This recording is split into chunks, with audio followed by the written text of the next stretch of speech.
Welcome, everyone. This is your friend, the DN What If, here with another exciting fanfiction. Today, we're diving into the story of what if Deku became a deadly sharpshooter under Lady Nagant? If you enjoyed this video, don't forget to hit that like button and subscribe for more fanfiction content just like this. Now, let's get started with the fanfic. Midoriya Inko was a kind woman. This much was mostly an objective fact. Or, at least, it was an objective fact to the little 3-year-old Midoriya Izuku, who, when pressed for details on what he thought of his mother by the teachers at daycare, had claimed his ma felt like home and warmth and Katsudon. The third point had garnered more than a few chuckles from his caretakers. Midoriya Hisashi was a kind man when he was around. This much was mostly an objective fact. Or, at least, it was an objective fact to the little 3-year-old Midoriya Izuku, who, when pressed for details on what he thought of his father immediately after his teachers had asked about his mother, had claimed his pa felt like fire and fight and safety. He had also added the same classification of Katsudon. When told this, the Midoriya couple had sat down and decided that maybe spoiling their only child with his favorite food once every few days, including making extra for his lunchboxes, probably had to stop. Inko, of course, was reluctant. Or, well, maybe after Izuku's 4th birthday. They could make an exception for his birthday. After all, who were they to deny a child his favorite food on his 4th birthday? It was a shame that, after sitting down, deciding this and making Katsudon for the 2nd time in the week just to get themselves rid of the ingredients, they did not have the resources to make more. With Izuku's birthday coming up, they'd have to restock. Inko and Hisashi loved each other. They loved each other like the earth loves the moon. This is why nobody had been concerned when Inko and Hisashi had had their first few arguments. After all, who would get involved in an argument to decide who would take their dear, sweet son to the shop to pick out birthday presents? Inko and Hisashi loved their son.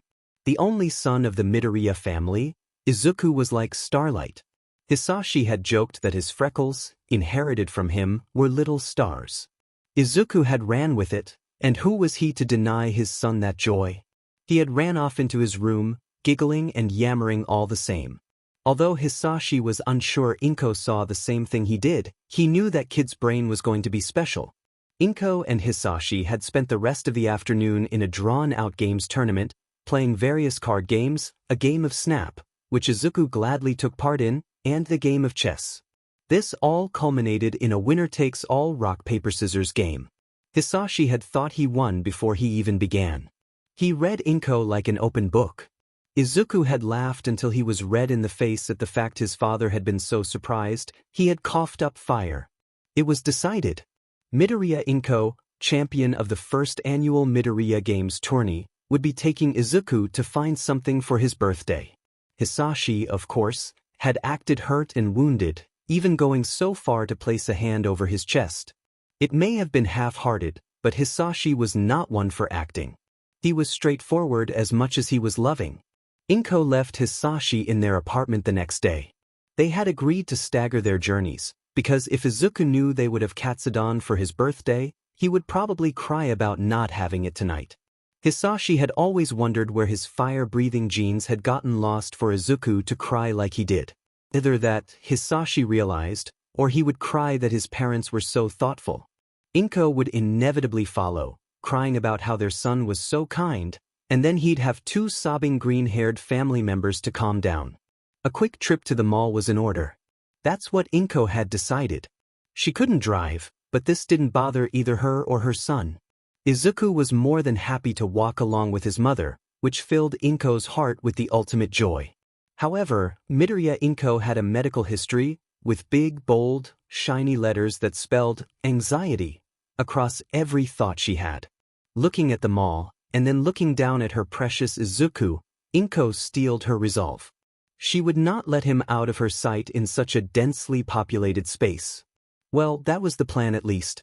After Izuku had drifted off somewhere to find the newest All Might merch for the 3rd time, Inko had found herself more than a little exasperated. Running around after a 3-year-old, she had noted, was quite tiring. The 4th time Izuku had left her sight, however, things were different. They weren't in any shops. They'd both left the mall a while ago, electing to take the scenic route home, which had led them to a clean Dagoba beach. It was a beautiful day and the sun was beginning to set. Izuku had slowed down, his usual yammers and gesticulations being replaced with mumbles and mutters. He was quieter, and he was clearly tired. Inko would swear up and down that day that she let go of her son's hand for less than a second. The newly bought All Might Silver Age Special Edition figure was falling out of the bag, and she had to make sure it didn't. Izuku had well and truly vanished. She turned around several times, her breath picking up, the fingers in her free hand clenching into a fist. Breathe. She had to remember to breathe. The gods were smiling upon her that day, apparently. Izuku was all of 20 meters away, waddling up to a woman sat on the edge of the promenade, legs dangling back and forth. Inko tried to catch up with the smallest Midoriya, however, she was too late. Was there a too late, when time really wasn't a deciding factor? Inko wasn't sure. She slowed down a little, realizing that if she kept jogging, she would jog right into Izuku and the lady who was sat there. Izuku's little voice piped up. The lady was seemingly broken out of some kind of thought process, her head jolting at the sudden interruption. Now that she was closer, Inko could get a better look at her. She was beautiful. Or at least Inko thought she was. Deep indigo hair, with bubblegum pink highlights peering through. She was curvy, much curvier than Inko was, the lady's tank top showing off much more than Inko would be comfortable with. Or, Inko thought it might have been a tank top. Most of all, she seemed sad. Not the kind of sad that Inko and Izuku were, no, she was the kind of sad that Hisashi was. A quiet kind of sad, or maybe something more akin to loathing. The poor lady had chosen a quiet place to quietly contemplate, and that would simply not do. And Izuku? Izuku apparently had much more energy than he let on. Although his stature only really let him look the lady in the eyes because she was sat down, there was so much energy bundled there that you'd assume he had a stamina quirk. It looked like Izuku had been talking for a while, words tumbling out of his mouth like a waterfall. He spoke and spoke and spoke, badly attempting to ask questions like, "Is your hair related to your quirk?" Immediately after asking a question that raised concern for her well-being. The lady seemed to understand the 3-year-old's jumble of words somewhat. She answered what questions she could actually understand before Inko had managed to catch up with them. "I'm so sorry, miss." I looked away and he just disappeared. Inko said, breathless and worried all the same. Izuku, apparently remembering his mother through the train of thoughts he had, made a little run back to her and hugged the side of her leg in excitement. "It's all right, don't worry too much." The lady smiled softly and the pair, brushing a little bit of her two-toned hair out of the way of an eye. Inko didn't speak for a second, briefly noting how the smile that sat there fit her much better than any contemplative frown. It was Inko that spoke up next, breaking the silence with all the grace of taking a hammer to a window. "Excuse me, if I may, miss, are you all right?" The question seemed to surprise the lady, as if she wasn't expecting it. To say there were alarm bells ringing in Inko's head would have been an understatement. "Oh, I'll be fine. Just work stuff, I guess." Something seemed to click into place with that phrase. Everything made sense to Inko. She nodded sagely before gently placing the bags down, picking Izuku up and sitting next to her. Izuku, fortunately, was more than happy to sit in his mother's lap, held close to her by his mother's caring arms. "I get it. You.do? Michim. I'm a nurse, so long hours are expected of me." I see. The lady didn't seem to be a great conversationalist in the present moment, it seemed. Although unexpected, Inko was not surprised by this development. After all, a mother and her child had just come barreling out of nowhere, and now said mother was holding said child, sat less than a meter away. Inko couldn't blame her. A few more seconds of silence passed. "You got a name there, lady?" That did surprise Inko, although she wasn't sure why. It took her another few seconds to gather her thoughts. "My name is Midoriya Inko. This little bundle of energy is my son, Midoriya Izuku. His father's name is Hisashi, but he's not with us." "I'm sorry for your loss, Ms. Midoriya." Confusion set in. Apparently, the lady caught on, the confusion Inko felt spreading until the gears in her head slammed to a halt in realization. Oh, I meant he wasn't with us. As in, he isn't with us here. He's at home, preparing dinner. In fact, would you like to join us? You seem pretty upset with something, and my husband's always cheery after a home-cooked meal. You're welcome to join us if you'd like, Miss Study R. Inko's ramblings stopped as soon as she realized there was no name to place on the lady beside her. Tsutsumi. Tsutsumi Kaina. That'd be nice, thanks. Today was not a great day. A friend of yours, dear? Kaina didn't know what she was expecting. Not really. It was all kind of plain. The Midoriya husband, Hisashi, Kaina's memory supplied, wasn't really remarkable in any way. Black, unruly hair, the same freckle pattern that their son Izuku, she recalled, sported on his cheeks. He was wearing shorts, slippers, and a dark red t-shirt. Very plain looking. Hisashi seemed like the smartest of the Midoriyas in terms of logic. If anybody was going to be out for her, it was probably going to be him and his plain face, poking out the doorway. Oddly enough, Kaina had no idea why she was there. She had accepted Inko's offer on a whim, or maybe because of the puppy dog eyes that Inko and Izuku had made at her. They both seemed so genuine, she almost couldn't say no. The kid wouldn't know what was going on, but the mother might have. The father was even more likely to know. Maybe this was a ploy by the commission.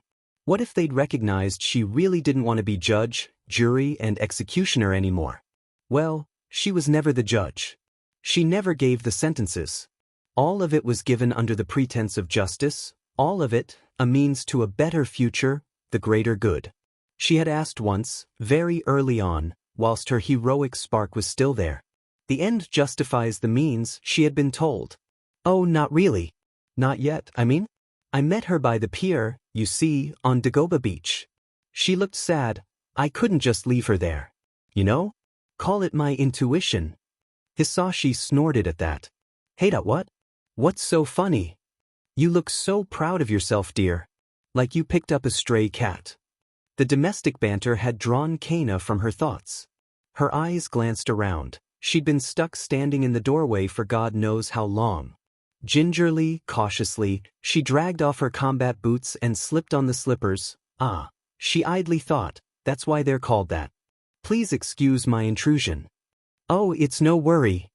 It was Hisashi that spoke up that time. His voice was dull, although there was an undeniable warmth to his words. If he was put here by them. Then, thank you for having me. Tsutsumi Kaina, it's nice to meet you. Midoriya Hisashi. The pleasure's all mine. He'd probably slip up sooner or later. The paranoia of what the commission might do was getting to her. Was this their game? Drive her into a corner? Make her out to be crazy? Hisashi tried to speak again, but the littlest Midoriya had other ideas. His word salad was well-meaning, saying something about a guy called Ding.Guiding? That seemed to be the general message, Kaina thought, since the next thing she knew, Izuku had taken her by the hand, apparently bound for the dining room. Izuku had taken her hand. A child had taken her hand. A blood-soaked hand. There was blood everywhere, a hole driven through Izuku's head, Inko's arms torn apart by round wounds, Hisashi's black hair matted with red. This freak-out did not go unnoticed by Izuku, likely because she had jolted and drawn her hand away just as quick as he had taken it. The yelp she had let out probably didn't help. Quickly, she scanned the surroundings. Hisashi was looking vaguely concerned, but there he stood, with his black hair, still decidedly black and messy. Izuku was there too, his head, whole and complete and unharmed, looking on in confusion with big, round, green eyes. Inko peered around the doorway, apparently wanting to know why everyone had fallen silent. Her arms were definitely still intact, the pale yellow. Cardigan, unstained. It was Inko that spoke up this time. Are you okay, Miss Tsutsumi? Oh no, I'm all right. Your little bundle of energy just gave me a bit of a fright, huh? I didn't see him there at all. Her features immediately softened. She had a talent for that. Inko's emotions seemed to flip at a moment's notice, turning on a dime. It wasn't like Inko seemed unstable, just a little bit very emotional. I get you. He does that sometimes, I have no idea how. You look away for a second, and he's gone. You'd think he'd be easier to keep track of with how much he talks, but then, poof! He's gone, and we find him half a minute later in the kitchen, trying to jump for the cookie jar. Kaina looked down at the kid, who was still looking between Mother Midoriya and herself. Apparently the kid had already developed a sense of shame, considering he'd gone a bit redder than he was before. Now that Kaina actually looked at the kid, one fact was becoming more and more obvious. The kid looked like a Brussels sprout. Kaina found out not 5 seconds later that she had said that last part out loud. Inko blinked incredulously. Hisashi looked like he was about to explode. It was weird, seeing the previously taciturn man look like he was going to burst out laughing. Sprout? I'm Sprout. Thank you, Miss Tsutsumi, Izuku said, very, very definitely. This tipped the Midoriya couple over the edge, Hisashi barking with laughter, laughing so hard that the back of his throat had began to light up. Huh, that was weird, Kaina thought. Must be a quirk. Sure kid. You're Sprout now. Izuku nodded intently, like this was the most important piece of information he had ever been given. Although she supposed he was only, 5?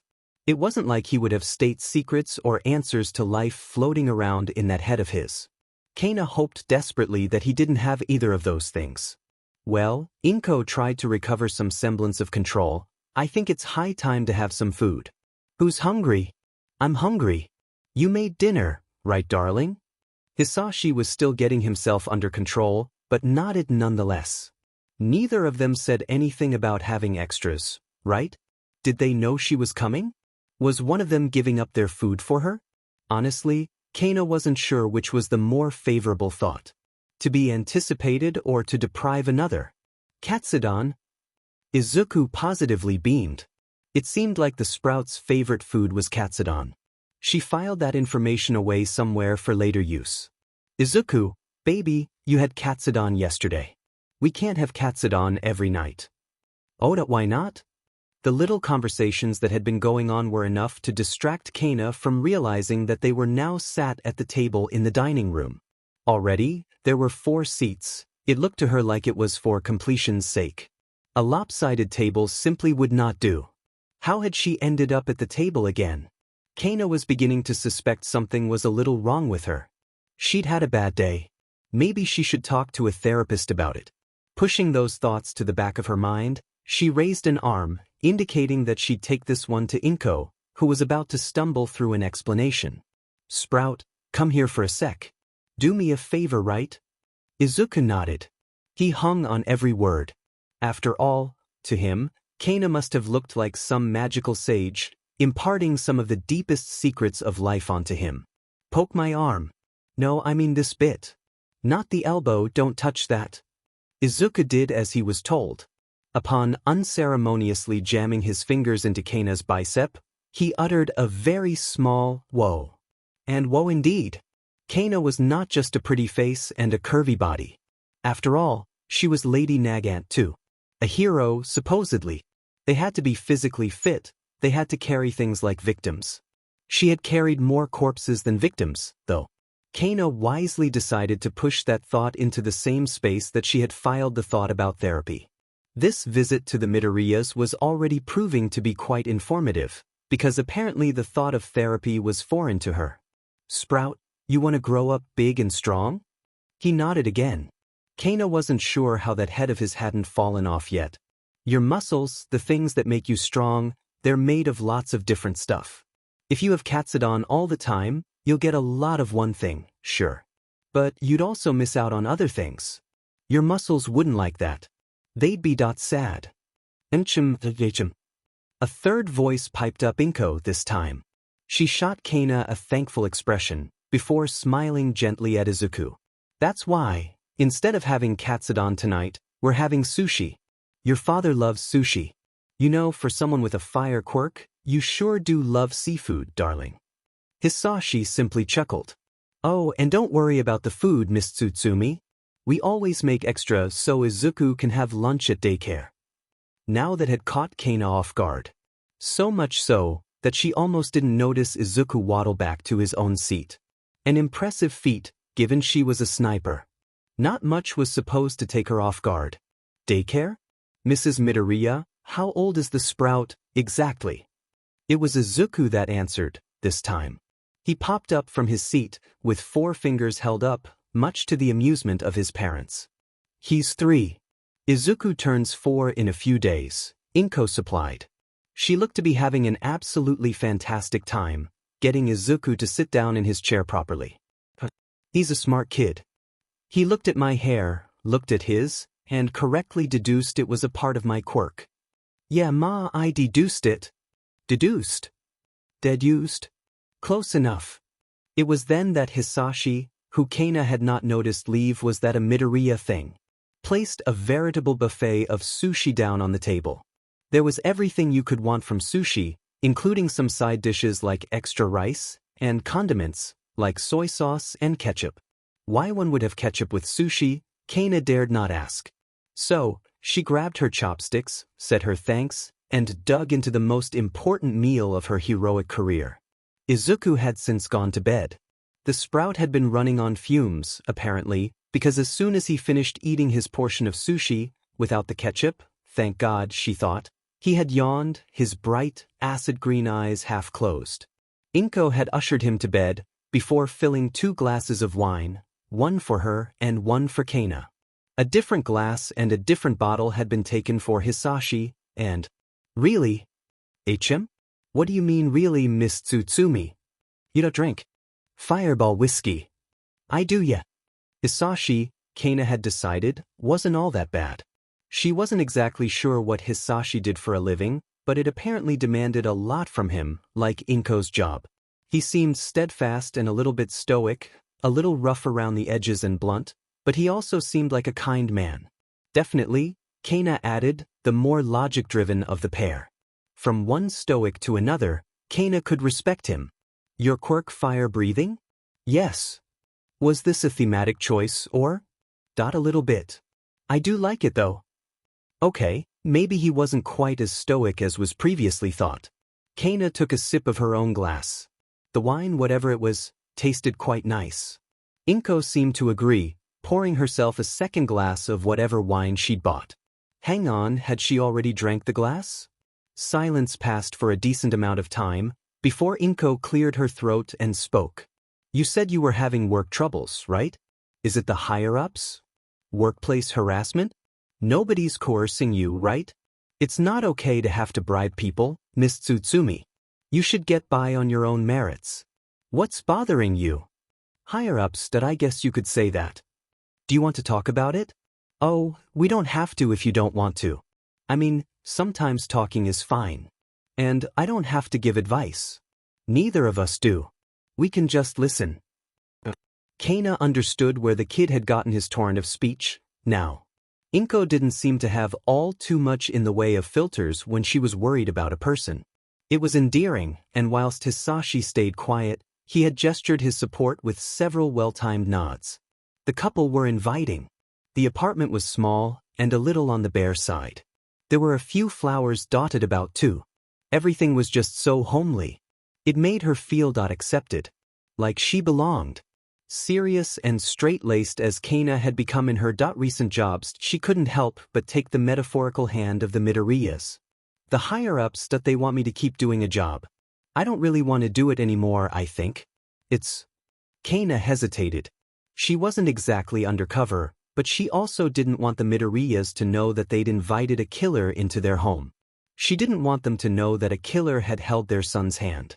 It's a difficult job, she settled on, and it isn't very fulfilling. They threatened me with a demotion the first time I protested. I'm kind of worried they'll fire me if I continue. This wasn't false. It was just, firing in this case meant something very different. Inko grumbled. Her brow was furrowed, and she tensed up the longer Kaina had gone on. Eventually, a scowl had formed on her face, mouth drawn in a thin frown. That won't do. You can't let them boss you around like that, that's just cruel.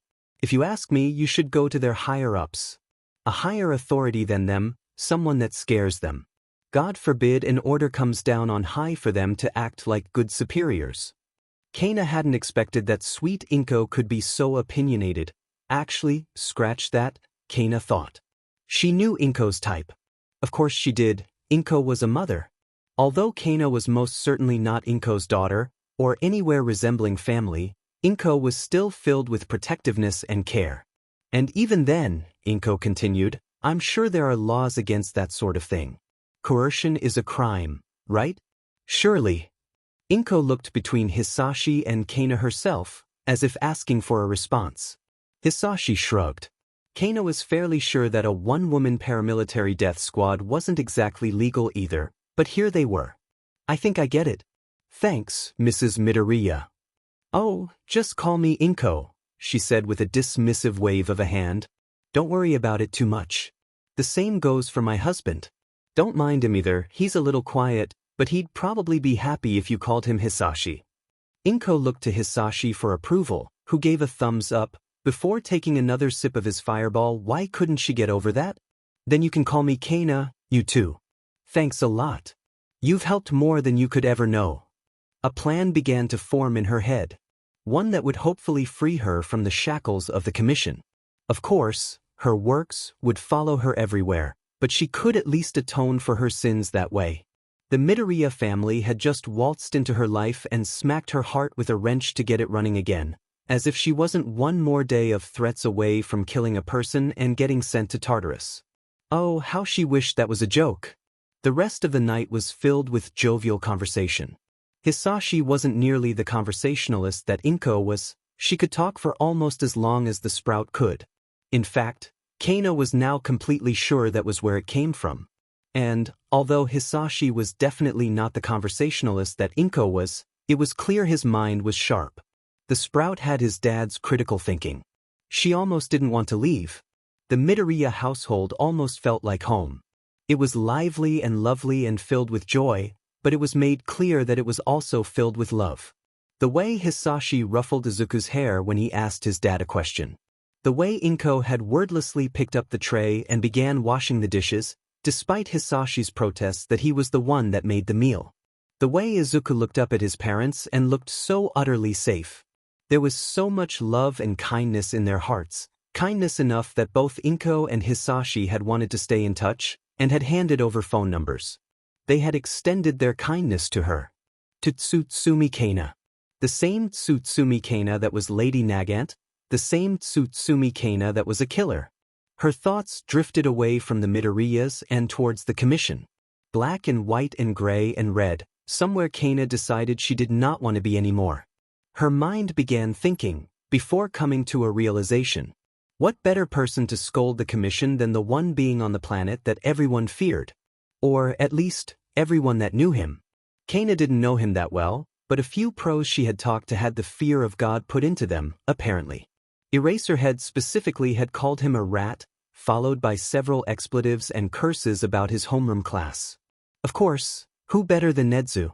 If there was any way out, it would probably be him. She dialed her phone. She held her breath and she waited. Tick. Kaina was terrified. Never had she felt such pressure, not on her. Well, she thought, they certainly weren't patrols. Perhaps hunts had been more accurate. Her patrols were for show, mostly performative things to keep away villains. After all, they knew who she was. The Watcher in the dark. The bloody right hand. The executioner. Apparently, she went by many names below ground, her reputation preceding her. She'd get comments from villains before she had the chance to ram a hollow point through their skulls. It made her sick. There was something to be said about Nedu the teacher. Honestly, Kaina had no idea what he actually taught, only that he did. The phone call hadn't given her much of an idea, and oh, what a phone call it had been. He had only spoken one word, a cheery, okay, upon request to meet with him. He'd hung up, sending a message later, saying that he'd scheduled Kaina in for tomorrow. Upon further questioning, Nedu had said that she was only scheduled so soon because he thought it might be fun, and that he needed a surprise to get through the week. So yeah, Kaina thought. Terrifying. This was getting ridiculous. Was this part of his plan? To let her stew here in her own thoughts? She'd been waiting 5 minutes already, and all she could hear was that stupid clock, and the scribbling of paper that came from a rather uninterested secretary. Every sense in her body was screaming out. Was this what it was like to be the prey? To be the one who was hunted? Lady Nagant was a sniper. She had to be patient. There was no such restriction for Tsutsumi Kaina, though. Tuck. A door opened, snapping Kaina from her thoughts. Oh, thank all 8 million gods. Nedu was standing in front of her. Below? He was there at least all 2 and a bit feet of dot. Well, he wasn't a rat, but he looked like it if you squinted. As well as having a little tailor-made suit, he also had a pair of yellow tailor-made boots. If it wasn't abundantly clear that Nedu was a predator and she was prey, Kaina would have fawned over him. Just a little bit. It was Nedu that spoke up first. Am I a bear? A cat? A rat? It doesn't matter. I'm Yue's Nedu. And you? Nezu's cheery gaze sharpened a little bit. To a normal person, it might have not been as obvious, but to a marksman's eye, she could see it. Wisely, she decided to stay silent. You are Lady Nagant. Oh, the stories I have heard. You really are marvelous. Come in, come in. Kaina, Lady Nagant, stepped into the office. It seemed quite bare. Aside from the ornate chair and ledge, he kept a small tea-making set on. Speaking of, there were 2 teacups already out, filled with some expertly brewed green tea. Determining the quality of the green tea hadn't been all too difficult, since Nedu had bade she take a sip. Nagant sat down in a chair. A very normal-looking chair. She couldn't help but wonder if this was intentional, outlining the power dynamic between the two. After all, Nedu was the one in charge here. He had all the power, and he would have even more given what this meeting was about. How such a tiny, cute thing could make itself this intimidating was beyond her. So, then what would you like to discuss, Lady Nagant? Or, perhaps Tsutsumi Kaina? Which do you prefer? She shifted uncomfortably under Nedu's gaze. Tsutsumi Kaina. Lady Nagant, she isn't here right now. She isn't here, you say? The perpetual grin on Nedu's face didn't falter. She couldn't help the feeling she was being visually dissected. Oh, she'd gotten lecherous leers before from less than savory people, but nothing compared to the way Nedu seemed to take her apart. Those beady eyes belied an intelligence even the commission was afraid of. No. Lady Nagant is a persona. A mask. Aren't you a persona? A mask? That I'm sorry, sir, I don't understand. Nedu blinked. Apparently, he hadn't been expecting such a meek response from such a strong, serious hero. For a moment, she wasn't in UA. She hadn't been escorted to reception by Kayama Namuri, midnight. She wasn't meeting with Nedu, a Build-A-Bear teacher. No, for that moment, she was back in the commission, her superiors looking down on her with disdain. A necessary evil, she had been told she was, but an evil nonetheless. Many philosophers over the years have speculated that we never show our true selves. We all have parts to play, do we not? When you are performing your odd duties, you are the lovely Lady Nagant, a hero. Here, you are Miss Tsutsumi, a young lady seeking help. For a moment there, I saw someone else, Kaina, scared and alone and admonished. I'm willing to bet that when you see your friends or your family, you're a different person still. The lovely Lady Nagant has little place in Dotsaid at the apartment of a young family. Oh, Kaina thought. He knew. He knew why she was here, he knew why she cowered under his gaze. Nedu knew everything. Even about the Midoriyas, she didn't even want to think about it. Kaina was his prey, and she was being taken apart and butchered piece by piece. She hadn't even said anything past introductions yet, and this fact made her fear. All in all, Kaina did a good job of hiding it, she thought. Anything positive, she briefly added. That I suppose you're right. Which one would you be wanting to talk to? Oh, anybody. We're all actors after all. The theory is called dramaturgy if you're interested. Oh, well, not the actual theory. Dramaturgy is the theory of theater. And what hero could be without theatrics? Kaina hesitated for a second. It was okay, she reassured herself, she wasn't Lady Nagant at the moment. She could afford to hesitate a little. Idly, Kaina wondered if Lady Nagant would handle this better. You'd like to talk with all of me. That's what you're getting at. Ah, very well done. Nedu clapped his paws together before sipping at his green tea. You figured it out faster than 73% of predictions I had in mind for you. Nedu's weird, Kaina decided. Terrifying but weird. Hooray for me, I guess, the sardonic reply had sounded. The thought passed by that maybe she could get along with Hisashi better if they had a chance to bounce off each other with their dry senses of humor. So tell me, Tsutsumi Kaina, Lady Nagant, why you here? Why should I help you? There was. The introduction was over, and it was time to cut to the heart of the matter. But you already know about me, don't you? You'd be hard-pressed to find anyone, underground or twilight, that didn't know about you, Nedu. The Hero Commission mistreated you. It only makes sense you'd be keeping tabs on their projects. Well, Nedu happily began, that and the fact that the Commission has threatened me with your hand, or elbow, at least twice already. Oh, how easy it would be to slip out of their control if I didn't have your threat hanging over my head. What do you want? Kaina was familiar with what he was saying. This was not a show of goodwill. This was an exchange between two grown adults. Perhaps two heroes would be more apparent. Was Nedu even an adult? Was whatever species he was able to be adults? Even now, she couldn't help but draw her attention to quite how cute he looked. Oh, nothing grandiose. After all, I would be helping out a comrade, yes? A sister in arms, if you would prefer. We have both suffered at the hands of the Hero Commission, but if we were to cause an uproar then, well, we would just be two casualties caught in the crossfire of a fabricated war. Oh, and you wouldn't even know you'll be repaying my debt. Things have a funny way of working out for me, see? I just know you'll show me something interesting, and the thought of that is simply so exciting. It's too much to let go. You're already a unique case, Tsutsumi Kaina. Oh, the things you could do. So, I ask you, Lady Nagant, do you want my help? Kaina thought for a second. There really was no other option. It was either here, or it was the Commission. She knew what she'd choose, and she'd choose it again in a heartbeat. Although that a voice in the back of her head was insisting that she just signed her soul away, that she just made a deal with the devil. Had Nedu really gotten to her that much? She looked at the outstretched paw in front of her, and she did not look back. Lovely. Well, we already have the arrangements. All I need to do is inform my colleagues that Lady Nagant is in our care, and you will be set. Of course, you'll be visiting every Wednesday for checkups on your mental health. Don't give me that look, my dear. I saw the way your eyes glazed over twice in this session alone. I'm not a betting man. She scoffed. You definitely are. But if I was, I would be willing to bet you were dissociating. There are probably other gaps in your memory, right? You don't remember walking somewhere, or you find yourself making ramen with no idea the time.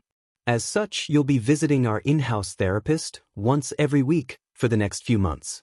This is the only condition you need to meet for you to continue your hero work under UA's blanket protection. Hang on. Shouldn't you talk to the principal about this? Oh, not to worry. I run the school from the shadows after all. I'd never, ever trust a human with such an important job. I only hope that sometime soon, I am promoted to principal officially. Of course you rule from the shadows. Of course you do. Yes, Kaina had answered. Yes, she had just made a deal with the devil. The meeting had passed quickly after that. Or, as quickly as administration could go. Kaina was no stranger to paperwork, but usually she wasn't the one who actually did it. Nedu flew through his side of whatever he was doing. Kaina had wisely decided not to question it. Well, she did have one question though. Why help me? You know what I've done. You know the blood on my hands. What do you have to gain? Nedu chuckled, his teacup shaking a little bit as he did. He'd done this a few times, and it scared Kaina more and more with each passing.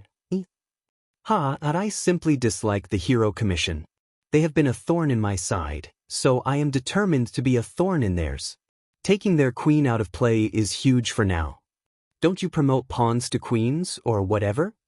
Yes, but we'll cross that bridge when we come to it, Miss Tsutsumi. Definitely terrifying. Absolutely terrifying. Kaina hoped it didn't show on her face.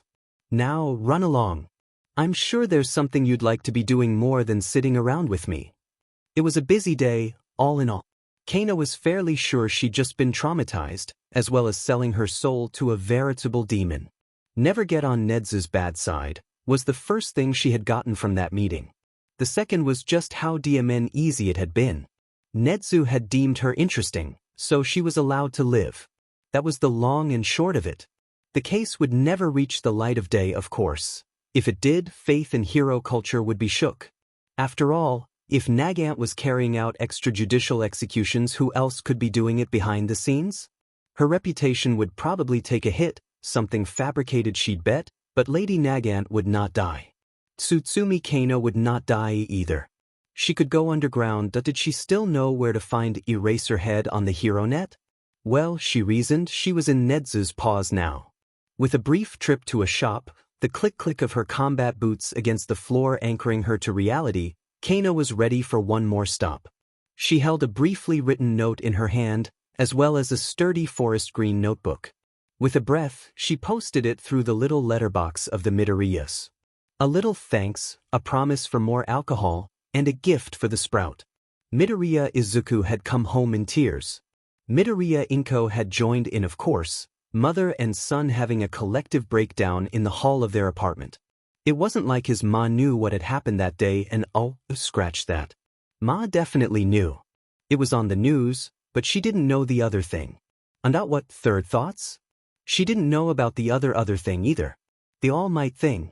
Through blubbers and wails, Inko had managed to iterate that she loved her son, and although she was so proud of him for trying where the heroes didn't, she had asked if it was really necessary to do so. Izuku tried to explain that Kakin had gone limp and he really didn't actually know what he was doing. This only caused a fresh torrent of water, like a fire hydrant that had been ran over by a car. Izuku hadn't told her about anything else. He didn't want his ma to worry. He was still alive, and that was all that mattered. The fact that Kakin had tried to indirectly get it to end, or that All Might had just told him no, which was as good as ending his life there and then, didn't matter. He was alive. A two-joint freak, but alive. It took half an hour for both of them to calm down. Izuku, he looked lost. He was lost. When you spend your whole life dedicated to one thing, and the pinnacle of said thing tells you not to bother, where do you go? A dream had been shattered that day. The glass dropped, a bowl cracked, a heart broken. Something inside him simply stopped, a heavy void settling in over promise of heroism. And seriously, All Might, who leaves a quirkless child on a roof after shattering the only dream he had. And after his childhood friend had told him to jump not hours earlier? Izuku thought, have every right to be a little bit upset. Later that night, he went on to carefully take down his All Might posters. As much as he still loved All Might, pinnacle of heroism, savior of all, symbol of peace, he couldn't look at that cheesy grin of his without being reminded of how much of a failure he was. How one gene switch had condemned him from the moment he took his first breath. Nonetheless, he placed the posters in a box. Perhaps he'd be able to face them one day, if he ever got that far. Oh, Izuku had left the other hero posters up. They hadn't crushed his dreams. They hadn't looked at his shoes and noticed the bright red, knowing the what came next and facing it with a smile. They hadn't left him on a diamond roof. A mile from home the door had been locked too, if you were wondering. He took a deep breath. In for 4 counts, hold for 4 counts, out for 4 counts. Repeat. Izuku was above these feelings. He'd endured them for years. He'd been patient for his chance. A chance he never really had, but that he'd been patient. And he definitely had tried with his thin arms, sloped shoulders. Right? At least his analysis books had been more or less left intact. Well, if you didn't count the burns on the latter 7.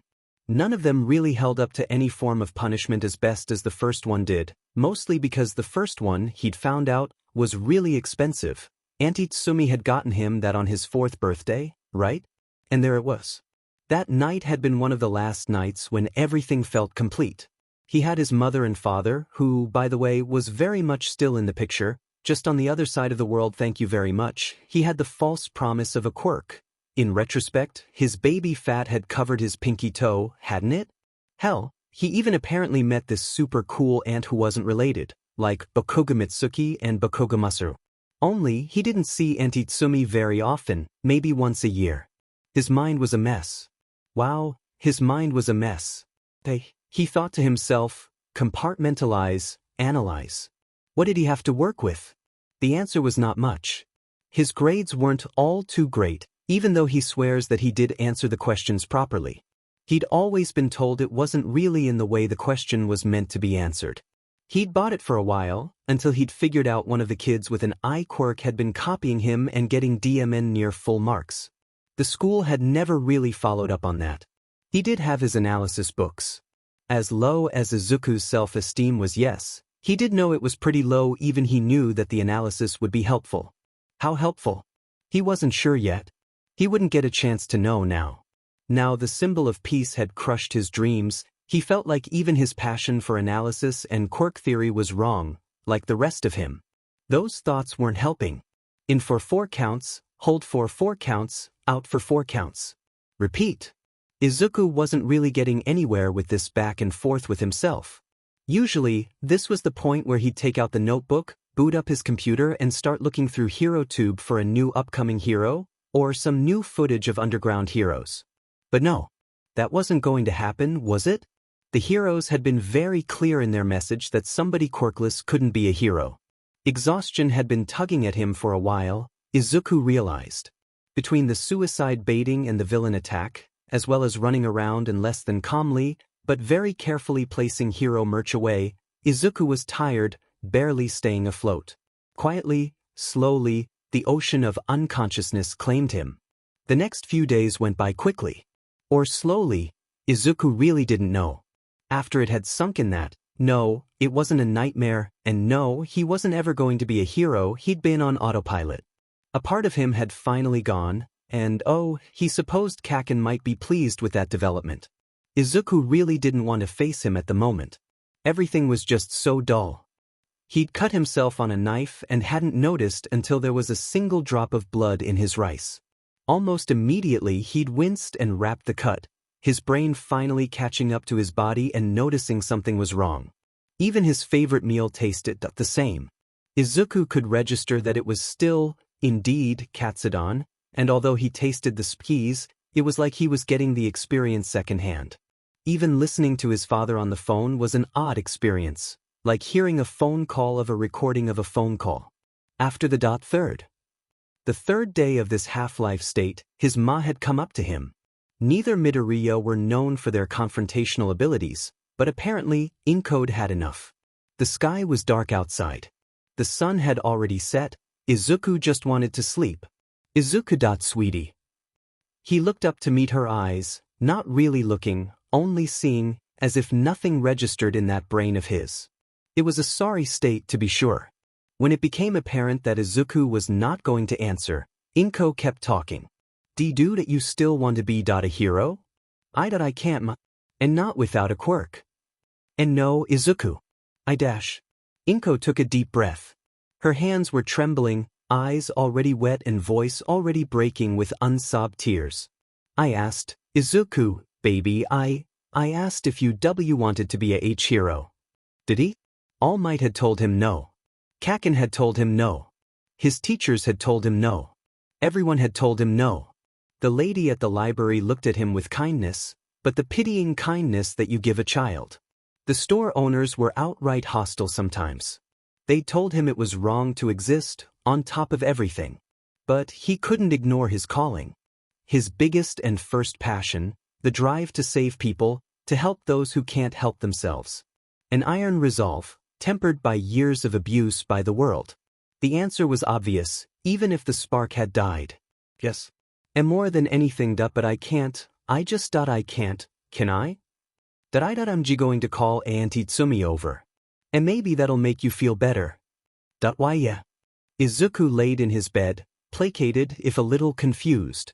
Why would Auntie Tsutsumi be related to heroism? Oh, I get it, Izuku thought. Maybe she did community service work?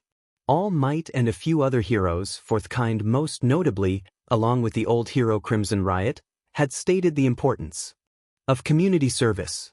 After all, that was the most important part of being a hero, apparently. That must be it.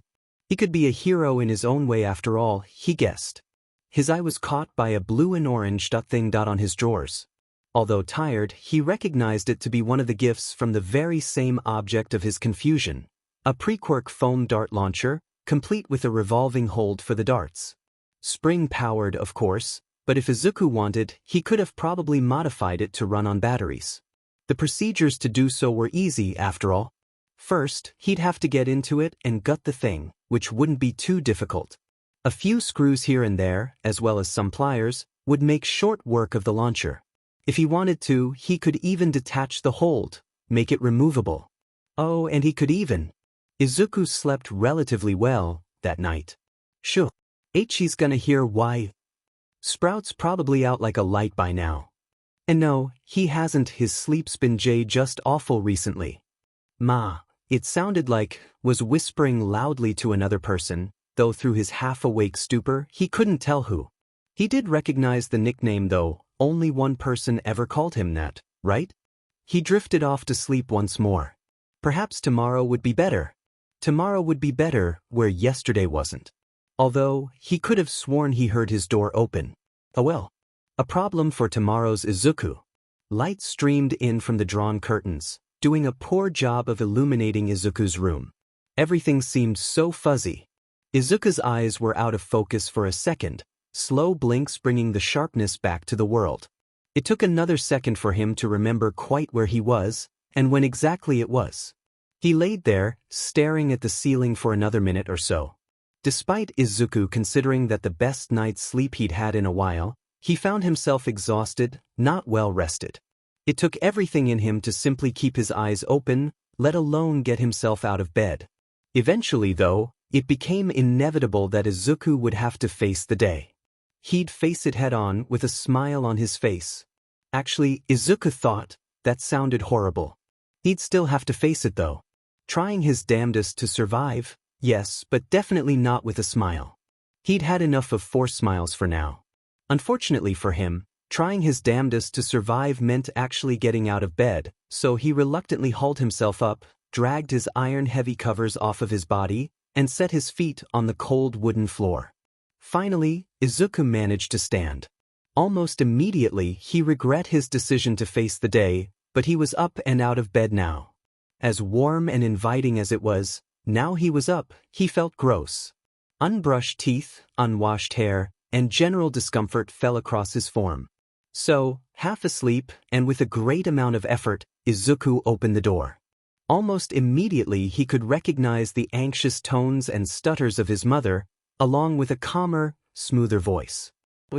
Auntie Tsumi is supposed to visit. I guess that's her. With his footsteps, the conversation died down a little. All he could make out was a faint, "Are you sure about this?" along with some noise of affirmation. The conversation had completely stopped by the time Izuku had reached their living area, both adults apparently enjoying their respective cups of tea. "Good morning." "Oh, good morning, honey." "Hey, Sprout." Izuku gave a little wave to Auntie Tsumi. He wasn't exactly sure what they were talking about before, but it sounded a little bit tense. All the more reason to get in the shower, he guessed. "Hey, Ma, I'm just not gonna go get cleaned up before I have anything to eat." "Yes, that's fine, honey. I'll get something prepared for us all." Something was absolutely up, but Izuku couldn't bring himself to ask, not whilst he felt so awful. He hadn't realized, apparently, how much he'd been neglecting his hygiene over the past few days. Ma had at least reminded him to brush his teeth, but he hadn't showered since he got back 4 days ago. So, after a quick detour to a cupboard to grab a towel and a change of clothes, Izuku entered the bathroom to begin his routine. Brushing his teeth was the easy part, but showering was not. The fact that he'd began showering in the dark a few years ago had helped with his feelings about his scars and his toes, but it still wasn't a fun experience on the worst days like this. 5 or so minutes passed, and Izuku hauled himself out of the shower. It wasn't long until he realized quite how clean the soap had made him feel, or how fluffy his hair was when he treated it right. A minute or so alone with a hairdryer had made his hair puff up a little more than usual, like the down of a baby duck. The shower had definitely woken him up, at least a little bit. So, when he donned his clothes and left for the dining room, Izuku was not surprised by Auntie Tsumi's continued presence. She'd been there when he left, so she was there when he returned. That's object permanence. From the succulent smells and hissing sounds, he guessed Ma was in the kitchen still deduction, for completion's sake making breakfast for the 3 of them. He took the seat across from Auntie Tsumi, who had been watching him with a fairly neutral expression. "You all right, kid?" Why yeah, I'll be fine. If you say so. Auntie Tsutsumi reached forward and ruffled his deep forest green hair, a kind smile visible on her face. As Izuku bowed his head the smallest bit, he realized something. Auntie Tsutsumi was weird, for lack of a better term. It hadn't taken her all that long to get here, so she must live relatively close, right? But Izuku only saw her at least once a year. There were a few years she showed up more than once, but they were the exception, not the rule. Add on to that, Izuku really didn't know much else. He didn't even know what her job was. Her quirk was an entire mystery besides that. He'd known, for as long as he'd known Auntie Tsutsumi, that her hair had something to do with her quirk. He had asked one time, that was the day Izuku got a demonstration of the rubber-like way it could be molded. Ordinarily, Izuku would have left it at that, but something always sat a little off about it, like there was something more. The cloth sleeve she wore over one of her elbows confirmed that much. Then there was the matter of, "You're mumbling again, kid." "Oh, I'm sorry, Dash." "No, that's good, Sprout. Means you're better than before, yeah?" It just didn't add up. Izuku knew he was missing several pieces of the puzzle, but he didn't even know which pieces he was missing, like trying to assemble a jigsaw with a blndfld. It honestly frustrated him, knowing he was so close to an answer that he also knew wasn't coming. Inko chose that moment to re-enter the room, placing the tray of food down on the table, sitting herself down next to Izuku. There was tension in her shoulders, a shake to her hands. It frustrated him that he didn't know what would cause his mother such stress. It wasn't him, was it? "Can I ask you a few questions, Sprout?" "Oh sure." It was like the temperature had dropped 3 degrees. The gently smiling face, the little coos and us of Auntie Tsutsumi, Kaina, was gone. This didn't look anything like the woman he'd grown fond of. Although their facial features were logically the same, it was like she'd been replaced by a perfect replica. "What do you know of Lady Nagant, Izuku?" Lady Nagant? Was he hearing that right? She used his given name, too. There was such a gravitas behind her words that Izuku felt like he was struggling to breathe. And not a whole lot, honestly. Izuku drew in a deep breath.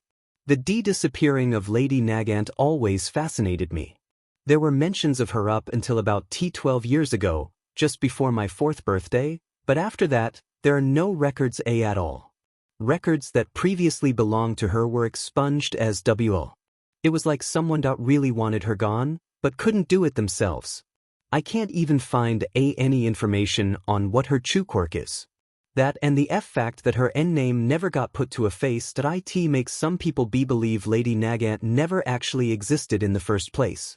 Like she was a collection of people under one name, or a made-up hero like the dead man W who was used to mislead Axis T-troops in the Second Pre-Quirk World War.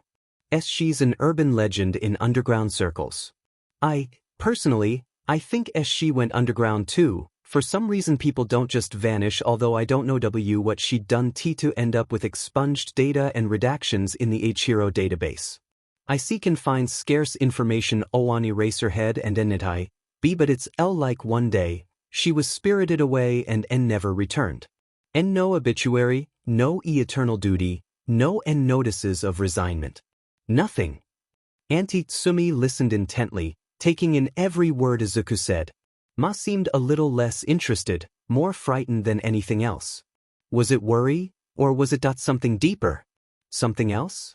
Silence hung around for a little more, before Auntie Tsutsumi started chuckling. She seemed amused, almost. "Is that how people see it nowadays?" "Did you know her?" "Izuku, I am her."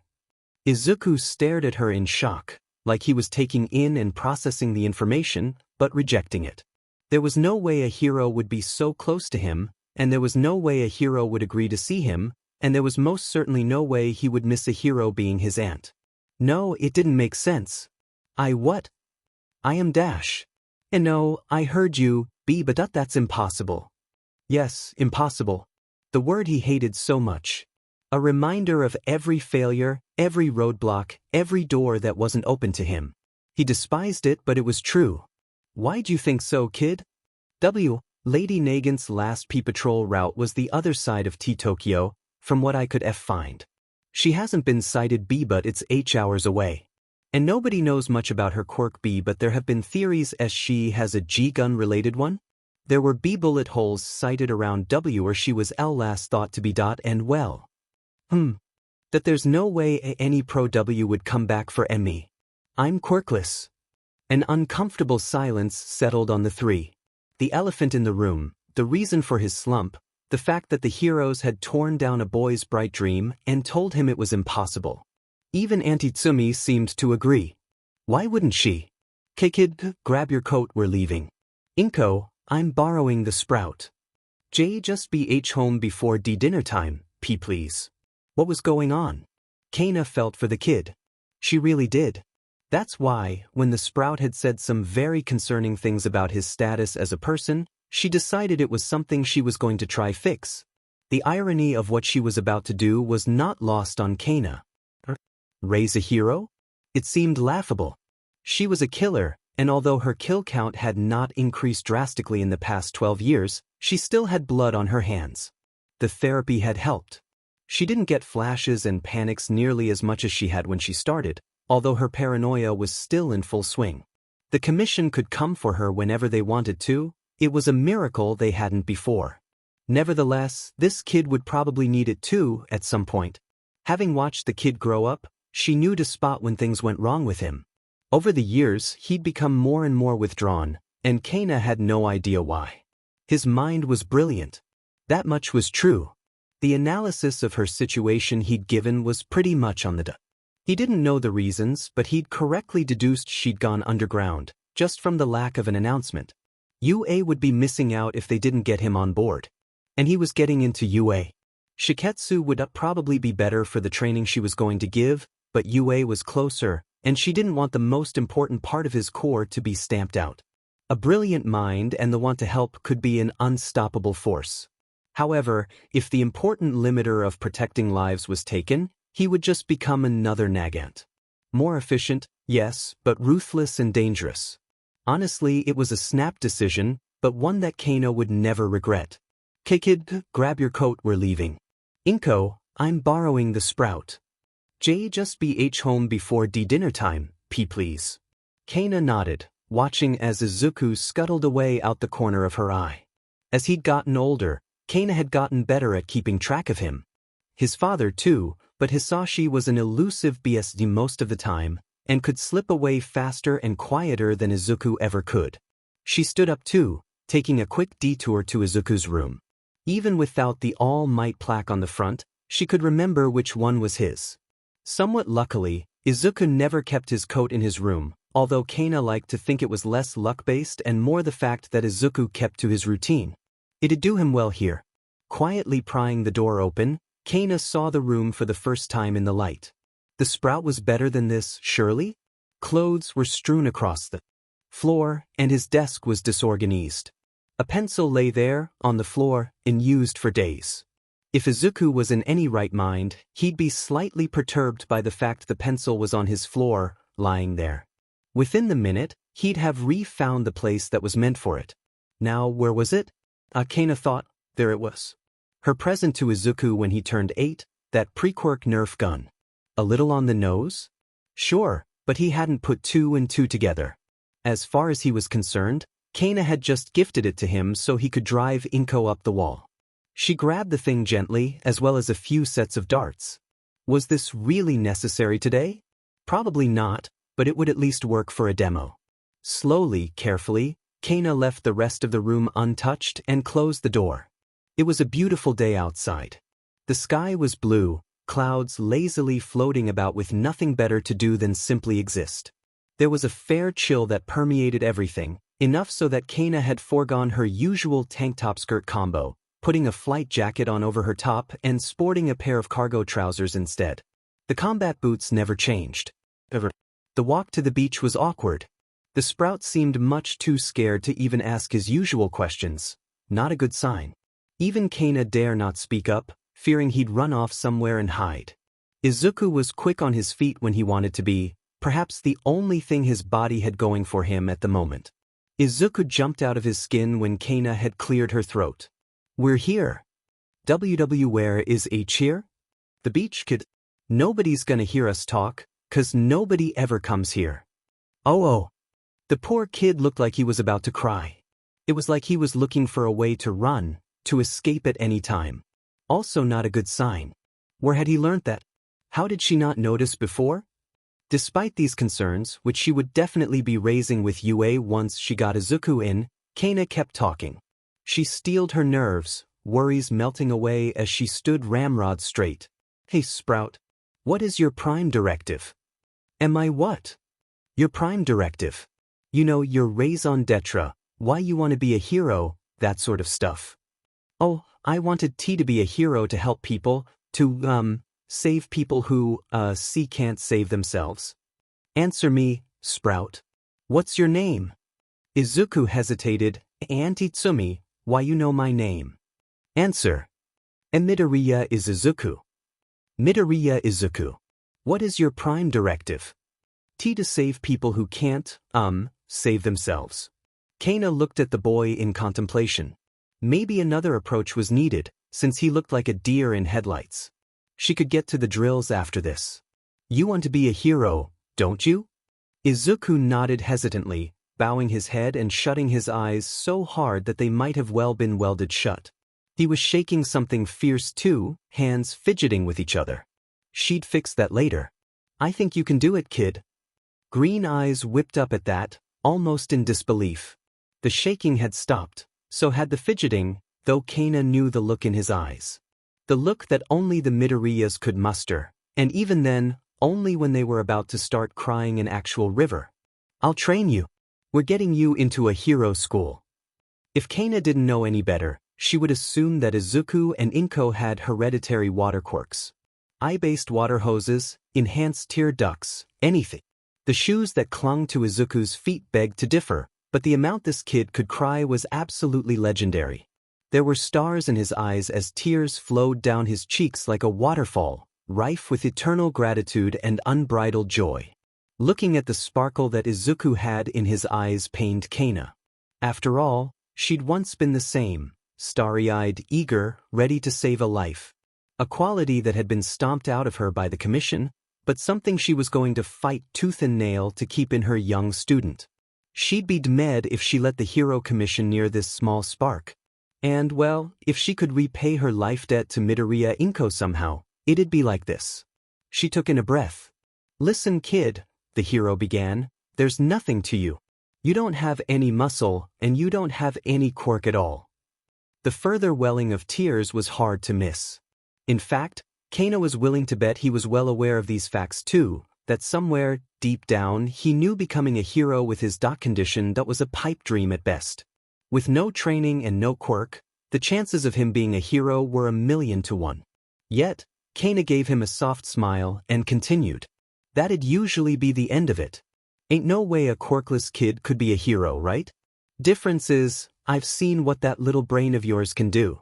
You have the qualities of a hero, Sprout, and the gods know you have the smarts of one, but you have nothing to back that up. Izuku looked at her incredulously for maybe 2 or 3 whole beats, before turning his head down, a light blush dusting his face at the praise. She could hear the gears in his head turning, although from the intent look the floor was getting, Kaina reasoned that too much was happening in that brain of his. Knowing his type too, she cleared her throat to get his attention again. Suddenly, Kaina was a lot sterner. Her entire demeanor changed, standing up straighter. The soft smile she'd given the Midoriya child faded into a serious look. Regulations be dem'd, the kid didn't deserve to have his dreams shattered. He didn't fight this long to be told no. Kaina Tsutsumi, Lady Nagant, looked at the potential in front of her, and delivered the single most important message of Midoriya Izuku's life. Look at you, kid. No muscle, no quirk? That just means you don't have anything to lose in this. You want to be a hero that badly? I'll teach you. Not how to fight, I'll leave that for the martial arts classes I'm gonna pester your mother to sign you up for. No, I'm gonna teach you how to shoot, Sprout. Confusion visibly set in, spreading across the younger Midoriya's face before the tears burst from his eyes like a hose. Seriously, how could any one kid cry so much? Why are we here? Life's great mysteries, right, Sprout? I mean, yes, But why are we at Dagoba Beach? Training ground. Be careful of sharp, rusty objects, kid. Izuku was thoroughly confused. What could he get out of a junk pile? Well, physiologically, he supposed. Taking into consideration all of the junk here, Izuku could get quite a lot. Microwaves, fridges, ovens. Was that a car? How did a car even wash up here? Although upon further consideration, Izuku supposed that tetanus was something he could gain physiologically. That I don't understand. Auntie Tsumi sighed. It was late in the morning now, almost 10. Clouds drifted through the sky, a sea breeze carried the smell of salt, the sound of the ocean waves reverberating through the piles of scrap metal and plastic. Cleaning this up gives you good distribution of muscle growth. The landscape gives good amounts of cover for shootouts. The stuff we salvage we can sell off. Hell, if you're lucky, you might find something to make a gun out of. Wait, make one? Why would I need to make one? Suddenly, there was laughter. Not mocking, no, but it was still laughter. Had Izuku's question really caught Auntie Tsumi that off guard? Kid, you're 14. Nobody's going to let you have a weapons license at 14. That's for after you get into UA. Why you mean if? I know what I said. I think you should get to designing something, but before that, take this. From Auntie Tsumi's bag came a familiar blue-orange-white thing. The pistol-type blaster. Izuku adamantly refused to call it a gun. From his drawer, along with several multiples of the holding capacity. It made sense that he was going to have to learn how to shoot, but was this really necessary? It made him feel like a child. I want to test your aptitude. How accurate are you with this thing? Try hit that can there. From all the WA up here? Yeah. Izuku took the blaster with hesitance, glancing over at his target. A small tin can sat atop a pile of various scrap metal pieces, including but not limited to a car door, a box freezer, 2 microwaves, and at least a dozen different types of cables. It wasn't even that far away, 20 meters at best, but the pressure to succeed made him shaky.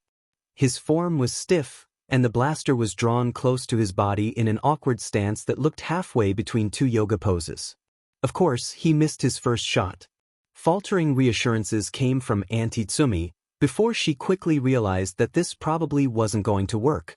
After all, he couldn't do anything right. Of course he couldn't. He was Deku. He was a weak, quirkless nobody, destined to fail. I'm going to be honest, that was awful. We start from the basics. Good try, though. She got to work, correcting his stance, asking what felt right and wrong, adjusting and repeating. This went on for 10 minutes, but the biggest problem Izuku was having was the fact he was almost always tense. He was so tense his blaster would shake, which would alert Izuku to the fact that he wasn't being calm. This made things worse, and the plastic rattling certainly didn't help. Breathe, Auntie Tsumi had said. It wasn't working. Why wasn't it working? Auntie Tsumi had said it would work, so why wasn't it working for him? Close your eyes, Sprout. Listen to me. Right now, you're training under me. What I say goes. Close your eyes. It turns out, Auntie Tsumi could be absolutely terrifying when she wanted to be. Definitely looking the part of a military-type woman, down to the way her laces were tied on her steel-toed combat boots, she acted like one too. This was going to be a long 10 months. Auntie Tsumi sighed again. Kid, do some mental maths for me. We have 10 months, that's how many days? Are roughly 305, give or take a day or T2? We're going to be out here every single day of that. Hours, every day. You're going to shoot much more than 3 times each day, but let's lowball and say that. That's J just under a th 900 and F15, with an error of S6 each WA. The fact you calculate the errors too kinda scares me. Thank you? Izuku could hear the sound of something heavy hit the floor, reminiscent of the dropping of clothes. Her jacket? Izuku guessed. Cracking open his eyes, he could see Auntie Tsumi no, Lady Nagant herself as her elbow unhinged, giving way to a long, organic-based gun barrel. Her entire arm seemed to unfold in a grotesque caricature of origami. By the end of the display, what was left of her arm that could be recognized, as well as the hand, was folded back in on itself, an entire rifle covering the lost space. Izuku guessed it was probably made of some bone derivative even if it looked like wood and iron. Did it grow like that? Were the channels in the barrel carved or grown? There were even little organic-looking stands too, where she set the rifle up on the railing they were behind. There seemed to be something on the side maybe that acted as a sight? 2-minute noodles, comin' right up. Lady Nagant pulled a bit of her bicolor hair, mixing the pink and indigo together and molding them like clay into a bolt round. Carefully loading it into the chamber, Nagant never wavered, and her gun barrel was deathly still, before a loud crack filled the beach. And then another. And then another. Each time, it looked like Nagant's barrel never even moved. It must have though, Izuku reasoned, since she had fired 3 rounds into the microwave, hitting 3 different buttons, taking them out perfectly, a 2 from the number pad, what looked to be a power setting, and the start button itself. Izuku could only stare in awe at what he saw. By the end of these 10 months, you're not going to be able to hit a can from a pile of scrap hundreds of meters away without looking, but I'll make sure you'll be able to hit your target where it hurts. This was suddenly all very real to Izuku. For some reason, it hadn't before. It had to have been a dream, he'd reasoned. Tsutsumi Kaina couldn't be Lady Nagant, he'd thought. The loud cracks had woken him up. In front of him was not only proof that Auntie Tsumi was the same person as the Lady Nagant, there was hope. Did he dare hope? The fire that he thought had been doused was being stoked and nurtured again. Was it worth it? To us. This was the only chance he had. He couldn't let it slip between his fingers. Maybe he wouldn't be a hero like All Might, not anymore. But he could still be a hero. He could still save people. I'm gonna be honest with you. This training is going to be hard. You're going to sweat, bleed, cry, and hurt, but you're also learning how to use a gun, Izuku. Promise me something. Why yeah? The heroic fire in his eyes flared. He'd do whatever it took. This is the most important thing I'm going to tell you. Keep your reverence for human life. You're gonna be using something that could cut someone's time short, kid, but if you get good enough, you can still use it to save people. I will. Say it. Promise me. That I promise. IW will never take another life. I seek and pledge this much. Nagant no. This was Auntie Tsumi again, reached out and ran a hand through Izuku's hair. There was a distinct, painful sadness that lay heavy set in her eyes, as well as something else. Had she been finding hope in him as much as he was finding hope in her? You really are heroic, kid. Now try again. Listen to the ocean waves. Calm your nerves. You're doing this to save lives, not take them. Izuku took his aim, an exact replica of the stance she had forced him into. 45 degrees, arm outstretched to take full advantage of the iron sights. He only held one hand on the gun. That's what Nagant did, so that's what he'd do. He took a breath, focused his mind on the waves, and he shot. Plink. The day went by very quickly after that.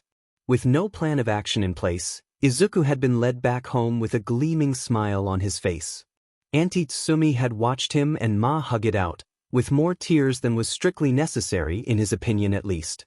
Secretly, if you'd asked him, Izuku would probably have started sobbing too if he wasn't so ecstatic about the whole thing. After about 2 minutes of Ma's sobbing and Izuku's reassurances, Auntie Tsumi had dragged her and Izuku apart. Izuku had work to do, apparently, and so did they.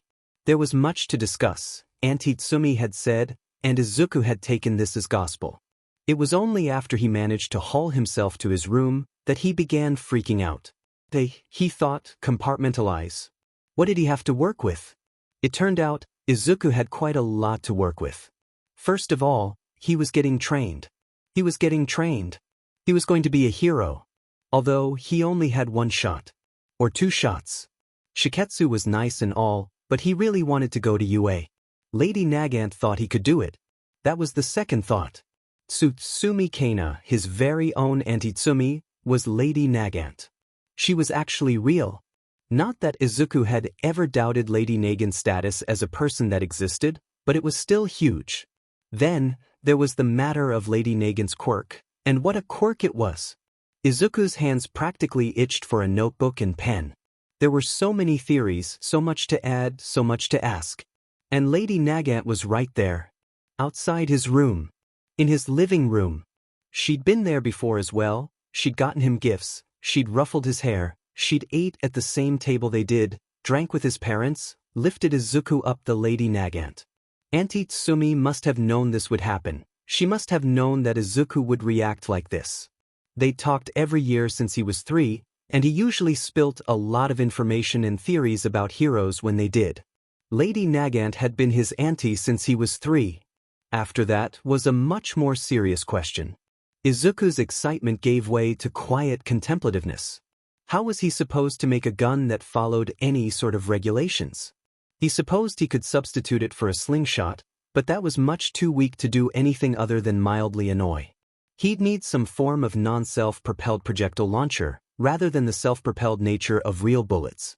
Springs were a viable option, but they were too slow. Gas discharge was another option that seemed good on the surface, but getting access to enough of them with high enough pressure to have anything capable of damage would be a royal pain in the neck. Izuku stewed in his thoughts for a few moments more, before an idea began surfacing from the vast depths of his mindscape. A smaller smile crept up his face as he fully realized the implications his idea had. Would that even work? He was broke out of this thought process when he sat down at his desk. A very clean desk, Izuku added, along with a very clean floor, organized books, and a computer that was just starting to roar to life. Just like that, he slipped into analysis mode again, writing down everything he could recall, every theory, every conjecture, everything he could about Lady Nagant. Luckily, like the others, this book was only charred on the outside, and the inside was completely serviceable. On the next page, past his initial information, was a sketch of Lady Nagant's rifle quirk. Was the quirk named Rifle? He supposed that made the most sense. Questions in a neat, small format were littered throughout the page. Izuku was going to greatly enjoy asking Auntie Tsutsumi about her quirk. There were so many questions he had, both physical and mental in nature. Once he exhausted his third page of questions, Izuku moved on to his second priority, the design of his weapon. He'd seen something like this in an old game or film or something a long time ago. Perhaps that's where the idea had come from, maybe that, or his trip to the beach/scrapyard had more of an impact on him than he would. Izuku hoped Ma wouldn't mind him coming back dirty, some days. By the time he'd realized how much time had passed, it was already evening. Deciding this was good enough for today, he gently closed his charred notebook. Look alive, Sprout. Izuku stood up straight, trying his best not to let his eyes wander. They were at the beach again, like they were yesterday. True to her word, Auntie Tsutsumi had dragged him here, and was likely going to drag him here every day until the entrance exams. Yes. The entrance exams. He had no idea what they were going to be, but they were likely going to be biased towards physical quirks, like it always was. Izuku wasn't sure if being able to fire a gun would be an advantage there, but he reckoned he could make it work. A shorter ranged weapon might be nice, but he could work on that later. State your name, directive, and intention. And my name is Midoriya Izuku. My prime D directive is to save those who, cannot save themselves. I'm here to train. I think. Is that right, Auntie Tsutsumi? Whilst we're out here, you call me Kaina, as cute as Auntie Tsutsumi is. And don't refer to me by my hero name. Why is Kaina? Izuku suppressed a yawn. Did they really have to get started before the sun had risen? Whilst they were jogging to get here, Izuku could barely see Kaina's face. The fact that he was behind so much probably had to do with it, but Izuku decided not to think about that and instead focus on the darkness. It was out of his control, after all. Kaina wore much the same clothes she always did. A loosely fitting pink workout shirt over a compression shirt, with cargo trousers and tall black, steel-toed boots. She didn't really look the part of a pro hero, but he supposed neither did All Might when he was in his civilian form, for lack of a better term. Small Might was about as far as you could get from the symbol of peace, looking more like some random, skinny, frail old man from across the street. Izuku had followed her lead when making the decision on what to wear. He'd foregone a tracksuit top, only wearing one of his shirts, much to Kaina's chagrin. On his feet were the red shoes he hated oh so much, the relic shoes that singled him out as quirkless to anyone passing by. They were a one-way ticket to harassment when he wanted to go anywhere. As a result, Izuku didn't really do any shopping on his own. Not that he'd change anything though. Izuku loved his green tracksuit bottoms and shirt. Maybe at some point in the past, Izuku had worn these shirts ironically, but now he simply liked the look it gave him. He was brought from his thoughts by a cough from Kaina, who was already halfway down the steps to the beach. Izuku followed, of course. Okay, we're going to do some warm-ups. Then we're going to clean out the section immediately in front of the steps. I can probably do that? I have a schedule. You will not do anything outside the schedule, or I will stop training you. If at any point you use your training to attack someone unprovoked, I will stop training you. If you feel like this is too much for you, ask me and I will revise the schedule. If you feel like this is too little, ask me and I will revise the schedule. Whilst we're here, what I say is law. Are we clear? Izuku nodded. There wasn't any space to get a word in edgeways, not that he'd really want to protest anyway. Or well, maybe he could ask Kaina if she could improve the workload after today. Would he even want that after today? Izuku decided to wait it out. We're going to be here for 12 hours. It's currently 5:20 in the morning, so we end at 5:30 in the evening 1700 hours. I've packed a heavy lunch, we have that after 6 hours. We're going to be doing rotations in 3-hour slots, 1 hour each of strength training, accuracy training, and one of your choice. This will not be your schedule every day. You will follow the bounds I have put out for you. Are we clear? Izuku nodded again. There sure were a lot of ground rules to lay out. And the fact that Tsutsumi sure seemed to be strict. This was a whole 180 away from what he'd expected from the gentle smiles and light ruffles. Izuku really didn't want to say she was militant, but that the combat boots sure did fit her right now. Then we start by warming up. Come on, we're doing stretches. Honestly? Izuku had never felt so loose. It was like something had been nesting inside his joints, and stretches were the way to drive them out. He supposed, in this analogy, the things in his joints were birds? Like birds, clogging up an air hole. Wisely deciding to end that metaphor there, Izuku picked up the very same microwave that Kaina had shot. With a great amount of difficulty, his boots sinking further into the sand, Izuku hauled it all the way up the steps. The thing was heavy. Really heavy. Izuku reckoned this was probably about the upper limit of his weightlifting right now, because he felt like his arms were about to fall off from his body. When they were stretching, Izuku hadn't been able to do even one press-up. He'd also done almost every stretch wrong. The one stretch he did get right, Izuku was incredibly proud of. It really put into perspective how awful he was at this, but when you're at rock bottom, the only way to go was up, right? That's what they'd said, even if he never really knew who they were. He shook his head again to rid himself of these weird shower thoughts. They were questions he could ponder later.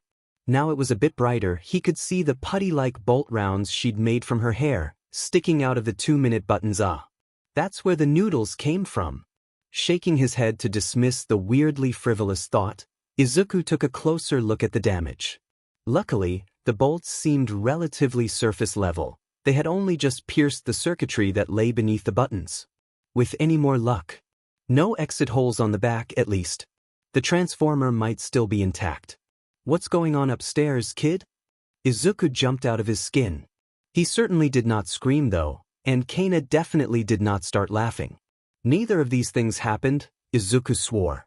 He also swore it didn't take him a full minute to catch his breath after the incident. That definitely didn't happen. Still not entirely recovered, Izuku answered. I thought I could use breathe. Izuku used the microwave for parts. Was that really necessary? Kaina pointedly ignored the question, instead choosing to hum at his decision. It seemed she understood something, although he wasn't exactly sure what. That scared him, the slightest bit. What did she know that Izuku didn't? Well, whatever you're doing, you still have 50 minutes to clean the allotted area. Get to it, Sprout. Why yes. Although it was entirely unnecessary, Izuku bowed and jogged down the steps. Kaina commanded an entirely different kind of respect whilst they were out here, like Izuku was compelled to follow her orders. She sounded like she knew what she was talking about, so confident in herself that she couldn't be wrong. A sample size of exactly 1 wasn't the best sample size, But Kaina hadn't been wrong yet.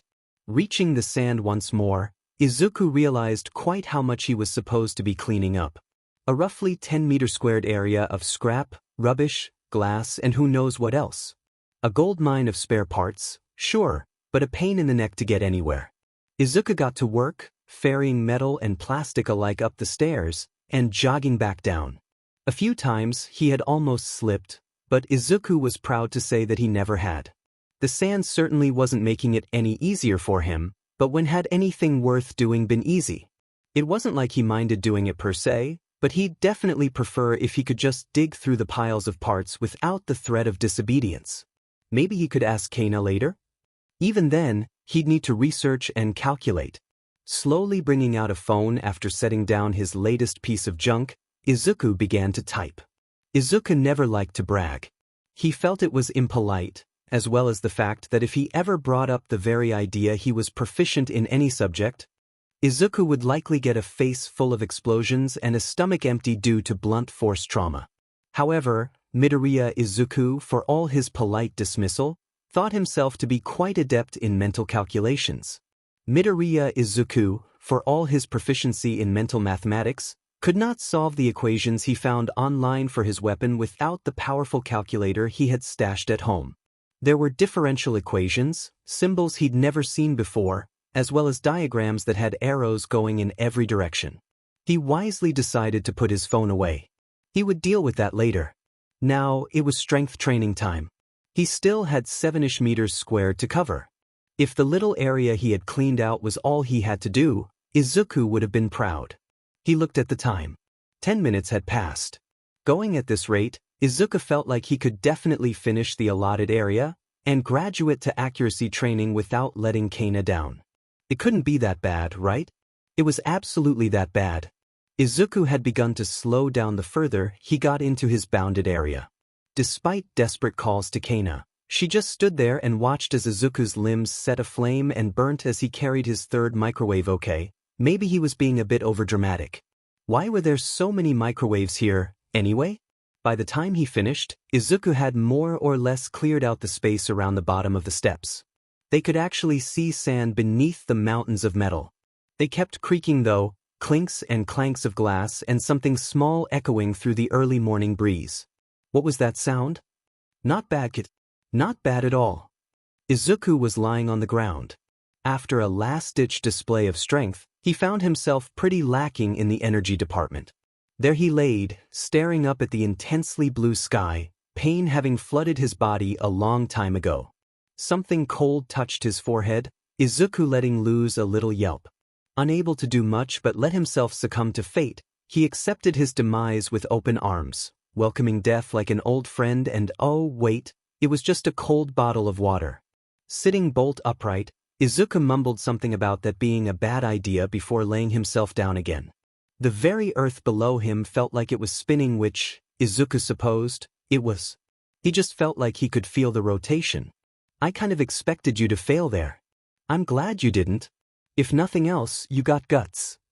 Unable to form a response, Izuku sat there and looked up at her, something between annoyance and incredulousness bubbling up in his core.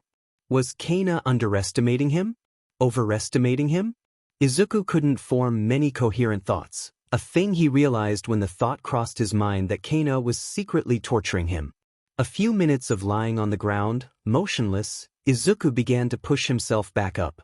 A triumphant whoop came easily, especially after that display, hands held high above his head. He'd done it. He'd done it. He'd gone above and beyond plus ultra. He was done with a 12th of today's training. The thought dawned on him when Kaina handed him something he hadn't noticed was there before, likely on account of staring at the sky and being unable to see anything in front of him. A much longer blaster was moved into his arms this time, half the height of Izuku and probably half his weight. Bright red and orange, the thing was long, gaudy, and heavy. Having a revolver thing is great and all, but you need something with a kick behind it. I modded this specifically so you could snipe with it, because the stock version kind of SC case. Ah, thank you. Whatever you have in mind, you should scale it up. I know you prefer short range, but I told you I'd teach you how to shoot. Get me? Yeah. Right. With that in mind, I've set up some targets. Glass bottles, tin cans, you get triple points if you can hit that plate. You know what to do. Izuku picked up the blaster, he still refused to refer to the things as guns, and pointed it at the first glass bottle. A fairly close target, Izuku took a deep breath and looked. It's okay. I'm not learning this to take lives. I can still save people like this. This method of calming himself down wasn't perfect, but it was serviceable. His breath was still shaky, knees almost buckling as he shouldered the blaster and looked down the iron sight. It was a cheap plastic thing, but it did the job for a training rifle. The targets were close, his blaster was surprisingly accurate, all that was left was simply to aim and shoot. Aiming proved harder than he thought. The slightest movement would pull the barrel away from his target, and when he tried to correct, he'd overcorrect. The occasional shake that went through his body really didn't help. Izuku's first aim went on for a few minutes before he shot. Watching with hope, the foam dart went sailing straight past the glass bottle. It was a close affair, but ultimately, no dice. You'll get it eventually. This is why we practice, you know. Izuku responded with an affirmative hum, taking aim once more. He needed something to focus on, something that wasn't his blaster. There must have been something around he could focus on, right? Well, luckily for him, there was. The light sea breeze accompanied the quiet lapping of waves.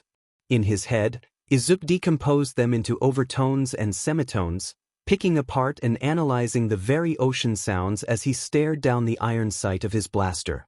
Izuku took in a deep breath and shot, toppling the closest glass bottle. An excited grin on his face, he turned to Auntie Tsutsumi and beamed. I did it. Was that right? Kaina replied with a thumbs up, before pointing back out to the junkyard. Several more bottles stared back from their perches, indicating Izuku's job was not done. Breathe, think, shoot. Initially, Izuku had been suspicious of the length of time he was going to be shooting the rifle. An hour was a long time after all. How could he shoot sustained fire for an entire hour? Breathe, think, shoot. The answer was, surprisingly, that he could very easily. Every bottle was minutes of setting up, aiming, and firing. He'd miss the first shot, sometimes the second, and rarely the third. Each time, minutes would creep by as he made sure his aim was true. Breathe, think, shoot. Izuku wasn't great at it, but he was proud of the shots he did make. Out of the corner of his eye, he could even swear Kaina had worn a grin on her face, an expression that seemed different than her usual soft, fluffy affections. Did she feel the same pride Izuku did? It made him feel giddy. There was a rush whenever he hit his mark, and the want of praise kept him going. He hadn't taken to the blaster like a fish to water, but that was all right. They had 10 months after all, 304 days plus or minus 6 days each way. Breathe, think, shoot. Some of them seemed to be taunting him. The further glass bottles were sitting there, staring, mocking. No matter what Izuku did, no matter his aim or how he breathed, no matter if he closed his eyes or not, no dart ever met its mark. That wasn't even to mention the plate, ornamental and maddening all the same. Frustration boiled beneath the pride of marksmanship, with each passing moment fueling this ugly, clawing feeling. He wasn't unfamiliar with it, but Izuku hated it a little more each time. It was the part of him he hated most. And that's time. Already? Only just gotten started. What I say goes. You're a long way from a master marksman, but you've also got a long way to go till the exam. Yeah, about that, couldn't you recommend me? Do you want me to? I mean that not really. I want to get in under my own power. I want to prove that I'm just as capable. Thought so.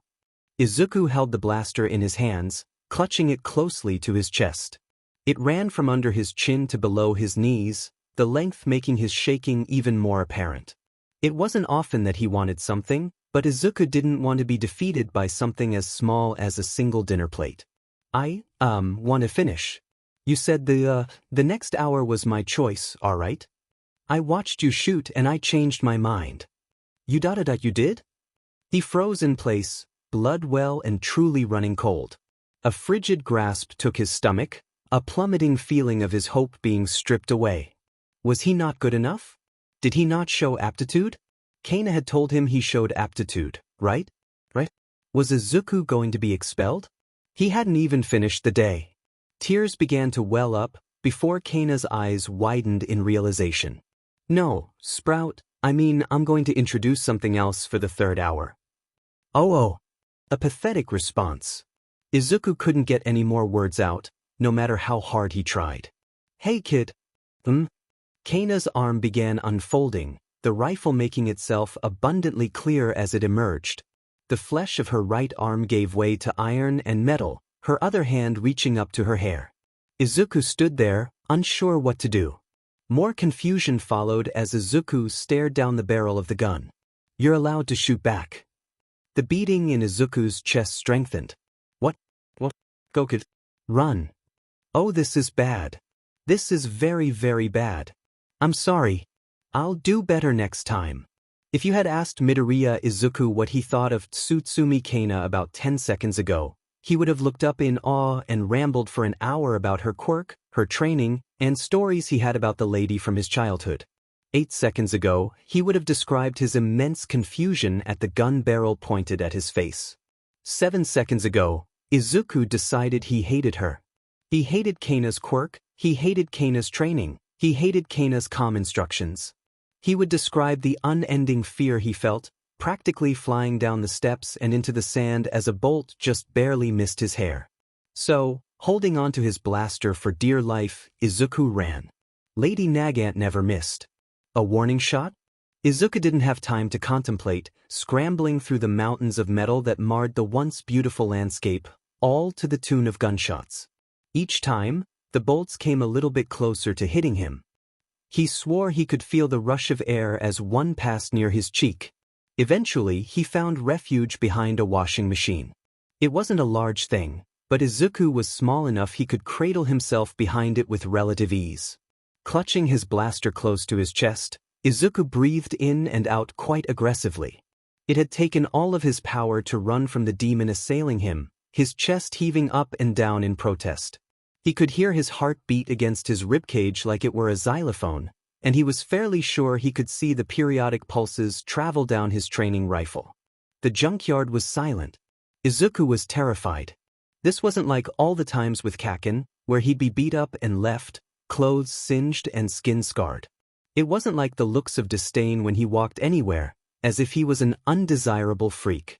This was terror on a cosmic scale. The fear of death ran strong through his veins, as if at any moment his life would end.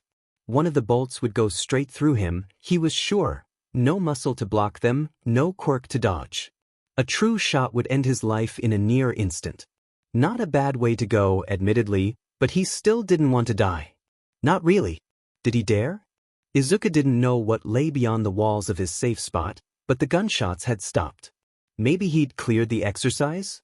What else was he supposed to do for an hour? Sit here?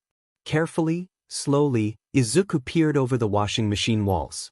First his hair came into view, then his forehead, before large verdant eyes revealed the scene before him. Kaina was stood atop the stairs to the promenade, rifle pointed directly at his position. Wisely, he ducked back into cover as soon as he noticed the bolt whizzing towards him. Izuku could feel it graze his scalp, reminding him of how entirely his life was in Kaina's hands. Shoot back.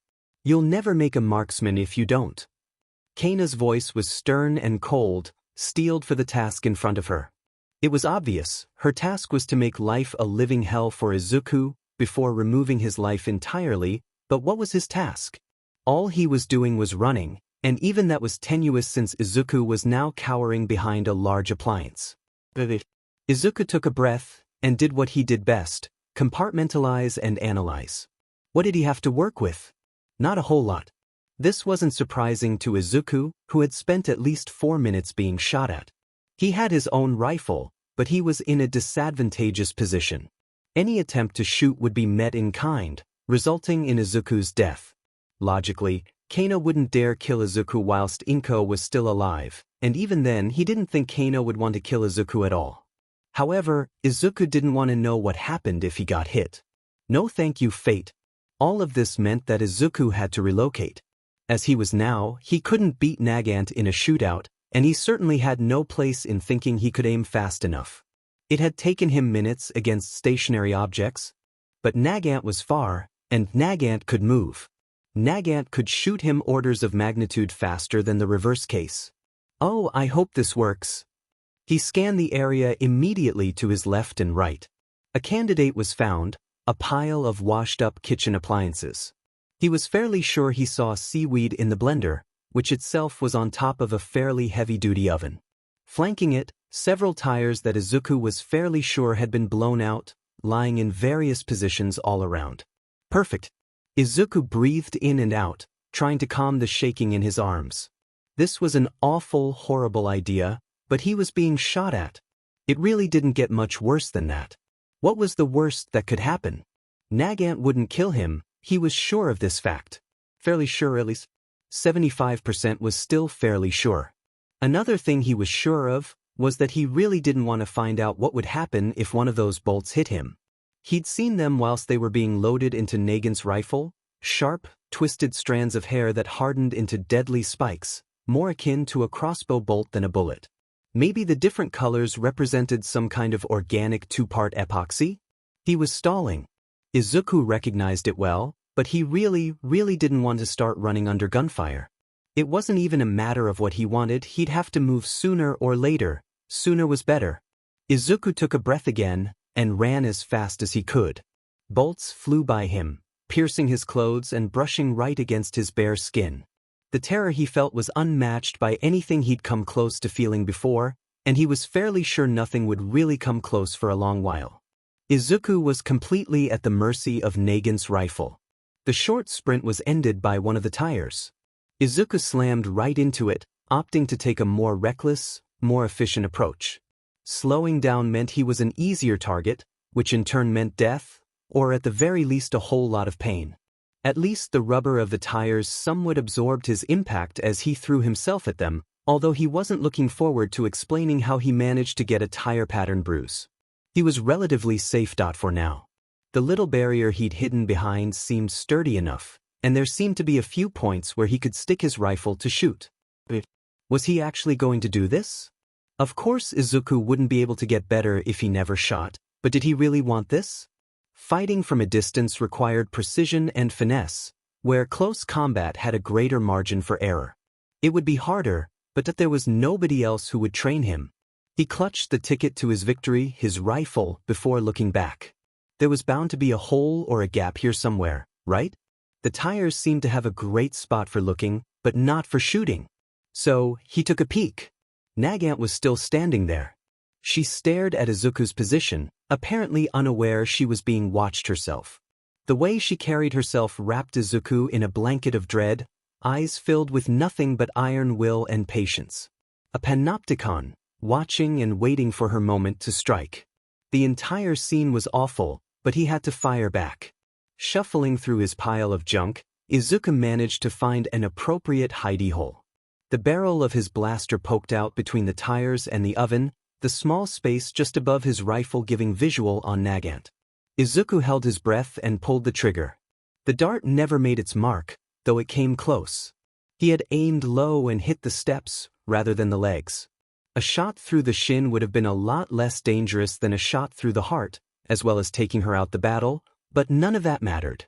Suddenly, pink and blue filled his vision, one of Nagant's bolts impacting right between his eyes with a loud thunk. Game over, Sprout. That would have killed you. Was this a trick? Was this just Nagant trying to lure him out, so she could shoot him again? Surely the fight wasn't over yet, right? Izuku took another peek, and found Nagant with both of her arms, rather than an arm and a rifle. He'd lost. Somewhat cautiously, Izuku rose from his barricade, holding both of his hands above his head. His rifle lay in one of them, pointing at the sky, with his offhand empty. Come back, kid. We gotta review what you did well and what you could have done better. Izuku nodded, taking careful steps across the junk, hands still firmly raised in the air. Of course he didn't want to return. Nagant had almost killed him. Although, he guessed he was never in any real danger. The bolt had hurt, but it hadn't pierced skin. It was definitely going to leave a bruise there, though. It had taken some cajoling and beckoning for Izuku to finally return to the promenade. Every step was filled with the expectation he was going to have to run off again, adrenaline making everything so bright and loud. His senses were sharp, too sharp for his head to properly handle. There he knelt in front of Kaina, who was sat cross-legged. She was a lot less intimidating when she wasn't threatening Izuku with death, though Izuku could say that about a fair few people. Sitting like this, her hand running through her colorful hair, it almost looked like she hadn't been pointing a gun barrel at him just a moment before. So, what do you think you did wrong? That aren't we supposed to, start with the things I did well? Your brain focuses on the worst. Tell me what you think you did wrong. It took a moment of wondering to produce a few answers. They were kind of nebulous concepts, so it took a few moments more for Izuku to condense them into meaningful sentences. I got panicked. I also, wasn't sure what I was doing, I think. Oh no, you knew what you were doing with that rifle. I'm almost impressed, actually. Almost. Not really? Yes. Your main problems weren't even inherent to this exercise. You get frustrated when you miss your target, and you celebrate too much when you hit. It comes down to your patience. You have very little of it when you don't have a solid grasp of the situation. You also need to move when you shoot. You give away your position with every shot, so if you do shoot, you pick up your rifle and you run. I see. Izuku mentally noted these points down. Some of them were a little less physical, some more mental, but all of them were integral to his path as a marksman. Patience especially. How do we fix it, I guess? I'll cover it. Well, that wasn't ominous at all, he thought. You lasted 6 minutes. And 23 seconds, give or take a second. You aimed for the leg, which would have taken my movement, but not my weapon. Aim for the arms first if you intend on disabling an opponent. You showed good intuition on sniping spots in this junkyard, relocating from a bad position to a better one. You need to be more patient. He nodded, unable to say anything. Losing to his thoughts, Izuku began processing the information, sorting it, placing it into neat little boxes to come back to later. He had to fix these problems if he had any chance to get into UA, and he had to fix them quickly. At least the information was presented in an easily digestible and processable manner. Izuku was thankful he didn't have to wade through platitudes and hand waves. That simply wasn't how he worked. He was sure Kaina recognized that too, a benefit for how long she'd known him. Well, I guess you've done well. You can take the rest of this hour off, we'll do some meditation or something.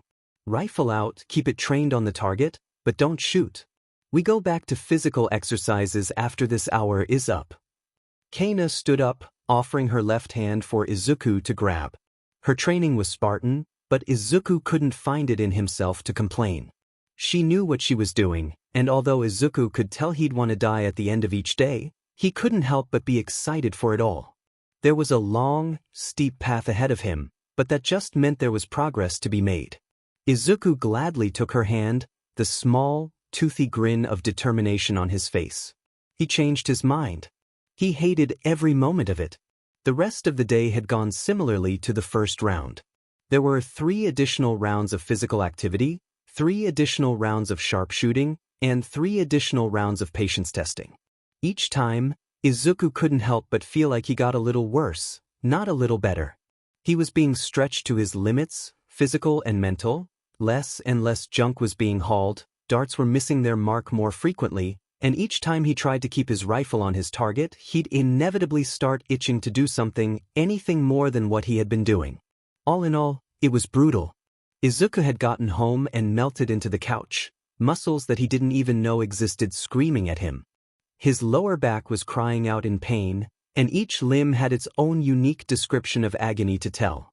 His brain had been fried by target practice, and all he could see when he closed his eyes were the iron sights of his rifle. Izuku swore that patience training had made him more impatient. He had hoped for a nice warm meal when he finally returned, but got nothing. Ma was still making food, and that bugged him immensely. Never one to complain, the feeling was unwelcome in his system, so he never voiced it. Mama was trying her best, and Izuku couldn't fault her for that. A call from Ma drew him to the dining area, shuffling like a recently deceased zombie in the midst of rigor mortis. His feet dragged, as awful as they felt in fact, Izuku was sure he could feel blisters forming. The idea that this was the first day just made his pain feel worse. Sitting down in his seat and seeing the feast before him dispelled a lot of the dark feelings he was experiencing. Giving his thanks, Izuku dug in and did not speak. A worried Inko had tried to stop him practically inhale his food, but Izuku was having none of that. More accurately, Izuku was having all of it, very quickly. It was heaven in his mouth. Meats, rice, fish, vegetables, everything he could ever want. Fireworks of taste filled his brain, and for once, he thought this training might not be that bad. Izuku went to bed that night full and satisfied, if aching all over. He was happy. The kid had been improving leaps and bounds in the weeks following.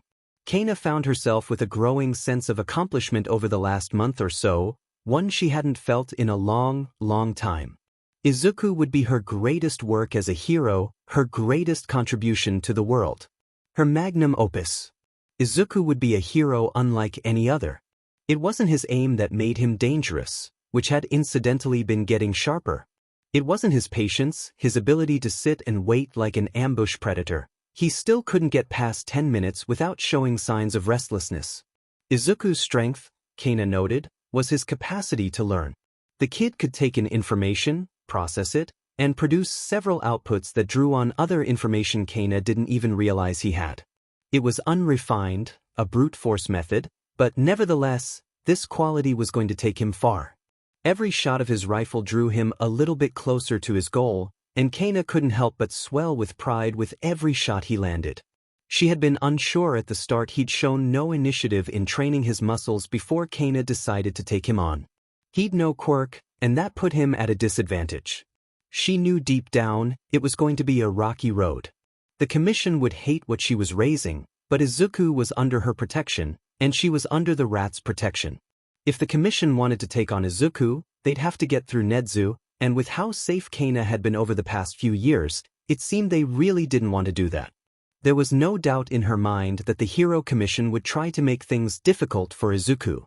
They'd put blocks in his way that other kids simply didn't have, both by association with Nagant and lack of birthright many other kids were given, which was so ridiculously unfair that the usual stoic exterior Kaina put up was visibly cracked in annoyance. As she looked at the kid in front of her, 1 month on, she knew she made the right choice. Izuku had risen to every challenge she'd thrown at him, whether it was supposed to be fair or not. Their first spar was a bloodbath, but it was always meant to be. He was too impatient, but too hesitant. She noticed the way that he tensed before he pulled the trigger, how he never aimed for the vitals or the head. Reverence for life was important, but if Izuku was backed into a corner where he had no choice, would he be all right? Shaking her head, Kaina decided that wasn't something she had to consider yet. They were only 1/10 of the way through their training, they had time. It was likely going to be years before he had to make that decision anyway. Or, at least, she hoped. The commission had used her, taken her and molded her into a peacekeeper, not a hero. There was blood on her hands. Kaina knew better. Their society was a fragile piece, sat atop a pillar of lies. The one shining beacon of it all, the symbol of peace, was only one man, and one man could only do so much. Quirk or not, Izuku's heroism would shift the natural order of this quirk hero society, a perfect thorn in the commission's side, the first quirkless hero. What a hero he would be! Kaina looked at her young pupil, still inexperienced and shielded from the truest horror of the world, but steeped in the waters of hate nonetheless. She watched as he darted between the slowly depleting piles of junk, periodically disappearing and firing his rifle, before moving again. The kid's capacity to learn was a sight to behold in action. In a few short weeks, he'd taken up the basics of sniping, and had added his revolving sidearm to the mix too for short-range combat. It was imperfect and unrefined, but the beginnings of a mixed-range fighting style were there, just starting to coalesce out of the fog of war. So, as Kaina fired the killing shot, hitting Izuku's side and hearing his calls of pain and frustration, she decided it was time. He was ready for hand-to-hand. Kind of. If he got started on his martial arts before he solidified a ranged fighting style, the two would mesh. The perfect all-range brawler, incorporating close quarters, short-range weaponry, and long-range firepower. A truly adaptable hero, ready for any situation. Perhaps that was Izuku's truest ability. The ability to take in information and adapt was something many heroes lacked, almost always due to an over-reliance on quirks. Quirks were everything after all. Without that tether, Izuku could be anything he wanted, a true tabula rasa dot or an Eevee. Kaina had always found the Eeveevolutions cute. Izuku kept taking in deep, ragged breaths. His stamina could definitely use more work. How'd I do? Kaina grinned. You're improving, Sprout. The movement is great and all, but you still need to take the time to aim properly. You're still impatient. But, you said that I was too hesitant last time. Aren't those contradictions? Everything she had thought about the kid was right. He remembered things, he internalized things, he produced outputs that continued to surprise Kaina. Not necessarily, Kaina explained. Patience is about lining up the shot, hesitance is about taking it. You don't take enough time to aim, and once you line it up, you second-guess yourself. Can I fix that? Not without experience. Whatever weapon Izuku had been cooking up in that head of his, he'd need to make it quickly. Adapting to a different weapon would take time if he wasn't used to it, after all she'd discuss with Izuku later. Get your things, Sprout. We're going somewhere. We're only halfway through, Miss Kaina. Classes start today. I'm taking you there. Not to be, rude or anything but do you mind telling me, about these changes in schedule beforehand? Yes. I do mind because it's adaptive. Oh, alright. Finding a place where Izuku could train wasn't easy. Rare as traditional martial arts was in the 23rd century, even rarer were the ones who would take quirkless kids. There was exactly one candidate that was a near enough commute.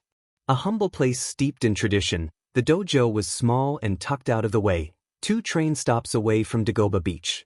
It didn't look like much, but its traditional building, the site boasted, had been around since before the dawn of quirks. Kaina speculated this was why the dojo took on students with weaker or no quirks, although it looked like there hadn't been any quirkless students in quite some time. Just another precedent Midoriya Izuku would set. Mentor and student stood outside the doors, the latter seemingly terrified. Since they'd grabbed their stuff without pause for a home trip, Kaina was stuck carrying Izuku's training rifle, making her stick out like a sore thumb. Izuku was wearing his tracksuit leggings and a t-shirt with multiple holes in it, making him also stick out like a sore thumb. They were 2 sore opposable thumbs, a real and right pairing. Do you want me to knock, kid? Izuku nodded, fiddling with his pistol-type blaster. Kaina supposed it was better to fiddle with that than with his fingers, since the blaster was plastic and could not easily be damaged. The sound of creaking plastic was kind of grating to Kaina though. She rapped her knuckles against the door quite loudly and waited. They both did, standing there awkwardly in silence. The awkward pause between them continued until they heard footsteps on the other side, quickly approaching. Izuku froze up, the poor boy. Although his intelligence was something to behold, so was his confidence, and not in any good way. The door flew open, and Izuku flinched. Whirring. Stood at the door was a boy no older than Izuku, blonde and dressed in a traditional gi. He'd have looked no different than any other random boy from the street if it wasn't for that large tail of his. Sharp eyes met Izuku and Kaina, before his body gave way to a welcoming hand. Come in, you'll get cold standing there like that. Izuku hesitated for a second, before stealing his gaze and walking in.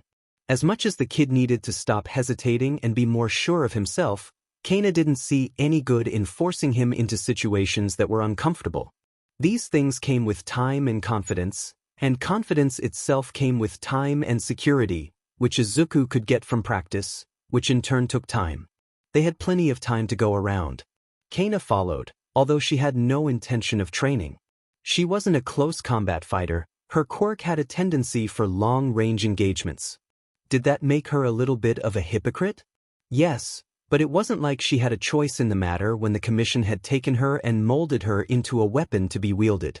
The inside of this place was huge. Utterly massive. Or, it was to Izuku, who felt like he was so small in comparison to these halls. At the same time, he felt claustrophobic, like the paper walls and wooden floors were closing in on him. Paradoxical, his mind provided, yet terrifying nonetheless. Nothing like the terror of being hunted. Mind you, that was a special kind of terror reserved for his death scrapes with Miss Kaina, a kind of terror he was sure he wouldn't feel from anywhere else. Not properly. Are you okay? Oh, yeah, I think. This? I'll be okay in a bit. The tailboy looked at him with some mix between concern and Izuku realized it was literally just concern. It made sense, he reckoned. Izuku hadn't seen the boy's eyes flit down to his feet yet, he hadn't seen the look of disappointment or disdain that came with his crimson boots, he hadn't yet heard the uncomfortable mutter or groan that people let loose upon noticing those demon, infernal shoes. What's with the gun?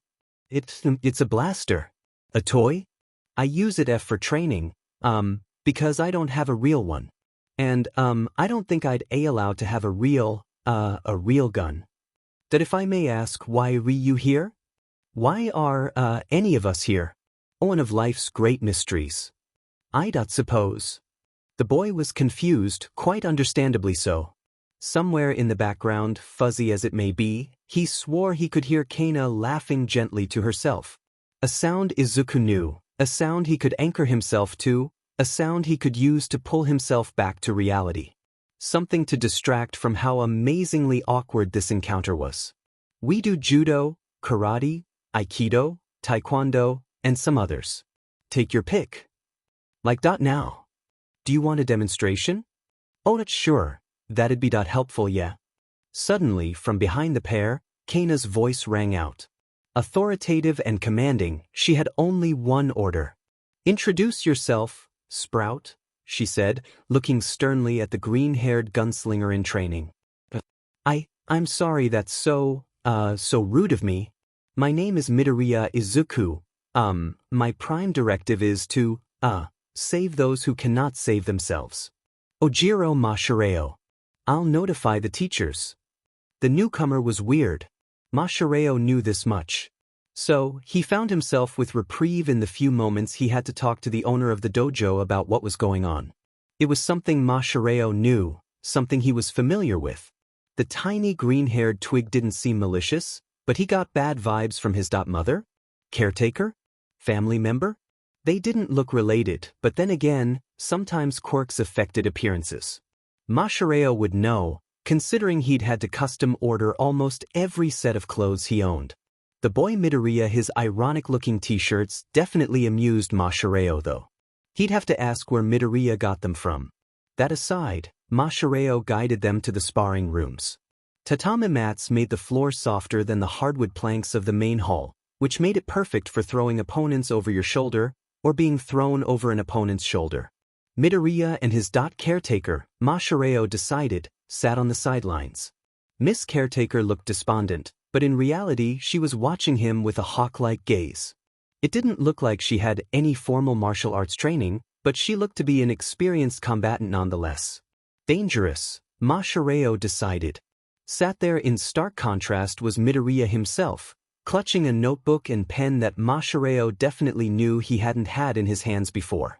Unexperienced, yet hungry for knowledge, Midoriya's green eyes seemed to bore into him with every movement he made. Curious, Mashireo decided. He began with some simple sets, traditional kata, of all 4 forms of martial arts he'd brought up. They were his preferred styles, and he knew most about them. Midoriya didn't look like an outright powerhouse, with his structure looking leaner and more oriented to fast strikes. Although Mashireo could advise, he couldn't control what Midoriya chose to learn. Mashireo's movements were rehearsed, like water running through a stream carved by thousands of years of erosion. He knew what he was doing and he did it well, snaps coming easily from the fabric GI that clad him. Each strike seemed like it could part oceans, each block like it could stop a meteor in its track, each kick, a kick to level mountains. He moved with grace, demonstrating the best parts of each art, hoping to sway Midoriya one way or the other with his one-man display of physical poetry. It was just him in the room, for a little bit. Mashireo could get very into these forms, concentrating so hard the corners of the room seemed to fade into an obscure shadowy blankness. It was a state he could reach rather reliably, the flow state where only he existed. A single-minded task could do that to you. And suddenly it was all over. Masahiro turned and he bowed. Respect was important after all. The honor of martial arts would not be tarnished. Well, at least Midoriya looked like he was having fun. Fiercely scribbling in his notebook, he seemed to be mumbling something that Masahiro couldn't catch. It was white noise to him, and by the look on his caretaker's face, it looked like it was white noise to her too. Midoriya? There was no response. It was quite impressive, and in that single moment, Masahiro saw the makings of an amazing fighter, able to shut out distractions and focus on a single-minded task like he was able to. It just needed directing. His caretaker nudged him a few times before he snapped out of whatever trance he'd put himself under. She apparently was just as impressed as Masahiro was, because a small grin had replaced the indifferent gaze she showed the world. I was, doing it again, wasn't I? I'm sorry, that happens sometimes, and well, I know it's creepy and that I'll just stop talking. Creepy?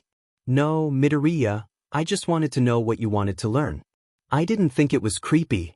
A little weird, yes, but not creepy. Yeah, right, okay. I have, notes on all of the styles you showed me. I think to work with my strengths, I think it would be best for, me to learn Taekwondo. May I ask why? My legs.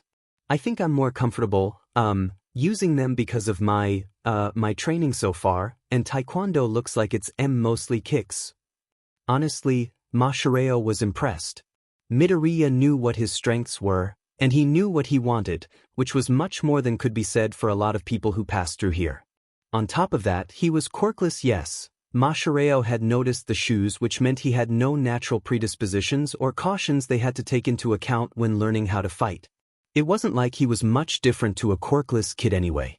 Having a tail was hardly comparable to explosions or lasers or water control. He nodded in approval. You said you wanted to what was it, save those who couldn't save themselves? Are you applying to UA, by any chance? Midoriya nodded, apparently finding the floor amazingly interesting all of a sudden. A problem with confidence? Yeah. All my life I've wanted to be a hero. I was told by a lot of people I couldn't. But I want to try. I'm too. Let's make it in, yeah? Why, yeah? Come on. I'll introduce you to your class and teacher. Masahiro helped Midoriya to his feet, before guiding both him and his caretaker to the main hall. He could tell that the next 9 months with Midoriya were going to be fun. Tail Chi at 7:43. Midoriya. Screen name at 7:43. Yeah. Tail Chi at 7:44. Is everything you label ironic in some way? Screen name at 7:44. Not everything. My notebooks are pretty well labeled. Tail Chi at 7:44. You have a t-shirt with t-shirt on it. Screen name at 7:45. T-shirts. Tail Chi at 7:47. Yeah. More of them? I only see you in the one? Screen name at 17:47. You can tell they're different if you look hard enough. They all have different bullet holes in them. Tail Chi at 7:48. Bullet holes. Midoriya. Midoriya what? You can't just say that and leave. Midoriya. Oh my god, Midoriya. W.T. Izuku no longer had a phone. Or, rather, he no longer had his phone, which was now in possession of Miss Kaina. The air was salty, the waves were relaxing, the sands were white. Yes, you could actually see sand now. How exciting! Although, for as beautiful a scene it was, the sun barely visible through offshore clouds, Izuku was understandably annoyed. Really? Screen name? I thought Tail Chi was bad, but you really can't name things, can you? Is that a problem? Not really. I just think it's a little funny. A good 2 months had passed since Izuku started to fight. His body had filled out, muscles peering slightly through his t-shirt riddled with holes. The cargo shorts he wore showed the definition in his legs, not quite athlete status but still more noticeable than your average everyday 14-year-old. He'd started picking up confidence, which was great and all, but Kaken was still an absolute menace. Even a hand on his shoulder would make Izuku freeze up, and there was nothing he could really do about it, although it had been a little quieter since the incident with that sludge guy. It was easier to get through the day without physical pain, even if people had been telling him to kill himself more often than ever. It was either that, or that they wished he'd died in the villain incident, and occasionally it was wishes that he would disappear and become a villain himself. Those were the worst, but he could stand them. Well, he didn't stand them, more like he locked it away and never looked back. The brain vault was for some pretty bad stuff, and anger there tended to be fester until it became a non-problem. He remembered everything and had logged everything. Izuku was a sniper. He had time to wait. He could prove them wrong. That brought him back here. Kaina was in front of him, placing his phone carefully into her bag before pulling out his revolver blaster thing. A better name was needed, Izuku decided. "Fret's coming in, kid," Kaina started, looking off into the distance. Those clouds were definitely getting closer. "Why are you acting like we're going to stay out here?" "Because we are. You're going to take your revolver and rifle, and we're going to fight." That didn't bode well. Izuku had finally figured out why Kaina wasn't purely training his body here, and it wasn't for a good reason. He was never meant to completely clean the beach, not yet at least. As more of the junk got hauled up, less of the junk stayed on the beach. That meant less cover, which made it harder for Izuku to hide. It also, conversely, made Kaina easier to hit, because there was much more space to aim. Close-range engagements were much harder to achieve, long-range engagements were difficult to maintain, which led to a very harsh learning curve. Additionally, Kaina had started curving her bullets, somehow. Izuku was still not sure how that worked, because every instinct told him it shouldn't. She did it though, because Izuku's instincts were fundamental based in the scientific method, and quirks rarely fell into scientific territory. Kakin produced nitrate sweat. His mother could telekinetically pull objects. Kaina had a wood and steel gun hiding in her arm. The only exception to the rule he could think of was Ojiro, because he had a tail, and humans had tails in the past. So, how am I supposed to see you in fog? You're not. Isn't that unfair? It is. Remember what I told you about. I don't shoot unless I understand where the enemy is. Otherwise, I could hit a non-combatant. But don't interrupt me, though. Yeah. Sorry. Izuku holstered his pistol-type blaster, kind of. In reality, he just shoved it into one of the lower pockets in his cargo shorts, and called it a day. Kaina handed him the rifle, which he took in both hands with recognition.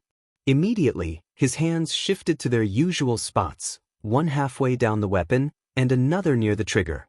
We wait here for a bit. The fog needs to roll in for this to be of any use. That's a bit, you know. Ominous. They call me the Watcher in the Dark Underground. Ominous is kinda my whole deal. That's really terrifying. Kaina nodded in agreement. They'll call you that one day, you know. They will. Oh yeah. Something close to that, at least. A Twilight hero, using a sniper, a pistol, and getting in close for kicks? Darting in between dust and rubble, shooting with pinpoint precision? You better collect titles. Kick butt, take names. What are you? Most importantly, you have to learn the concept of ahimsa. Do no harm, take no sheet. I already do that. No, you don't. Izuku, you're quirkless, and I've seen the statistics. You think your shirt, a shirt with holes in it, hide the burns and bruises you always come here with? You're bullied. Badly. That's why you need to learn patience, and why you need to learn the concept of ahimsa. How did you even ? No? I'm a sniper, Izuku. I see all. Kaina ran a hand through his hair, brushing the left side out the way of his eyes. He felt a familiar sting in his eyes, different from when sand got in them, or when he'd made the mistake of looking at anything shiny enough to blind him. But Izuku was strong now. He didn't have to cry. Ahimsa. Do no harm, take no sheet. I can definitely try. A beat of silence passed between the two, Izuku pulling away and readjusting his hold on the rifle. Several tears welled up and a few of them fell. What about Ma? Does she know? She knows. She's tried talking, nobody really listened. I get the feeling she's biding her time now. A lesson I learned is to never, ever mess with Inko when she's like that. Why? Midoriya Inko. Puts the fear of God into me. Izuku was silent for a moment more, contemplating the depths of his mother's anger. She was so nice, though. Ma was all gentle smiles and motherly wisdom to Izuku, and he had a poor time considering the woman could be anything other than home.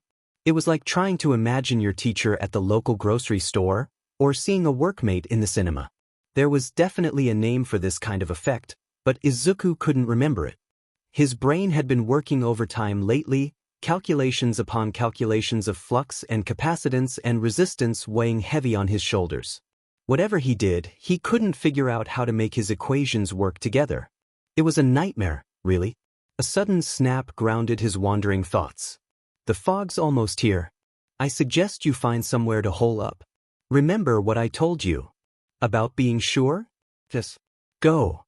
Did Kaina always have to be so blunt? It was like being hit over the head with a baseball bat, not even with any spikes or nails or barbed wire attached, just smacked good and true with a bat. A hard one too. Every conversation with her now was like being doused in icy water. There was just something about her that Izuku couldn't place, an intensity he couldn't ever understand, no matter how hard he tried to. That didn't matter though. Izuku was off already, running headfirst into the fog. It wasn't difficult to navigate. Well, it wasn't horrendously difficult to navigate at least. After spending hours and hours down on the beach, taking away bits of metal and plastic and rubber, Izuku had a pretty good idea of his home field. Could he even call it that? Kaina wasn't helping in the cleanup, she just watched and waited, occasionally giving directions to make sure Izuku wouldn't break his spine lifting something. She'd sometimes set up targets to shoot, and sometimes she'd chase him through the scrapyard. Lady Nagant was nothing if not efficient. The fog lay thick around the scrap metal mountains, each a monument that dwarfed Izuku's form. He laid still, keeping his eyes trained for the slightest sign of his prey. He drew his breaths with precision, in and out in equal measures. It kept him calm. It kept him focused. So far, nothing.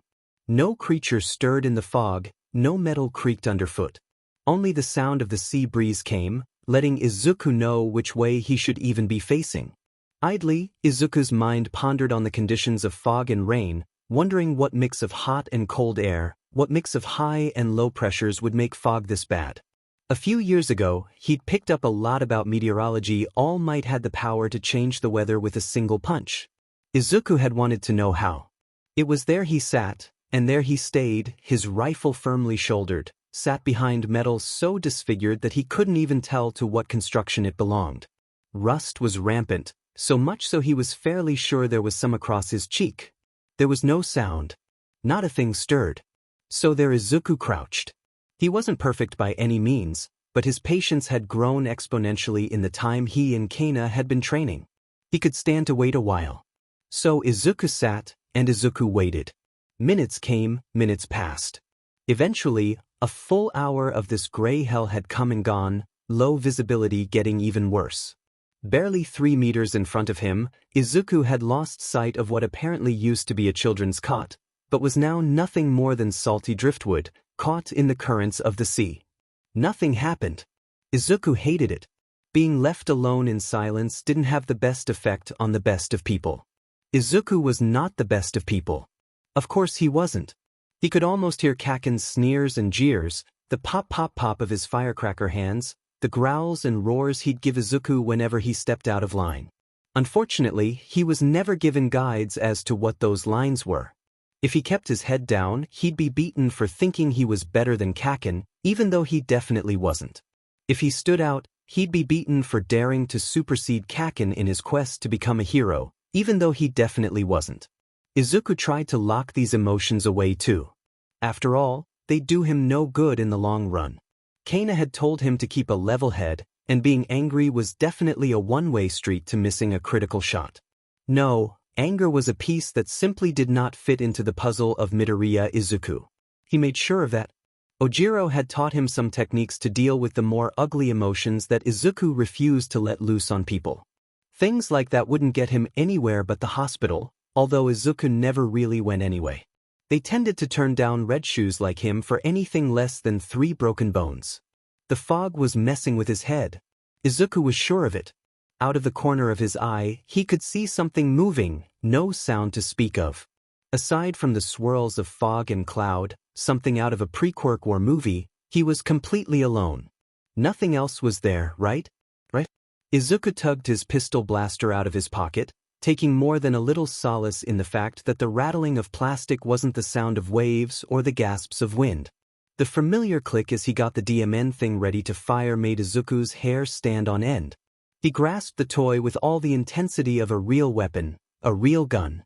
It wasn't Midoriya, Izuku and Tsutsumi Kaina training for the UA entrance exam. It was a predator and their prey, a crafty hunter against a quick-witted runner. Izuku wasn't sure who was who, but he got the distinct feeling that he was the one being hunted. He was being observed. The familiar feeling of being watched was curious, because Izuku himself couldn't be sure it wasn't just paranoia. It clicked, and another moment of realization later, Izuku was very, very afraid. The name she'd given him, the Watcher in the Dark, seemed awfully convenient given the multitude of fog around them. It was silent. Izuku could hear his heartbeat in his ears, feel the blood rush in his chest. Adrenaline flooded his senses, heightening them so that he could see the fog itself move in currents, pinpointing individual drops of water that made up the suspension. It was too quiet. He couldn't even hear the waves anymore. Terror gripped his every bone, and terror gripped it tightly. The shot could come from anywhere with nothing for Izuku to latch onto, no sign of attack nor trace of a track. For now, Izuku was alone, and he was vulnerable. The bolt came quick out the fog. Izuku ducked the bolt, whirling right past him. The terror may have gripped his bones and pulled, but months of this had given Izuku a good set of instincts. 2 o'clock, he registered, before running off into the fog. He couldn't see where he was going and there was no doubt Nagant could hear him, but another shot would simply guide Izuku closer. A closer range engagement spelled trouble for Nagant's sniping preference. He had made an irresistible target of himself, sacrificing any safety to draw out Nagant's next shot. Another one, 3 o'clock this time, yet Izuku did not shoot. There was no confirmation of the target, which meant there was still the chance to hit a non-combatant. Each time he stepped, his foot sunk a little into the sand. It hit his sound, but it also made him slow and more liable to being shot again. One more bolt came out of the mist. Straight ahead. Izuku holstered his pistol and shouldered his rifle. He'd seen Kaina run before, so he had a feel for how fast she would run, and more importantly, how she would run. Even though the horror that hung over him remained strong as the fog, Izuku couldn't pass the opportunity up. There was no hesitation as he shot. His aim was straight and true, the barrel barely flinching from its laser-point precision. Unfortunately, there was no hit, and he had to run again. Back into the fog Izuku slunk, an awful feeling pulling him onwards. The crash of the waves as the tides rolled in did nothing to deter the two snipers in their duel. Once he noticed his shoes beginning to get wet, Izuku realized he'd have to take refuge closer to the seawall. Occasionally, they'd fire off a few shots at each other as they both migrated backwards, but neither landed a hit. Izuku was thankful for it, at least. It meant he was getting better. They'd reached another lull in their battle. With no way to tell the time, Izuku wasn't sure how long it had been since he started. Trembling muscles in his arms and legs screamed at him to stop, to just give in and let Nagant get her shot, but the grim determination he had picked up said otherwise. He hadn't gotten a shot in on Nagant before, but he really wanted to get one up on her now. It dawned on him that Izuku never had any advantage at all. Nagant had likely fought in worse conditions, and although Izuku knew his way around the junkyard after spending time being NTMT with the filth, he also had little idea of how to navigate through any condition worse than a lovely summer day.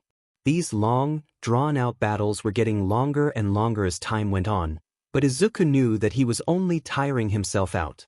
Nagant had been doing this for years. Why would he be able to land a hit? A sudden creak of metal snapped him out of his funk. It was slow approaching, creeping, almost calculating. Behind. Izuku whipped around, seeing nothing of his hunter, nor anything of his prey. There was just the expanse of fog, the void, and nothing else. This place is great. There's so much random cool stuff here. Izuku screeched, instinctively turning towards the thing that had talked, shooting it with his rifle. Of course, the dart pinged harmlessly off a limb, but it was the thought that counted. In fact, the shock made Izuku feel faint, wobbling on his feet from an abundance of oxygen. An abundance of oxygen would destabilize the pH balance of his blood, which would in turn make him feel dizzy because the body thought something was wrong. It was definitely wrong if his rifle had just fallen from his hands onto the floor. Well, would you look at that? Sharp instincts, I like it. Perfect for testing some of my more that will say temperamental, yeah? Yeah. My temperamental babies. The ones that need a decent bash with a wrench, you get me? Pink dreadlocks framed a face that was way too excited to be out here, much less to have just gotten shot. Izuku noted the heavy pair of goggles that lay over its eyes, appearing to be much fancier than necessary. Streaks of oil and grease covered her neck and chest. Nope, Izuku thought to himself, skipping the chest. Honestly, her arms seemed decently toned, about as well as his were. Dressed in a tank top, Izuku couldn't help but draw comparisons to. Alright. He was still being hunted. From behind the mystery girl, a form appeared out of the fog.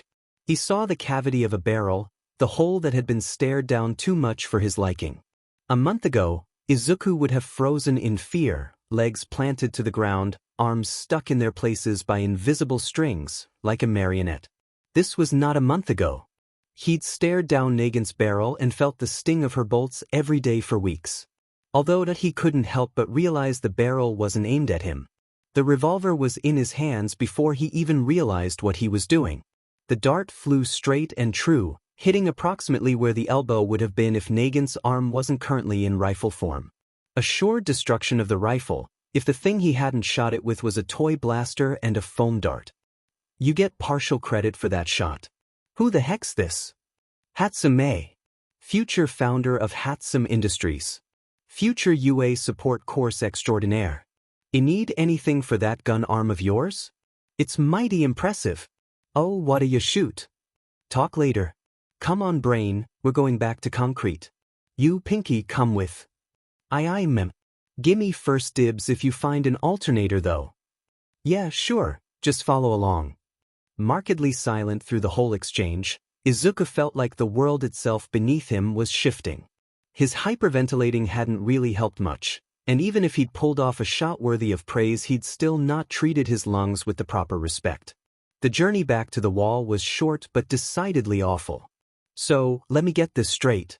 You came here looking for spare parts? Great place for it too. Heard about it through the newspapers. Someone's been cleaning up.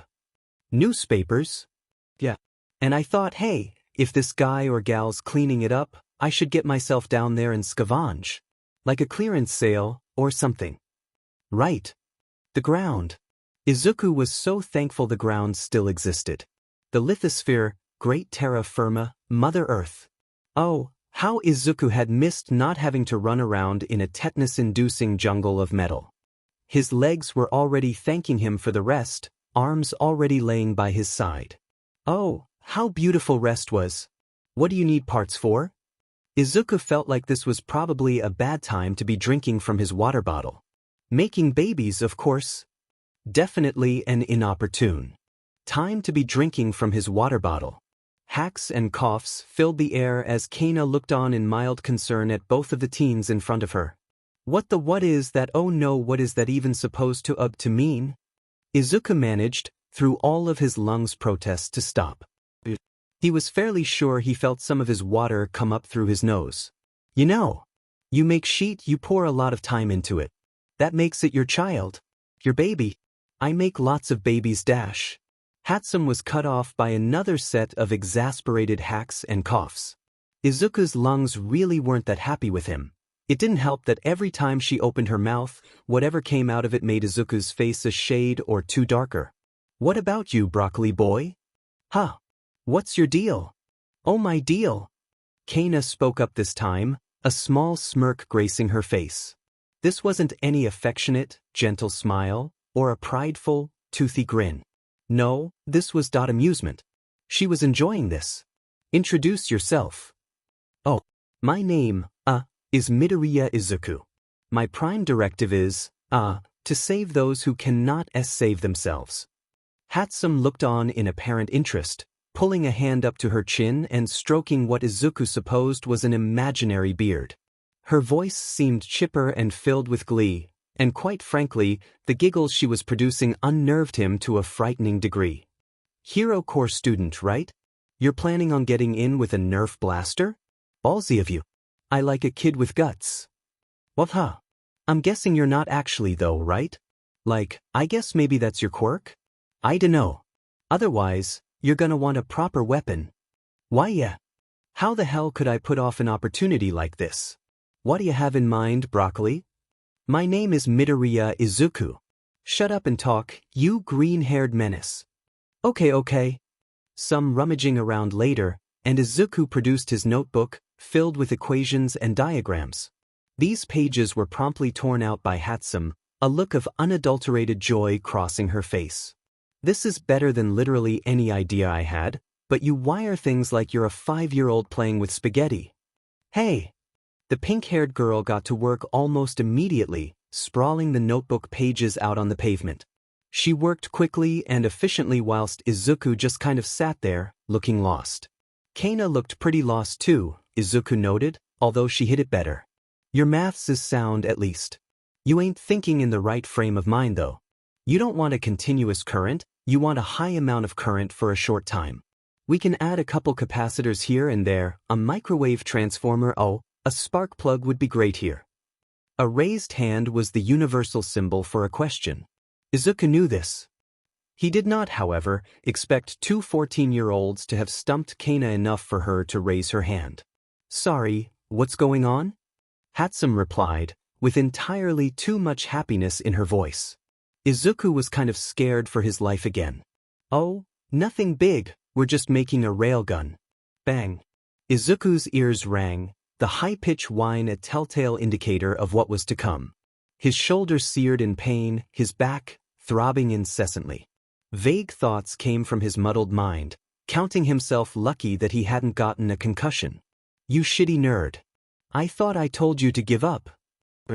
Kakin. Izuku really didn't want to be defusing a bomb right now, although he'd have to get over his absolute terror before that. It wasn't the same type of terror as falling prey to Kaina, no, this was different.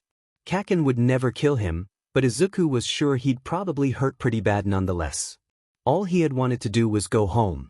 He and Ojiro were going to drop by Hatsume's workshop to get started on their project. It was a good day, a day to be happy about. He had friends that didn't treat him worse than a cockroach was treated, he had friends that listened to him ramble, he had friends that wouldn't instigate the rest of the class telling him to. He left that thought alone. Izuku's excitement had not gone unnoticed by Bakugo Katsuki, who had shoved Izuku into an alleyway to personally terrorize him. I don't understand. Shut up, dirt. See you. I know your game. You think you're so good, don't you? But no. I just dash. I said shut up. You're looking down on me, aren't you? I see it in your shitty green eyes. Suddenly, his vision danced with stars as Kakin's hand was thrown, a right hook, palm towards him. Izuku could do nothing but watch, the left side of his face exploding in pain. That wasn't going to clean up well. He didn't remember much of what happened next. And by the time I zoned back in, I was already here. Izuku winced as another cotton bud danced over his face burn. Ojiro, bless his tail, had taken it upon himself to help fix Izuku up, first taking his burnt uniform top off and tending to his wounds. Not that he needed it. He was perfectly fine doing it by himself, he'd done it plenty of times before, but Ojiro insisted. Forcefully, too, he was already on a week's ban on sparring with his tail-toting companion, he really didn't want the week ban on Hatsume's workshop too. The stool that he sat on wasn't the most comfy. Izuku knew he wasn't that tall, but he was also fairly sure the stool came from a children's set. It was in keeping with Hatsume's color scheme, with the pale pinks and all. You gotta do something about this guy. Like really? Izuku was silent, a heavy, heaving sigh coming from his lungs. A cough followed. Had he inhaled some of the smoke too? It's my fault, must have been. Besides, nobody cares about a red shoe like me. I care. Hatsume. Distinctive pink dreadlocks peered out from behind a welding mask. Well, at least she cared for safety as she helpfully shouted, Mei. I told you it's Mei, Miles. Well, maybe she didn't care that much for safety. Her gray tank top was sending a conflicting message to her welding mask, after all. Yeah, and that. Miles. Oh, Izuku chimed in, like Miles Morales? No, like Tails. His first name? Miles Power? I don't see why Tails doesn't work, Ojiro retorted. That's like calling me Eyes. That's like calling him Guns. The squabbling between his friends, his actual friends, soothed Izuku's mind. The sound of waves played heavy in his brain, defaulting to a place he knew would be calm. Although, this was a far cry from the beach. You really think we can, make a railgun in 6 months? We can make 2. Yeah. I'll make 3. Hatsume Mei, I don't need 3. It'll be 4 plus robotic arms if you keep that attitude up. A workshop through and through Hatsume? Hatsumei's working space was littered with tools and unfinished projects. What she claimed was a workshop was actually just the garage of her house, and when asked where the car that was meant to be in here actually was, Mei simply cackled and said it wasn't a problem. Almost every surface was covered by some mix of tool and unfinished item. Some of the items were harmless, little things that looked to be of zero consequence, like deviously hard puzzle boxes that she put together for fun. Mei claimed she hated them, but she also claimed that watching other people try to solve them was fun. Some of the inventions were much more concerning, like the thing Izuku swore was a rocket motor, or the thing Izuku hoped was not a homemade flamethrower. It looked like she'd made her own welding station too, the patches of steel and hastily put together control panel looking very much on brand for Mei's particular type of genius. Sorry, are we all going to skip over that? Izuku looked down at Ojiro, who was now nursing his chest. A nasty cut had formed there, as well as some more burns. The more he looked at it, the more he realized he hurt his penchant for ignoring his injuries couldn't hold up for all that long when he was forced to acknowledge them. The familiar sting of isopropyl racked his torso. Confused, Izuku made a noise that could have been a question, if he had more energy. How is this in any way your fault, Midoriya? How isn't it? It's my fault for trying to be a quirkless hero. Midoriya. Ojiro was cut off by the ear-splitting screech of Hatsumei's welder. Izuku imagined it had taken years of meditation for Ojiro not to stumble at the sound, but Izuku was not so lucky. His patience did not betray him, but rather his general lack of emptying his mind. Izuku, with all of his training, still flinched at the loud noise. And then suddenly it had stopped. The perpetrator in question lifted her mask as she worked on the more delicate parts of the system, only sparing an occasional glance at the 2 she had dragged into her home. You know? I don't think we can talk that out of him. I fix machines, not people. I don't think you can help him any more than actually be in there, yeah? That's what my mum told me. Mei, she says, don't blow the garage up, but she also says that being there for a friend when they're down is important. That I don't like it, but you have a point. Midori, we have to get you a therapist. Izuku grumbled. He was right there. Ojiro was dressing his wounds, firm but not too firm, he guided, with bandages now, so it wasn't like he was just not there, or something. I'm not getting a therapist. I don't need one. I have it under control, I promise. This doesn't look like under control to me. It's fine, Ojiro, I can handle it. I got used to it. There's so many things wrong with that statement that I'm not even gonna try. Here you're fixed up. Thanks. A hand was extended to Izuku, calloused and strong. When Izuku took it, Ojiro pulled, hauling him to his feet. It was a simple gesture, and he would have liked to deny it meant that much to him, but the tears that threatened to pour from his eyes said otherwise. He got a fond look from his sparring partner/friend. At least he thought he did, from what he could see through his watery vision. Right? Izuku said, voice wobbly and fragile, we should get to work on this thing. Come on. I've been waiting on you for a while, lab assistants. Come here you two, I need your help with this. Moving around the workshop was a pain in the neck, at best. God forbid he knock something, or Mei would shout at him about workplace etiquette, not that she knew anything about that. The rails came into view. 2 long strips of metal, both connected to a power supply that looked like it was a quick detour away from an explosion. Mei's work was, put succinctly, absurdly dangerous. Welcome, one and all, to the first grand test of our prototype. Mei extended her arms, her theatrics dial twisted all the way up to 11. Failing to see the point in fighting this decision, he simply stood beside the table. We have here the first prototype of Baby 12.1, or 12 Alpha if you're so inclined. Our test today will give us a proof of concept for Baby 12's full release, the Mei Cannon, or more boringly, the rail rifle. Half-hearted cheers and claps came from the two boys now gathered around the table. Mei's antics were always exhausting, but they hadn't even started yet.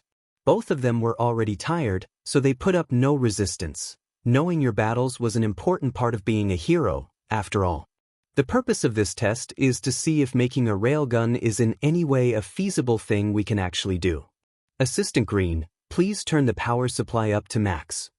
Is that a good idea? No half measures, Green. Turn it all the way up.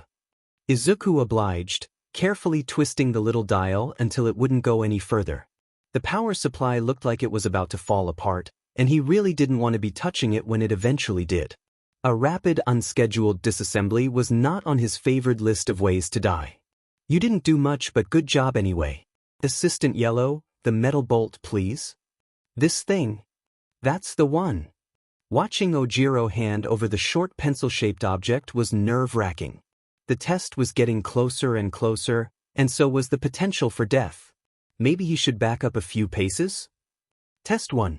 We place the bolt on the rails, pass all the power through a capacitor bank to store the charge, and a variety of swears came from all three teens as they ducked under the workbench. Izuku's ears rang again. The bright light of whatever had happened burned into his eyes. Ojiro looked a little worse for wear too, holding his hands above his head. The world was all wobbly again. Izuku could already feel the tears dropping from his face as he tried to make himself as small as possible. Okay, not the best start. We may, and I do stress may, have just fried our capacitors. Mei came out of that event the best, Izuku reasoned. She had ducked like him and Ojiro, which really did not give Izuku confidence in the power supply's apparent safety. Already, she was back up and tinkering, the clattering of metal loud against her work surface. As Izuku slowly rose from the ground, the last to do so, he watched as Mei pried the melted wires from the capacitor bank. The majority of the cylinders had burst open from the top, and parts of the work surface seemed more scorched than usual. Right, I kind of expected this. That's fine. We test again. This is science in its purest form. You too, you should be taking notes. Green, that's your department. What do I write down? Write something like, the choice of capacitor was bad and awful, and whoever designed this system should be hung, drawn, quartered, burnt at the stake and fed to the plants, in that order. At least then they'd be useful. I'll paraphrase. You do that, Green. Yellow, pass me those big cylinders there. Ojiro complied, a little more hesitantly this time. About 6 of the large blue cylinders made their way onto Mei's table, the madwoman in question humming a tune as she tied wires together with reckless abandon and blatant disregard for any safety rules. We connect the capacitors in parallel, which lets us build up charge. Then we release it all at once and hope this won't blow up this time. I think we overcharged the last ones. We're gonna turn the voltage down for now, right? Ojiro looked at Mei, a grin spreading across her face. Wide, toothy, borderline manic, but showing no sign of slowing down. Perhaps it was naivete on Ojiro's part, maybe blind hope, but it turned out that no, Mei would not turn the voltage down. Horror creeped up both boys' spines, but their resident mad scientist persevered. Test 2. A new and improved capacitor bank has been introduced. It should store the charge better and hopefully won't violently explode like the last one. Like, honestly, how rude. Oh yeah. Almost forgot. Mei handed the 2 pairs of goggles, making Izuku wonder why she hadn't handed over the goggles before. It would have been much more useful, with her explosive way of testing and all.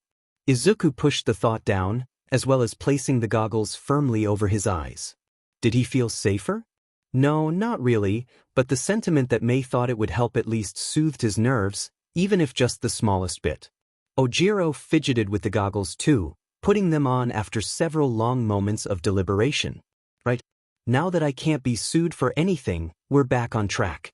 That's a joke, right? You should know by now not to question me, Yellow. Now, Green, notebook at the ready.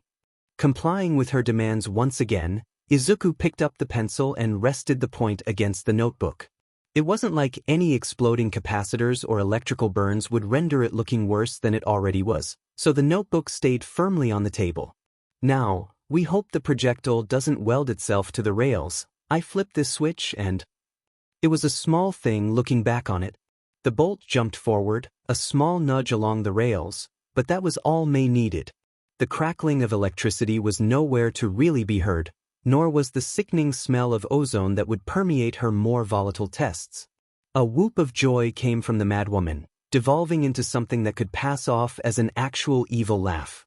Izuku wisely decided it was a good thing she wanted to go into support for heroes, because as a villain, she would be terrifying. Ojiro, however, had furrowed his brow. Izuku understood. If he hadn't come up with the theory behind what he was seeing, he wouldn't be too impressed either. It didn't look all too much, just a small object being moved.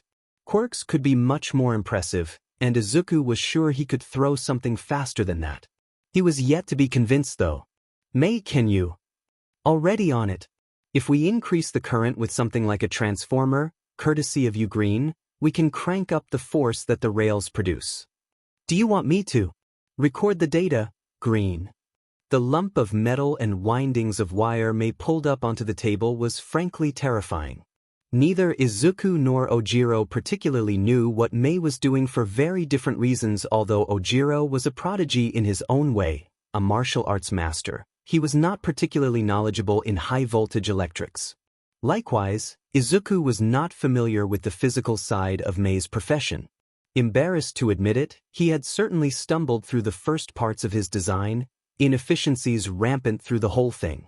He was also pretty sure now, with hindsight, some of his wiring would produce very high-voltage shorts that could definitely kill him. Mei's work was brutal and all kinds of terrifying, but she knew what she was doing. Was that false hope?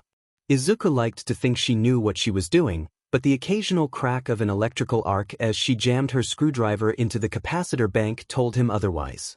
What did he know? Not enough, he thought. Should we be helping? Izuku wondered. No.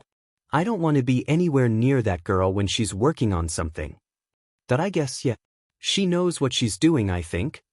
Izuku and Ojiro had made their way out of the workshop as Mei worked.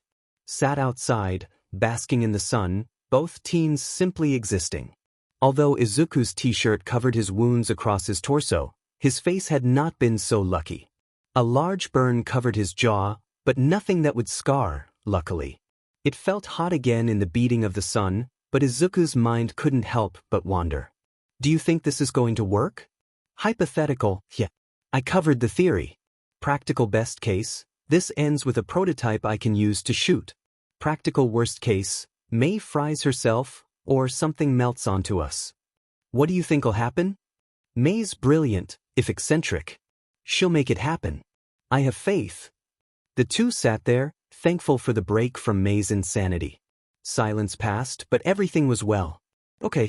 So the electric current creates a magnetic field which creates a force, driving our bolt away from the rails.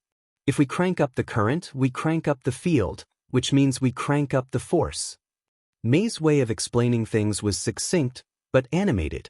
She used her hands a lot, gesticulating wildly and excitedly at the theory behind her latest and greatest project. It could have been sweet if Izuku didn't feel like he was in constant mortal danger from the absolutely terrifying-looking coils she'd commandeered. The size of her wrist, the brick of metal it sat in, was too large for comfort. We crank up the force, our little bolt goes flying. Theoretically, if you kept cranking up the current, you could get forces in the thousands of newtons. The field strength alone would be several Tesla, several tens of thousands of Gauss, and it'd probably melt the rails, but we're limited by how much this baby can produce, which isn't enough. That, boys, is something I'll fix the next time. Mei also had a talent for making everything sound fear-inducing. Everything she did just lead back to that same blatant disregard for personal safety, recklessness that could only belay experience that let her do so in a safe manner. Explosions were part of her process, Izuku had learnt. This wasn't much different, he mused, as Mei dropped the bolt onto the rails for the third time that day. Ojiro and Izuku stood well back, the rails pointed at a cardboard box, itself filled with foam to catch the bolt if it made it that far. Mei cackled as she flipped the switch, the hum of the power supply obscured by a loud crack. She turned the power supply off, all three teens looking at the new hole in the cardboard wall. "It works. It works. Ha. Ha. Ahaha." Izuku could only grin. "And you're putting in safety mechanisms, yes?" "I'd hope so. Mei and I are making it and she's a little zealous." "Izuku, honey, I understand you have your father's penchant for dry humor, but I am not letting you operate a railgun without a safety feature. It's breech load, misfires aren't possible if the weapon isn't loaded with bolts dash. Midoriya Izuku, you are not going to touch a gun without a safety feature. You're already on thin ice for having one at all." "But Ma." Shooting up from his position lying on the sofa, Izuku was promptly cut off by very stern words from Inko. She was always stern, never angry, but always stern. She had Izuku's best interests in mind, always, but Izuku couldn't help but feel like sometimes she was a little unreasonable. "No, Izuku, it took Auntie Kaina days to convince me. If you had a quirk it'd be different, you'd be able to use it. If you weren't so loving and kind, it'd be different too, but it isn't different. You get this Mei girl to add a safety feature, or you aren't laying a hand on your weapon." "Okay, Ma." "Oh, you should bring your new friends around for dinner one day." "I will, Ma, I will." "They are your friends, aren't they? I know you don't get along with most of the kids in your school." "They are. We hold ballistics tests at Mei's house. Ojiro teaches me how to use my legs to fight. We spend time on the beach when I'm not training." He had laid back down, a hand brushing through his hair. Izuku loved his Ma. She was always so nice, her hands feeling light, like the wind. A comforting feeling, so much so that Izuku had found himself pulling his hand through his hair more and more. He found it odd, but he didn't mind. Kaina did it too, now that he thought about it. Maybe she was having more of an influence on him than she thought. "Honey, I'm so proud of you. Your father is too." "Thanks, Ma." Screen name at 1908. "Mei, we have to add a safety feature, Ma said so." Tailchi at 1908. "I told you." Wrench Wench at 1909. Phythean. "If Midoriya wants a safety feature I can just put in a switch to bypass the power supply to the rails?" Screen name at 1909. "I gave up with wiring a while ago, you do what's best. I trust you." "Wait, Midoriya?" Tailchi at 1909. "You can't be breaking out the I trust you's Midori. Gonna make us all cry." Wrench Wench at 1912. Screen name at 1912. "That was so quick. Thanks, Mei." Tailchi at 1913. "Do you ever rest, Mei?" Wrench Wench at 1914. "Not until I start seeing things in the walls." Tailchi at 1914. "Okay, never say that again. That's just kinda scary." 8 months since he started training, Izuku had realized something important. The small group of friends he had forged himself had absolutely kept him sane throughout the PRD. The jokes and jabs Mei and Ojiro would throw at each other, keeping his head above water when the real insults started to fly. Kaken had stopped, more or less. He was too focused on studying and training for the UA entrance exams to give a Deku like him the time of day.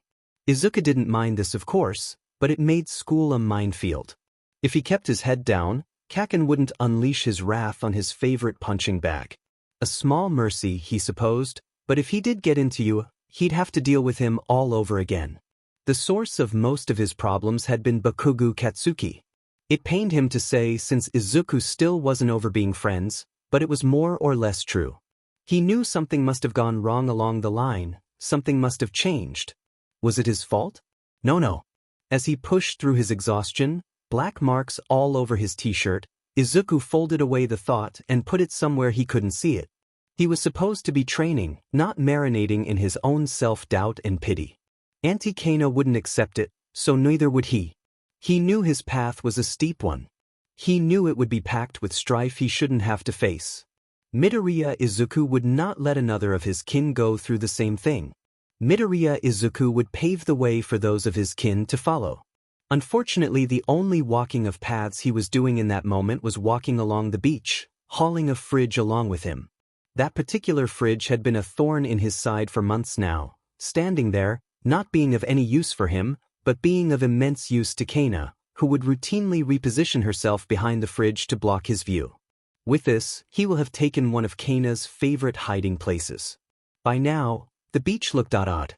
Sand was visible almost everywhere now, but piles of junk towered high, strategically left by Izuku to provide protection against Kaina's ruthless onslaught. It was like this all down the beach, with places to hide for Izuku, and the long, clean stretches of sand where danger was rife. It was nowhere near good enough for anyone to actually attend for fun, but that was okay with Izuku. Less non-combatants to accidentally shoot, he supposed. He took a breath after pulling the fridge over onto the steps. Well, it was more of a sigh, considering Izuku knew what came next. Come on, you're almost there. You're gonna give up now? Midoriya didn't raise a quitter. I'm sorry, who? Wait, do you mean Inko? Izuku simply grunted in reply, pulling on the knots that tied the fridge to him. He wasn't getting anywhere with the rope around the midsection of the fridge, so he had to readjust. Adaptability was important, Kaina would say. Heck, 9 months ago Izuku wouldn't have even looked at the fridge, and now he was pulling it up the stairs. He was doing it.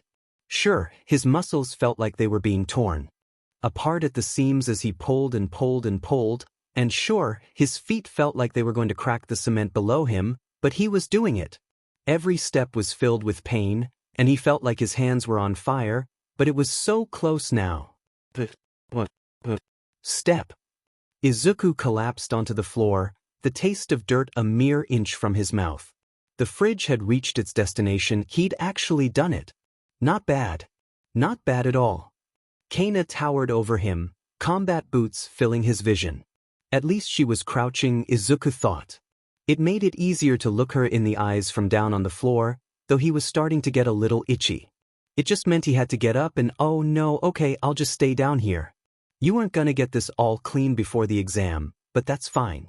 You don't need to clear it all, but you'll come DMN close.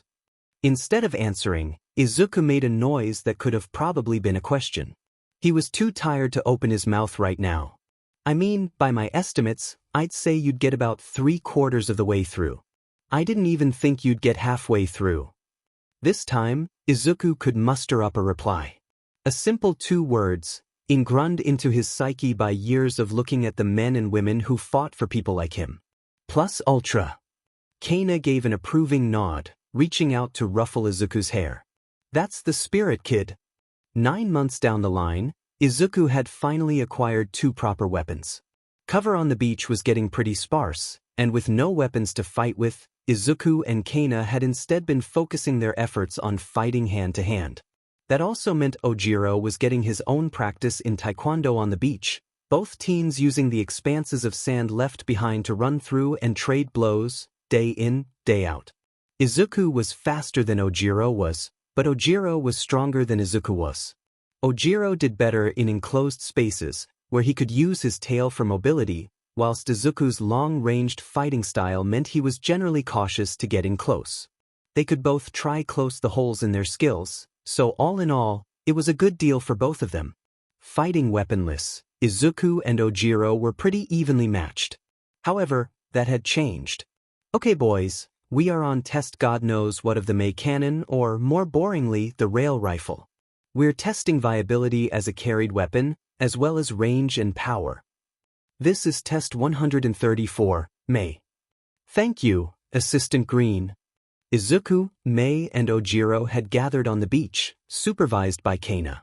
Inko had insisted that someone watch over the 3 where she could not due to her work. The only other available adult at the time was Lady Nagant herself.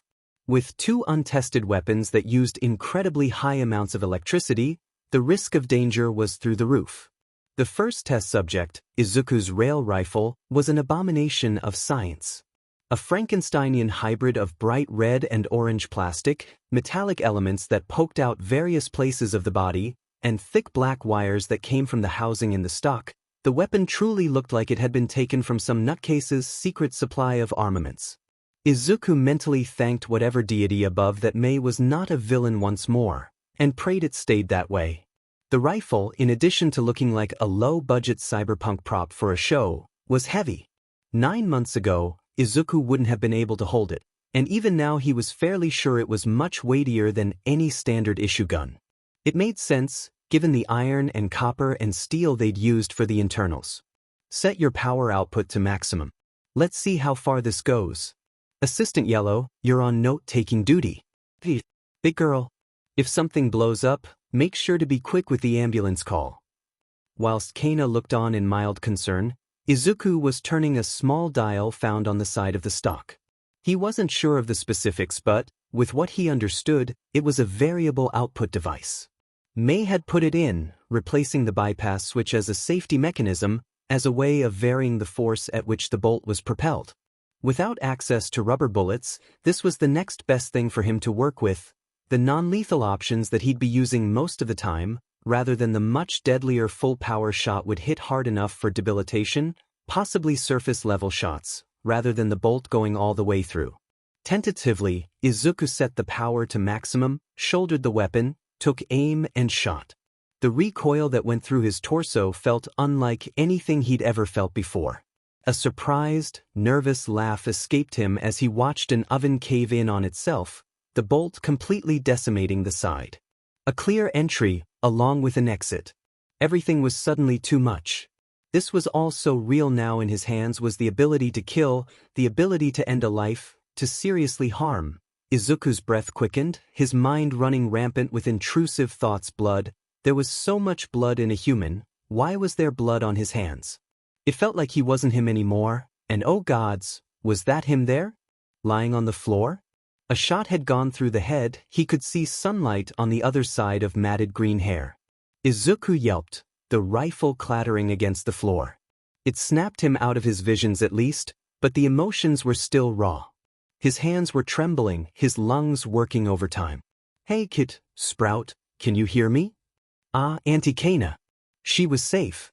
Lady Nagant would protect him, he was sure. If anything came for him, she would protect him. I can hear you. What the heck was that, kid? I dunno. I'll be okay though. Kaina furrowed her brow. Izuku hadn't ever noticed how much her eyes matched her hair, or how definite the two tones of her hair were. He was still leaning towards the natural epoxy theory, a two-part hardening material, perfect for making bolts out of. It would explain how she could make things like hollow points. You're right. My hair's like epoxy. Hey, kid, do me a favor, what is Pinky's quirk? Explain that to me. Oh sure, Mei's quirk is zoom. It lets her see things much further away in 2020, but it can be used to see very small components. Biologically, she's currently limited to about 5 kilometers, and theoretically, she's only limited by the curvature of the Earth. The mechanism is largely unknown, but I ruled out a mirror. I think her eyes may have multiple sets of lenses that adjust based on where she wants to look. That's good enough. You doing better now? Yeah. Thanks. Izuku sighed, letting go a tension in his shoulders he hadn't realized was there. Auntie Kaina let go too, although much more hesitantly than usual. For Auntie Kaina to show hesitance, it must have appeared quite bad. Though he was fine, right? He had to be. He couldn't be a hero if he wasn't fine. Mei and Ojiro looked at each other, exchanging odd looks of confusion. Even the usually bombastic mad scientist herself was at a loss for words dying on her tongue as she tried to come up with something, anything to say. Although Izuku recovered eventually, the rest of the day's tests did not distract them from Izuku's episode. Oh, I'm so happy to see you too. I've heard so much about you both, thank you so much for sticking around my little Izuku. Ma, you don't have to say that. Oh, but it's been so long since you brought anyone home. Look at them, such a lovely pair of friends you've made. I'm just so happy. Ma. 1 week before the exam, Izuku had finally invited his friends over. Ojiro was more than happy to tag along, with Mei and Izuku needing to submit a portfolio and a required support item respectively.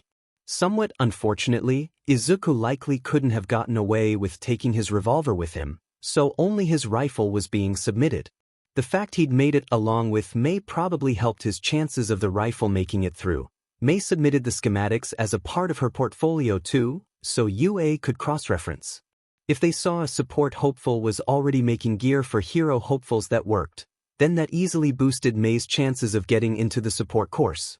It didn't do much for Izuku, but at least he was happy to help his friend get a leg up on the competition. Speaking of, Mei was making herself at home. A general disregard for manners had led her to hunch over on the couch, tapping away on her laptop with a bright grin. Ojiro was the exact opposite, having already taken his shoes off and replaced it with the guest slippers. He bowed towards the older Midoriya. "It's lovely to meet you, Mrs. Midoriya. Thank you for having me and Mei. She's not a bit tone-deaf, but she means well. I can tell. She reminds me of my husband. Oh, where are my manners? Come sit. I'll have some tea out for you soon." "You don't have to do that, Mrs. Midoriya." "Oh, nonsense. You're a guest, and any friend of Izuku's is worth it. Make yourself at home, dear." Slumping down next to Mei on the couch, Izuku watched as Ojiro awkwardly walked over and set himself next to Izuku. "It isn't much, but it's home. Sorry about Ma, by the way. You get your depth of emotion from her, am I right? Yet she's always been emotional." "Me too. That's not a bad thing. I'm pretty sure you're the most empathic person I know." It was then that Mei decided to speak up, although she didn't look their way at all. A chipper voice, as always. "I have empathy too." "We know, Mei," both boys replied. It was a nice feeling. A warm feeling, Izuku realized, a warm feeling that had settled in his stomach. It made him even more thankful for the friends he'd made, even if they both sounded like they were part of a manzai duo. Izuku began to work too, pulling his own computer towards himself. The tack-tack-tack of both Mei and Izuku's keyboards filled the room, whilst Ojiro received his green tea. The other two received their cups too, although Ojiro ended up interrupting their work to point it out. In fact, it was Ojiro who proposed they toast a simple thing to let each other know they were all thinking of the others. "Here's to UA, Midoriya, Izuku, Hatsume Mei." "To UA." All three of them chorused, lightly tapping their cups of tea together. Izuku grinned, taking a sip from his cup. "Did you guys want to make some s'mores sometime?" A bolt whizzed by once more. This was routine for Izuku by this point, just 3 days before the exam. With all of his training, he somewhat knew that the bolts had been speeding up more and more. At this point, Izuku was sure that if he let one hit him, it'd draw blood, get stuck somewhere it probably shouldn't. That was fine though. Izuku would not let himself get hit. The weight of his new weaponry had taken a while to get used to, several multiples heavier than his training blasters held in the same space. The power was always turned down below 15%, as not to actually injure Kaina during their training. Currently perched behind a trashed car, Izuku had been watching and waiting patiently for visual confirmation of his prey. And this was his prey. Kaina had trained him, but it was time for Izuku to land a hit. 3 days out from his exam, it was now or never, do or die. Sand dropped from his hair, his joints ached and muscles cried out, but he stayed strong. Izuku took aim. He took in a breath, focused his rifle and pulled the trigger. With a low percentage, he was able to aim anywhere and hit without risk of piercing the skin. So, he had aimed at her neck, interrupting the flow of air and attempting to wind her. The shot had gone off, and Izuku ran like nothing could ever stop him. He was like a green blur through the piles of metal junk, his rifle firm in his hands and sweat dripping from his matted hair. The whole match lasted 12 hours in total. They started at 6 in the morning, and the match was officially called at 6 in the evening. A sole gunshot was fired into the air after almost 10 minutes of hiding. Confused, Izuku stepped out of his cover to the sight of Kaina, absolutely beaming. He'd never seen Kaina look quite so happy, he realized. A quick jog back to the promenade revealed the reason why. A nasty bruise was forming on her neck. It took a second for the realization to hit that Izuku had been the one to do this. He'd debilitated Kaina, took her out of their game completely. He'd won. Kaina couldn't have been prouder of her protege. "This one's just a crowbar. I don't think that's really something you'd bring into the exam, right?" "Agreed. We have them available on site if you know where to look." What do we have next? It looks like we have. The support hero blanched as he skimmed through the schematics in front of him. Surely this was some sort of mistake, right? An examinee surely hadn't. Is everything all right, Maijima? Someone submitted a rifle. An actual rifle. It isn't even that this isn't just a gun. This is a railgun. We're obviously saying no, surely? No, let that through. Power Loader looked at the principal incredulously, attempting to ask why with the voice that had just been stolen away from him. It seems an old promise is being fulfilled, Maijima. You understand, I have things to see. I couldn't live with either of us if we let this through. Why, I'd take you with me for daring to defy me. I'm sure we'll see something interesting. Ergo, Maijima, I want you to approve it. Oh yes, and that last part was a joke. Okay? Are you positive? I'm quite sure that I don't like it, but I guess we're accepting it. The cold February air blew through Izuku's bones as he sat on the steps, overlooking everything he'd done these past 10 months. His hand traced over the gouges that hauling the heavier scrap up the stairs had created, reminding him that he had done this. A beautiful sight, the rising sun above the horizon. Light danced across the water, the waves lightly lapping at the mostly clean white sands. A crisp winter breeze brushed against his skin. Look alive, kid. The familiar voice of Nagant cut through the cold morning, making Izuku scramble to his feet. Nagant did not like to be kept waiting after all. As he looked at his mentor's form, he noticed a bag by her side she didn't usually have, a plastic one that you'd usually get from a shop, rather than the utilitarian cloth ones Izuku had come to know her for. He stood straight, arms beside, legs together, mirroring Nagant. She took in a breath, before calling out, "Who are you?" Izuku replied in kind. "My name is Midoriya Izuku. My prime directive is to save those who cannot save themselves. What rules do you abide by? Do no harm to non-combatants. Carry my reverence for life high. And when do you shoot? When they're in my sights." "Look at you go, kid," Nagant replied, the same toothy grin he'd seen so many times before coming up to greet him again. He'd been scared of it at first, but now, he had come to appreciate the pure determination that smile represented. It wasn't fake, not like All Might's smile, but something much more visceral. A warm flutter in Izuku's chest made him return that same grin. 10 months he had spent here, and 10 months it had taken for him to get here. The beach that was once littered with scrap as far as the eyes could see was healing, slowly but surely. The rifle that he had been taught how to use was strapped across his back, ready to be shouldered at any time. For the first time in a very, very long time, Izuku felt proud of himself. Lady Nagant no, Auntie Kaina this time walked past him to sit on the stairs. Izuku followed, sitting next to her. Izuku had realized something about himself. The more he thought about it, the more he was taking after Nagant. His dress sense had taken after her. The red shoes that marked him out as Quirkless remained, but more and more, he'd found himself gravitating towards the same baggy gray combats Kaina would wear. His t-shirt hadn't changed, but with his rifle and the combats, he looked formidable.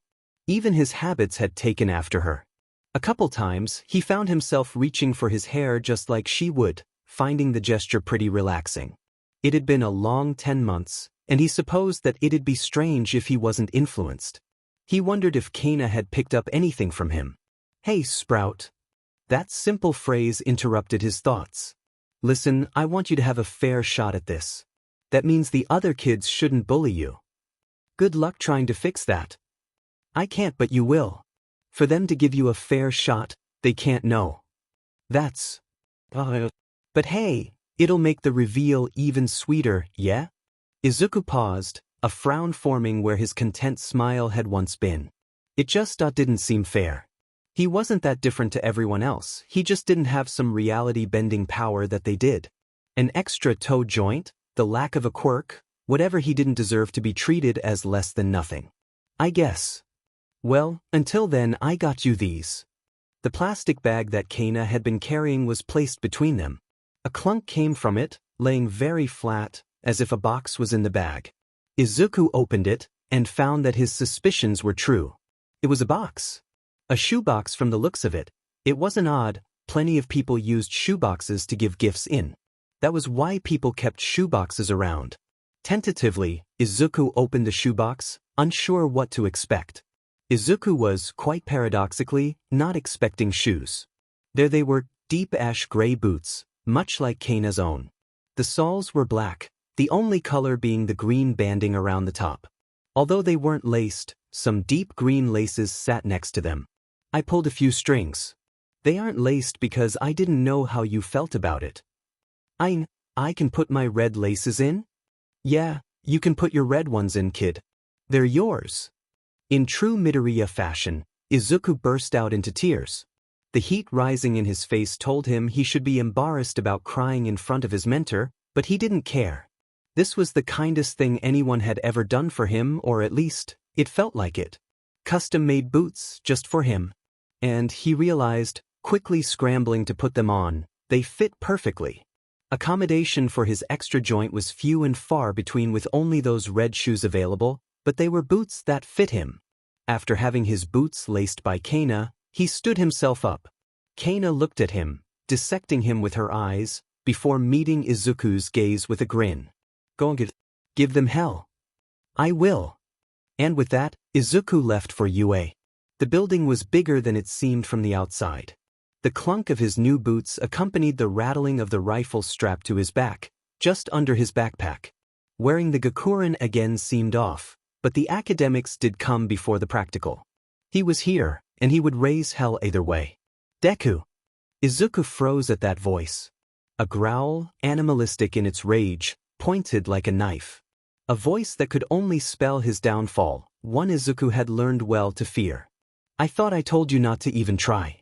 If you get in my FING way, I'll make sure they won't be able to tell your head from your guts.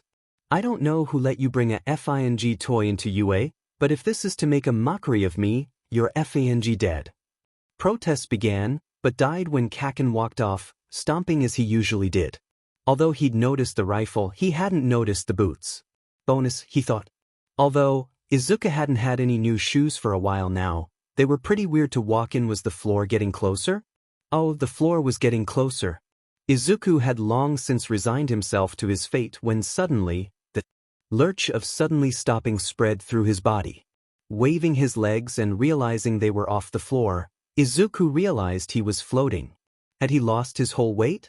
He certainly didn't feel gravity anymore. I'm sorry for using my quirk like that. That would have been a nasty fall, and I didn't want you to break your nose or your whatever you have strapped to your back. It totally would have been bad luck too. It took a moment for Izuku's brain to catch up. Someone was talking to him, and he was weightless. Was that a girl? The girl had made him weightless.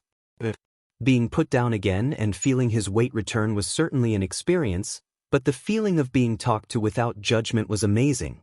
Oh, thanks. Good luck on the exams today. The girl, chestnut hair cut in a bob, hazel eyes that seemed to sparkle with stars, round blush on each cheek, pads on the fingers that indicated a 5-point activation mechanism. She has to touch things to make them float. Grinned even brighter. Thanks. To tell you the truth, I'm super nervous about all this.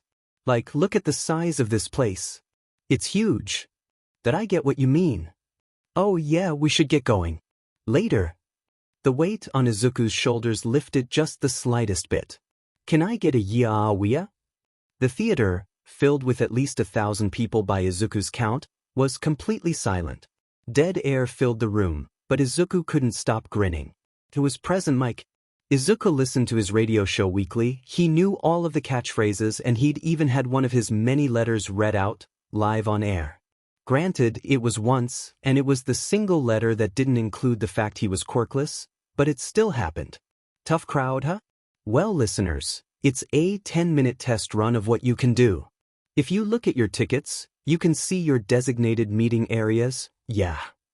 And, sure enough, there were different letters on both Izuku's and Kakin's tickets. Izuku counted himself lucky. I guess it's so friends don't help each other, not that I'd ever need the help from someone beneath me like you. They gave us seat numbers for the exam, and I guess that's different for our meeting areas. Look, ours are different, we went to the same school. I'll have the chance to crush you later. Could you please not do that? Shut up. Present Mike, apparently unperturbed of the death threats one of the hero hopefuls was throwing at Izuku, continued in a rather over-the-top fashion as was usual. If you look at your handouts, you can see the 3 enemies you'll be facing today, yeah. How difficult they are determines the point values, you dig. Use your quirks to take out as many as you can, and rack up a sick high score. Kakin snorted. Hear that, Deku? Can't get any points if you don't have a quirk. Who says I need a quirk to do damage? That was probably not the right thing to say. Kakin seethed with rage, trying his damnedest to keep it in check. Izuku knew if he blew up here, it'd be massive trouble. He was safe, for now at least. Suddenly, a hand shot up some distance in front of him, followed by a fairly large teenager with quite the voice. Excuse me, may I ask a question? He began. On the handout, there are 4 silhouettes, yet you have only mentioned 3. It is of the utmost importance that these differences be reconciled. UA should not give us misinformation. And Izuku agreed with him. He'd been wondering about the 4th silhouette too, although he had reckoned they'd be encountering it eventually. Heroes didn't know everything going into an operation anyway, so Izuku wasn't really all too bothered. Apparently, the boy wasn't done though. Pointing an accusing finger at Izuku and Katsuki, he continued. And you too. I would appreciate it if you did not chatter during the presentation. You, with the bushy green hair, your voice is higher. I can hear you from over here. You aren't even sitting still. If you don't take this seriously, I suggest you leave. It made him a little uncomfortable to be called out like that. It wasn't like he could help a lot of what he was doing, especially the nervous tics that he'd only just noticed he'd been doing. Nice segue. Examinee 7111. That robot is worth 0 points. If you encounter it, you should ignore it, like it's an obstacle. I see. Thank you, sir. If that's all the questions we have, then we should be on to the main event. Plus Ultra, and happy hunting. The area they'd been taken to was likely the size of a small town. It was remarkable that UA even had the space for one, let alone more. Izuku's first impression as he stepped into the waiting area. His railgun was strapped to his back, the mess of plastic and metal on full show, earning him a few odd looks. He dressed in a simple pale green shirt, loose but showing just a little of the musculature he'd built. His ashen combats were much baggier, held up by a forest green belt with the rail rifle bolts strapped to them. He had refills in his pockets too, but the belt was much more accessible. The dark gray military boots that made such pleasing noises seemed solid underfoot, as well as having steel toes for extra protection. The protection continued, with 2 small earplugs so his hearing wasn't damaged. All in all, Izuku didn't feel like he looked that bad. Excuse me, Izuku heard as he shouldered his railgun, you cannot have support items in the exam. It is quirks and physical abilities only. We thought. The very square-looking kid from the theater. There were plenty of interesting kids here, the gravity girl from earlier as well as a kid with yellow hair. Wait, was he trying to hit on her? Why did the square kid have to pester him, and not break that whole thing up? Wait, conversation, where were they? I have all the proper papers, Izuku responded, producing said papers from his pocket, crumpled and a little frayed, but still clearly legible. Forms and administration weren't in Izuku's fun no matter what camp, but they were necessary for things like this. Watching the boy skim the papers, Izuku let out a sigh of relief as he bowed in apology. I am sorry. I didn't expect something so grand to be a necessary support item. You have my deepest apologies. Oh no, it's okay, I understand. It must look weird, right? I assume your quirk is something to do with shooting, like snipes, yes? In any case, best of luck to you. The square boy meandered away, jogging on the spot all the while, and oh my gods, those were engines in his legs. He had no time left to think about it though, because Present Mike gave the go-ahead. Go on, go. There aren't any countdowns in real life. Kaminari Denki was not an idiot. Some people may have thought he was an idiot, but in reality he was scatterbrained. A little bit of an airhead, if you would, distracted easily, jumping between several trains of thought with reckless abandon, sometimes sprinting across the tops of the parallel trains, feeling the wind rush against his skin. Okay, back on track. The problem here was he was fairly sure he was in the wrong area. Who could blame him?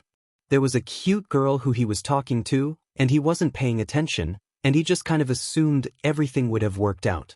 Unfortunately, not everything worked out. He was in the wrong area, but by the time he'd realized, Present Mike had already said go.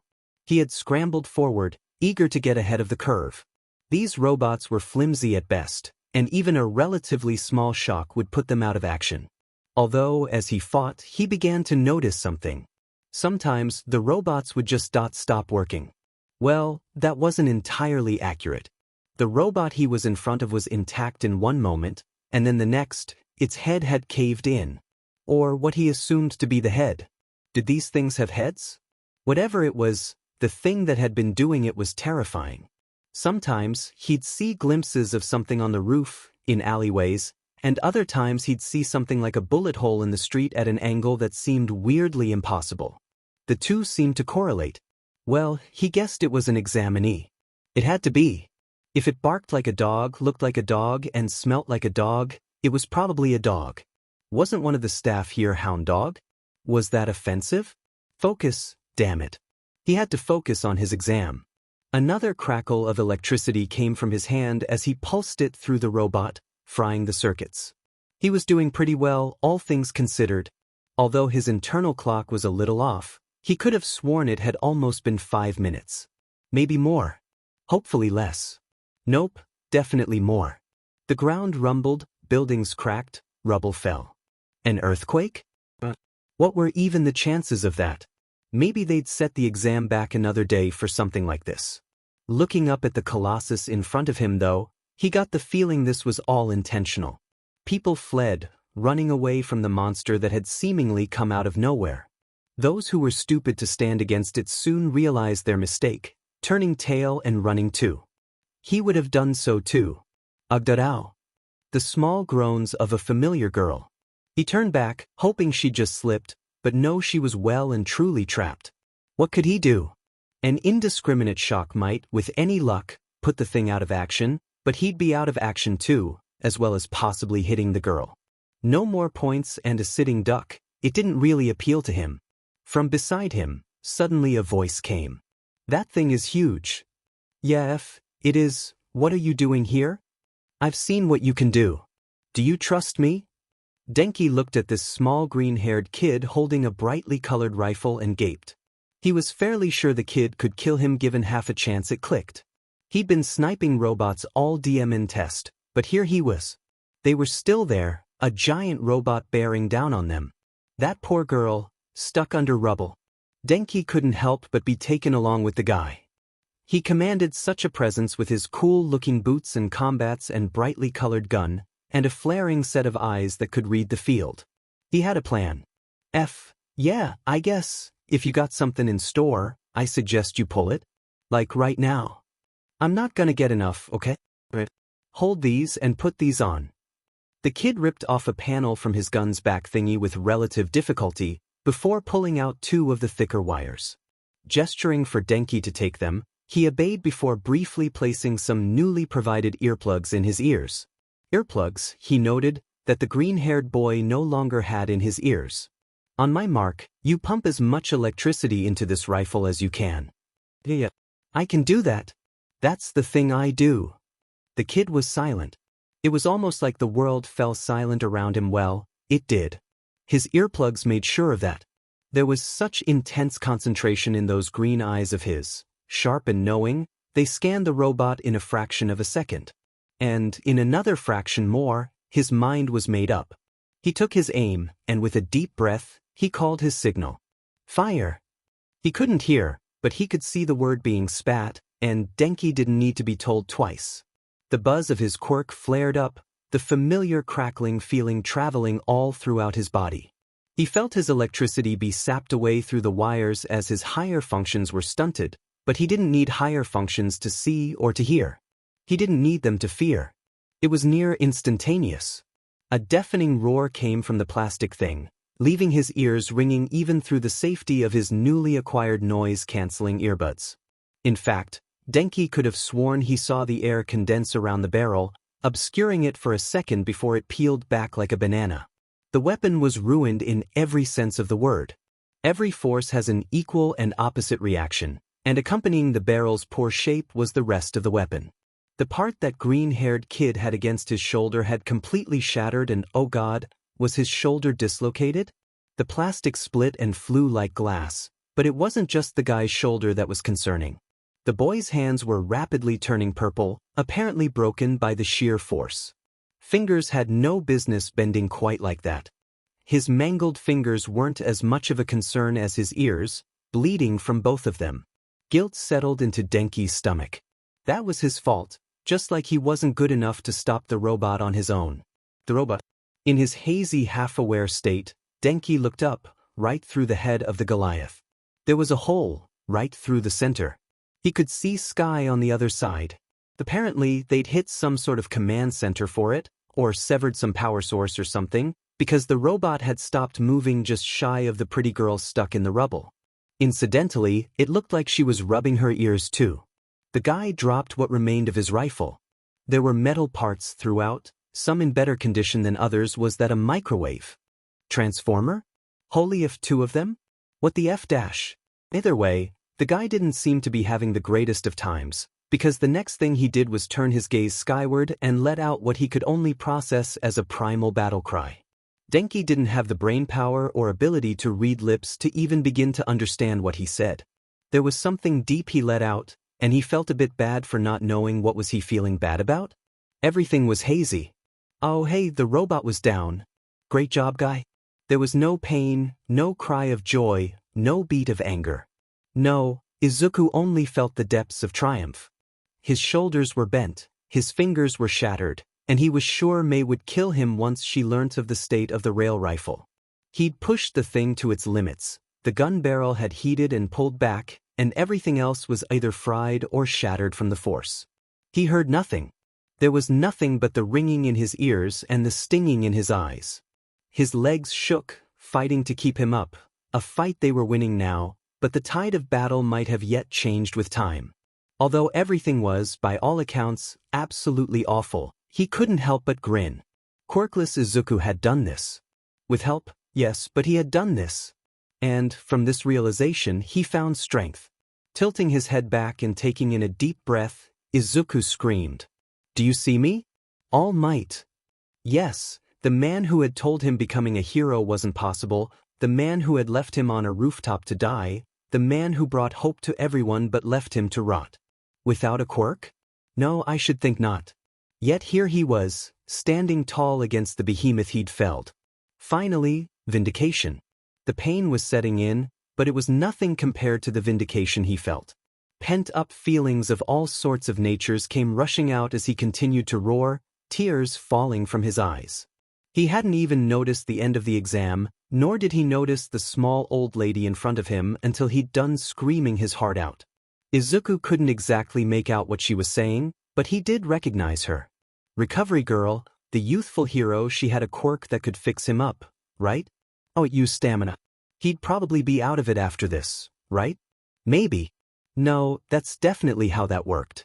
The lady nodded, although she looked more than a little angry. Had he said that out loud?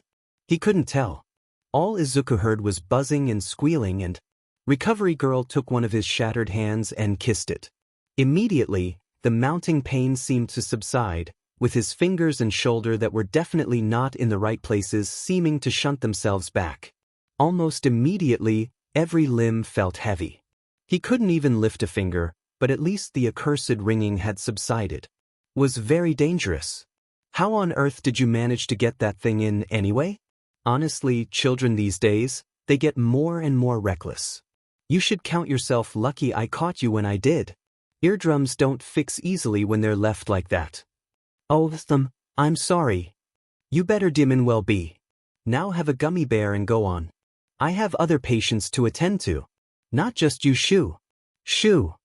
Izuku weakly hobbled away, flashing a weary grin to his yellow-haired accomplice and anti-gravity girl. Is that a gun? Maijima, why does that kid have a gun? Netsu's idea. Wait, no, please tell me this isn't. A third voice joined the chorus of confusion, small and polite. Yes. I believe your suspicions are right, Eraser. You know where this child gets his sensibility, don't you? A fourth voice joined with a hearty, knowing laugh. Lad ain't half bad. Kid's on his way to bin the sharpshooter. Is shame I ain't the first-year homeroom. Eraser, lad, that's you, ain't it? Eraserhead and Vlad King both replied with grunts as they watched the footage. What's up with the kid anyway? Why's he need a rifle? Something to do with his quirk? Oh, you'll see. I'm looking forward to this next bit. It was never a good day when Nedu looked forward to something. Holy shit. The design spec said nothing about this. Look closer, my friend. It seems he hooked up his weapon to another contestant. Eraser if you would. Kaminari Denki. His quirk lets him produce an impressive amount of electricity. Hang on. A railgun? Precisely. The teachers looked on in confusion and admiration at the boy who had just taken down a zero-pointer. He turned his gaze skyward and shouted something. With no audio and unending curiosity, the voice hero spoke up. Do you see me, All Might? Each head turned towards the skeleton slumped against the wall. Electric blue eyes looked on in abject horror, heart beating in his chest. Nedu, what is this young man's quirk? I'm glad you asked, Yagi. The boy is quirkless. That got the room's attention. Protests and questions raised from everyone who didn't already know, but they all quickly quieted as Yagi Tashinori opened his mouth. But how? How could he be here? This is gonna hurt. Like really hurt. Like really, really hurt. Yeah, okay? The anti-gravity girl from before had caught up with Izuku for a very particular reason. Given the fact that they had both completed the entrance exam and were supremely tired, Recovery Girl had not been able to heal Izuku's dislocated shoulder all the way. He'd tried walking away, all cool in triumph, but by the time it had fallen out of place, Recovery Girl was out of sight. Right now, however, he was on the floor. There were better ways of celebrating the exam finishing, Izuku thought. You don't have to do this, you know. I can wait. Nope. I know the test is over, but what kind of a hero would I be if I didn't help someone I could? I mean, I want to be a rescue hero. This is kind of what I should do, right? A heroic spirit, Izuku clocked. It'd get her far.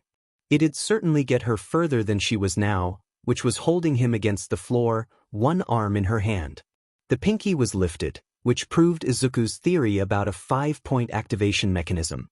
Thoughts drifted through his head of quite how gravity itself was negated, but since there wasn't quite any information on what gravity was, the thought couldn't be expanded upon. Oh, this was going to hurt. Izuku hadn't experienced a dislocation yet. Somewhat thankfully, he'd only experienced strains and pulled muscles, days where he overexerted himself and got greedy, flying too close to the sun before he got shot down by an anti-aircraft weapon. There was probably a metaphor better suited, but at the moment, he was trying to focus on literally anything else. It looked like the girl was searching for something on her phone, an old model, pink and plastic and definitely robust. If his mind wasn't filled with distractions and dull throbbing pain, he would have found it funny that the person tending to him was researching how to deal with the injury on the fly. Maybe she could invest in a medical book? How did that thingy of yours work anyway? My rail rifle? Sure that. What was that? A friend and I built it. It uses high current, low voltage electrics to induce a magnetic field. Izuku was cut off by a searing pain as the girl pushed his arm back into place. Without anything to bite down on, a surprised, painful yelp escaped his mouth. Cautiously thankful his instinct was not to bite through his lips, Izuku accepted the hand given to him. He stumbled to his feet and rubbed his eyes, just about ready to fall asleep standing up. Was that even possible? Thanks. I mean, that really hurt, but thank you for helping me out. Don't mention it. Least I could do considering what you did for me. That was a hell of a shot. Oh, that wasn't me. That was the guy with the yellow hair. I never introduced myself, did I? You're right. Neither did I. I'm sorry, that was so rude of me. No, really, it's fine, I should have. The awkward exchange lasted another minute, each gesturing that the other should go first. Eventually, they settled it with a traditional Midoriya argument, the sacred game of rock, paper, scissors. The terms were that the loser introduced themselves first. Gravity Girl ended up winning. A miscalculation on Izuku's part? How tragic. Although exhausted and lethargic, Izuku stood up straight and recited his practiced introduction. My name is Midoriya Izuku. My prime directive is to save those who cannot save themselves. Oh, fancy. You got a whole boot camp thing going on. Anyway, my name is Uraraka Ochako. I'm aiming to be a rescue hero, but you already knew that. Oh, my quirk makes things float when I touch them. Like robots or you, stuff like that. That's weird. Super cool, but don't you think that's weird? Like, defying one of the fundamental laws of our universe on a near daily basis. Oh yeah, you kind of get used to that. The girl, Uraraka, seemed awfully chipper for someone who literally negated gravity. Izuku wished he could have seen it in action more. The whole exam, for him at least, was spent running and shooting. Heck, he didn't even get to kick anything with his cool steel-toed boots. The robots seemed tough but not as tough as they could have been, and for good reason. A kick might have gotten one of them out of action. Izuku decided it was best to actually zone back in. The conversation was continuing. What about you? You didn't mention your quirk, but it's gotta be to do with your big rifle, right? There was. A pit formed in his stomach, bottomless and ready to swallow him up from the inside. Izuku looked down at his shoes, the red laces tied into bows. He had made it this far. Would it be different? Actually, Izuku hesitated, looking back up at her with a shaky smile. I don't have one. All this time spent training and thinking and waiting could not undo years of conditioning. All this time, and his quirklessness was still something he was ashamed of. Every time he'd try step out of line, he'd be put right back in his place, just because of a lack of a quirk. He held his breath as Uraraka began to speak, her eyes widened in shock. Nothing ever came. She pointed at the huge robot, the wound still visible in its head. She pointed back at Izuku, and then looked back at the robot. You're quirkless? And you did that? Yeah. You don't have a quirk. And you took on that with nothing but your gun. Yes. But you don't have that was just you? Nothing but. And you. Michim. It's pretty complicated science, but that's all it is in the end. And your boots. Custom made. The strings are from the relic shoes though. Uraraka seemed to be taking this well. At least she'd settled down from the realization a quirkless kid took on a robot bigger than a building and won. Okay, right? I'm supposed to freak out about this, right? People aren't supposed like quirkless kids and all? Well, you did just save my life that I can't really find it in myself to actually hate you. Oh, Izuku replied, half confused. I've never met a quirkless person before. And you're a totally cool guy, so. I think I get it. First impressions are important, huh? Yeah. Something like that. Nodding along with his newfound comrade, Izuku couldn't help but feel a sting in his heart. Was this really it? Did he have to save someone's life just to earn their respect? Maybe Uraraka just didn't put her feelings into words properly, creating a miscommunication. Yes, that must be it. Izuku couldn't imagine such a nice, bubbly girl being bigoted. No, he definitely could. It had happened before, of course. Izuku hoped Uraraka was different. Ojiro and Mei didn't care that much, and he was thankful for that. They didn't judge him, they didn't ridicule him, but Ojiro only had a tail, and Mei's quirk only let her zoom in. Compared to other quirks, they weren't too powerful. But here was Uraraka Ochako, a girl who made gravity second in command to her. Undeniably a powerful quirk if used correctly, she was different to Ojiro and Mei. She was what was the word that she and Kaina were stars, whilst Ojiro and Ma were moons and Mei was a cloud. If he remembered correctly, the terminology came from an old adage within the quirkless community, and was usually used by quirkless people too. A quirkless person was usually designated a comet, burning like a pinprick for a small amount of time. Izuku really didn't like the implication behind it. He was snapped out of his cynical thoughts by pink pads on a waving hand. Hello? Earth to Midoriya? I know it's nice in orbit, but down here's good too. Oh, sorry. I got distracted. Yeah, I can tell. In any case, I gotta get going. See you later, yeah? Uraraka held up a hand, and held it there for a few long seconds. She didn't leave, and her perpetual cheery grin faltered a little bit as Izuku stared in confusion. You're supposed to. Izuku thought. He held his own hand up and hit it against hers, an awkward high five, but a high five nonetheless. Screen name added Cosmic Girl to Aperture Laboratories at 1608. Wrench at 1608. Oh, new test subject. Who this? Screen name at 1608. Hi. This is a friend I made in the exam. Cosmic Girl at 1609. Hey, nice to meet you too. My name is Uraraka Ochako. I'm aiming for UA, just like you guys. Tail Chi at 1610. This is getting out of hand. Now there are two of them. Ojiro Mashireo, I took the exam today too. Wrench at 1610. Hatsume Mei. You can call me Mei. No wait. You will call me Mei. Future CEO of Hatsume Industries. But I'm still Mei. On that topic actually. Care to explain to me why the Mei-Cannon field test ended in a spike in the magnetic field literally thousands of times higher than what we got in the lab? Screen name at 1613. I found someone with an electric quirk, and we fought a giant robot. Does that about cover it? Wrench at 1613. Greater than 12 Tesla Midoriya. You produced 12 Tesla and fried every component on board. Greater than 12 Tesla is several thousand times what the thing was rated for. Don't produce 12 Tesla next time. I will end you. The following week was fast and slow all at the same time. Each day slowed to a crawl, hour after hour passing by in lethargic succession. Most days were spent resting in bed, getting an earful from Kaina, getting an earful from Ma, getting an earful from Mei. He'd set a lot of people off. Maybe some baking was in order. A nice cake would suffice to calm the rage of the seas, right? Maybe? That was never going to work. It didn't help he had no idea what he was going to do if he failed the entrance exam. Was everything he worked for really wasted? Did his entire future really hang in the balance of one single letter? An exam that may not even be judged fairly? The suspense was killing him. That was why, paradoxically, the week had gone so quickly. Every day was slow, but before he knew it, the week wait was over. He'd gotten reassurances from Kaina, saying she'd seen the tapes. He'd reassured Uraraka, who wasn't even sure she'd gotten in. In all honesty, Izuku was fairly certain she'd done even better than he did. Sniping was slow.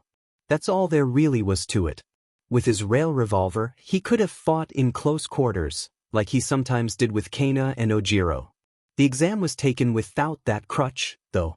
Against the robots, he was simply too slow. Had he failed? That question was what led Izuku and Inko to sit, knees drawn to their chests, staring at their letterbox. They had been like this for at least 10 minutes, chomping on a plate of daifuku in silence. Both Midoriyas were tense. Had Pa been here, Izuku thought he probably would have dissuaded them from doing this. Pa wasn't here though. The thought was cut off by the dropping of paper through the box. It hit the wooden floor with a clunk, the red UA seal displayed proudly on top. Almost immediately, both Midoriyas felt their breath quicken. It's here, Izuku. I know. Are you gonna? Yeah. Do you want to? Not really. What if I fail? Inko calmed her breathing and took her son's hand in hers, a tender, loving touch that felt like sunlight on the skin. It helped Izuku calm himself too, knowing she was right there with him. Auntie Kaina would have probably muttered something about getting it over with, in her own overly blunt, familiar, weird militaristic kind of care. Kaina wasn't here right now though. His mother was. Whatever happens, I want you to know that I am so proud of you. You've fought so hard, darling. I couldn't have asked for a better son. Even if I'm this. Even if you're quirkless, I wouldn't trade you for the sun or the moon or the world itself. Tears stung. They really stung. Izuku only barely held it together as Inko took his hand in both of hers, much smaller and softer than his own, and gave it a little kiss. He had to do this. His hand felt empty without his mother's warm touch, but leaving it was necessary to retrieve the letter. It felt like such a trek, a meter away spanning continents, a mountain he had to climb with nothing but the clothes on his back. Hey, Izuku. It'll be okay. He breathed and took the letter in his hand. It felt so heavy as he opened it, ripping the end off and letting the weird hockey puck-looking thing drop to the floor. Wait, hang on. That wasn't right. Where was the letter? Izuku looked to Inko, who looked back just as incredulously. All of a sudden, an image popped up in midair, leaving both of them speechless. A small fluffy thing appeared in them. They were quite cute but also a little small. The thing began to speak. Am I a rat? Am I a bear? Am I a ferret? It doesn't matter, I'm the principal of Ua, Nedu. Now your results, Midoriya Izuku. You were a very interesting candidate to watch. Why, you had the judging room up in arms when they found out you had no quirk. Examinees tend not to beat the obstacle. Speaking of your performance, you showed impressive tactical thinking, as well as pinpoint precision. However, you were slow to take aim. Because of this, you did not have enough points to pass. 30 is impressive, but not quite enough to get in. Izuku looked to his mother. He had failed.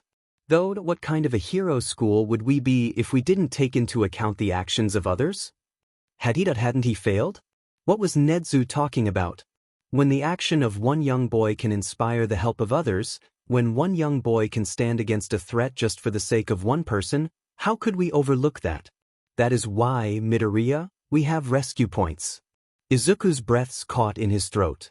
It made sense in retrospect, but for taking down the 0-point robot, Midoriya Izuku, you get 30 additional rescue points.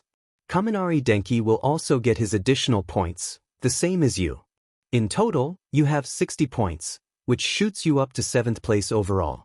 Congratulations, Midoriya Izuku, this is your Hero Academia. You could have heard a pin drop in the hallway.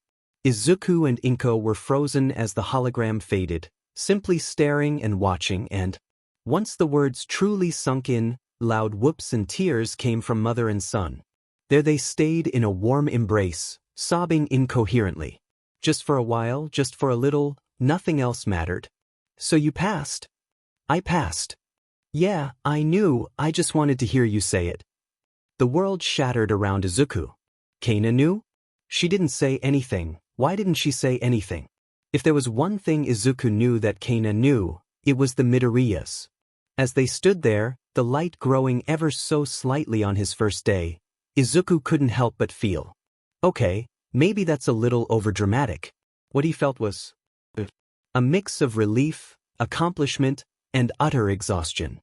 It had taken 10 months, a week and 2 days, plus or minus a day, just to get here. He'd fought his way into you, tooth and nail, working so hard his legs felt like they'd split open, taking aim and firing with such force it broke his fingers. Izuku felt pride. The most he'd felt in a long, long time.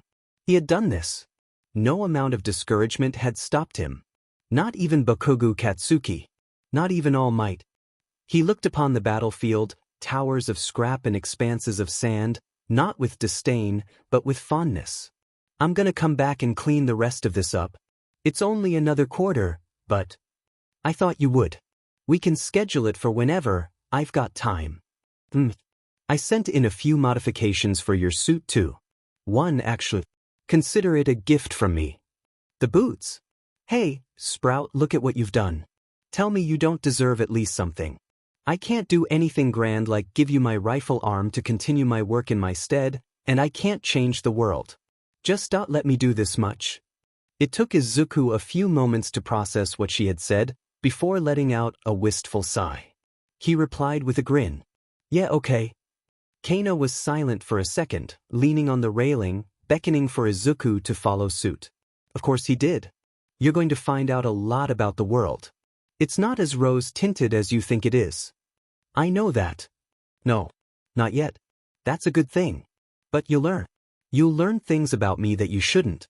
You'll see things that'll jade you to, oh, gods, you're just a kid, Izuku, but what are you getting at here? You know what I told you? Prime directives and all? Izuku nodded. It was a phrase he'd become very familiar with. Every morning, Kaina made him say it, to remind himself why he was doing what he was doing.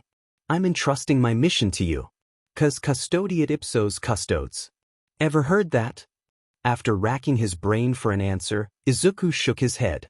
Custode sounded a bit like custodian, so maybe they shared a root word? Auntie Kaina sure did like phrases in other languages. First it was raison d'etre, then Amisa she'd muttered something about a tabula rasa, too. Was this just a Kaina thing? Who will guard the guards themselves? A simple phrase in concept. He didn't really get it, though. What did missions have to do with the guards themselves? Were the heroes the guards? After a few moments, Izuku shrugged. I don't know. But you aren't supposed to yet.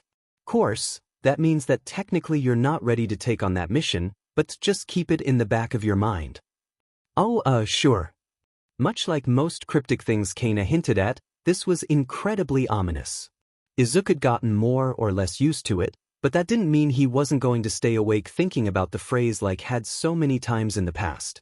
Like, seriously, what the hell was he supposed to do when he learnt that Kaina saw him as a blank slate? Apparently, Ojiro saw him as that too. That's the vibe he got upon discussing it with his pair of friends.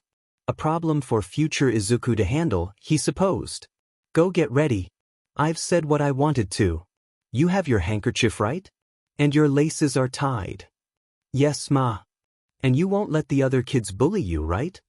I won't, ma. Izuku. Ma, I'm gonna be late.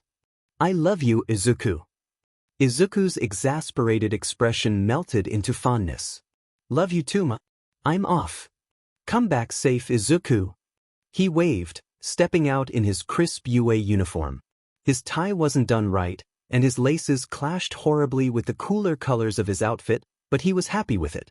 Finally, the light of the sun graced his eyes. Leaning over the railing of the apartment building they lived in, Izuku grinned. Hey, lab assistant. We're running out of time. There's science to be done. Babies to make. Oh, stop it. It's probably introductions today. I dunno. I'm super excited to see what's up though. Mei, Ojiro, and Uraraka stood there, all in the same uniform. All three of them passed close to his house to get to UA, and they'd all decided to meet up on their first day. They'd step into UA's gate together as equals. Yeah. Coming. None of it felt real. Izuku was walking with friends, his friends. Friends he had made, friends that hadn't belittled him simply for existing, friends who were going to a hero school with him. Yes, the little Deku who was useless had made it into a quirk or not. It felt a little bittersweet to admit he couldn't have done it alone. Wouldn't it have been better to stand on his own against the horror of the world, rather than constantly having to lean on people? He wasn't always going to be with others, he'd just have to work harder than anyone in heroics history. His train of thought was once again broken by Uraraka, who had noticed his brain going on a tangent. Morning again. So, Midoriya, I was wondering something. You were. I was. Izuku laughed just the slightest bit. The exact same thing kept happening, and over the few days he'd known Uraraka, it had more or less become a running joke. So, how did you know All Might was teaching at UA before we did? All the mirth and happiness dropped from Izuku's face, slowly being replaced by a concerned grimace. His heart rate picked up as his blood ran cold. All Might? Did he hear her right? No, surely not. I don't know, he can't be teaching. Did you not know? No, I didn't. All Might's teaching? Is there something wrong, Midori? Izuku shook his head. How'd you find out? All Might did this whole thing with our results. This is your hero academia. Scared me half to death with the rescue points though. Uraraka punched the air, the happy-go-lucky grin growing into a full-on smile, pumping her fist up and down. Now, Uraraka was a lovely friend and all, and he was sure that she had amazing spatial awareness, but just to be safe, Izuku edged away from her so he didn't get punched in the face. Same here. I think I did fairly well. Not as well as you though, Midori. I got power loader. He scolded me for making something dangerous and not in keeping with the school spirit, like he doesn't know what I get up to in my spare time. Mei, what does that even mean? The initial confusion had more or less passed for Izuku, growing dread in his stomach mixing with the fast-paced excitement in his heart. Ever a fanboy at heart, All Might was still the #1 hero, even if his opinion had dropped a little since last time. My acceptance was given by the principal. It didn't say anything about All Might. What was with that whole, "do you see me" business then? Mei and Ojiro looked at each other, both even more confused than Uraraka looked. Izuku could understand at least, he wasn't exactly the most subtle of people. A boy screaming about All Might after breaking his arms was sure to draw at least some attention. I dunno. I had some feelings I wanted to let out, I guess. Now that I think about it, I must have freaked him out with that, huh? Soon after, conversation passed to another topic. Izuku could see it in their eyes, the want to ask another question, the need to know what was going on, but by now Mei and Ojiro recognized that pushing Midoriya wouldn't get them far. Uraraka seemed to be learning quickly too, by the looks of it. The idle conversation was a nice break from the discomforts of his reality. He definitely understood where All Might was coming from. It had definitely been an absolutely awful injury, but he could still help people. Wasn't that quality enough to become a hero? It wasn't resentment, it was something more. Disappointed than that. Uraraka, you said something about the rescue points, right? Although he was looking up at the huge UA campus building as he approached, out of the corner of his eye, he saw the brown mass of hair bob up and down. How'd you get yours? So, apparently I got them 'cause I was helping fix up people after the exam.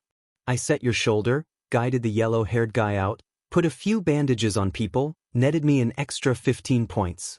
Enough to get in, by the looks of things. Didn't you do that after the exam? Turns out, they added the points because I had literally zero incentive to even stay. Well, at least they saw you being a hero. They saw you too. The hallways were tall and winding, at least 3 of him tall, maybe 3.5 Midoriyas. Everything was slick and clean, if a little busy. The further they ventured into the labyrinthine school, the less and less people they encountered, until the hallways fell completely silent save the footsteps beneath Izuku's feet and the constant back and forth between his 3 companions. The door was huge. Absolutely huge. About a half Midoriya below the ceiling, he assumed to allow larger students to get into the classrooms. Tentatively, he hauled the door open, only to close it again. No. We must be in a different classroom. Ojiro frowned, pointing up at the big lettering. Definitely 1A. Everything okay? Yeah, it will be. Probably. Izuku opened the door again, revealing a familiar square form. Glasses from a tall boy stared at him, running his eyes briefly over the other 3. I thought I had saw the door open. My name is Ida Tenya. I attended Some High. I wanted to apologize for my transgressions. You truly are observant. You deduced there was something extra to the exam, didn't you? No. I didn't know until my letter. Then you are truly a better hero than I am. For that, I commend you. Thank you? Uraraka gave him a pat on the back, index finger tactically lifted so Izuku stayed with his boots on the ground. She always was a little more touchy than Ojiro, though Mei had her beat in that department. Hang on, why was Mei still here? He rocked on his feet for a little while. Him and his 5 companions stood there in the hallway, but he couldn't say he wanted to enter the classroom either. Izuku was only fairly sure Kakin hadn't seen him yet, and once he entered, the entire ruse would be up. Hang on. There weren't 5 of them, right? Ida, Uraraka, Yellow Caterpillar, Mei, Ojiro. Izuku locked eyes with the yellow thing on the floor. Okay, it had a face. That was a place to start. What was he supposed to say about it? The thing just stared right back at him. Oh, it was a person. His eyes followed the man as he unzipped his cocoon and stood to his full height, just behind Uraraka. A teacher he assumed, but not a hero he recognized. It wouldn't have been the first time, though. Long limbs gave him an unnerving feel, with unkempt hair that fell over the ribbons sat around his neck. His face seemed more or less devoid of any emotion, other than extreme tiredness and lethargy. A utility belt hung around his waist, fastening an otherwise baggy costume that didn't complement his form at all. Izuku hadn't even heard him coming. What the judges saw.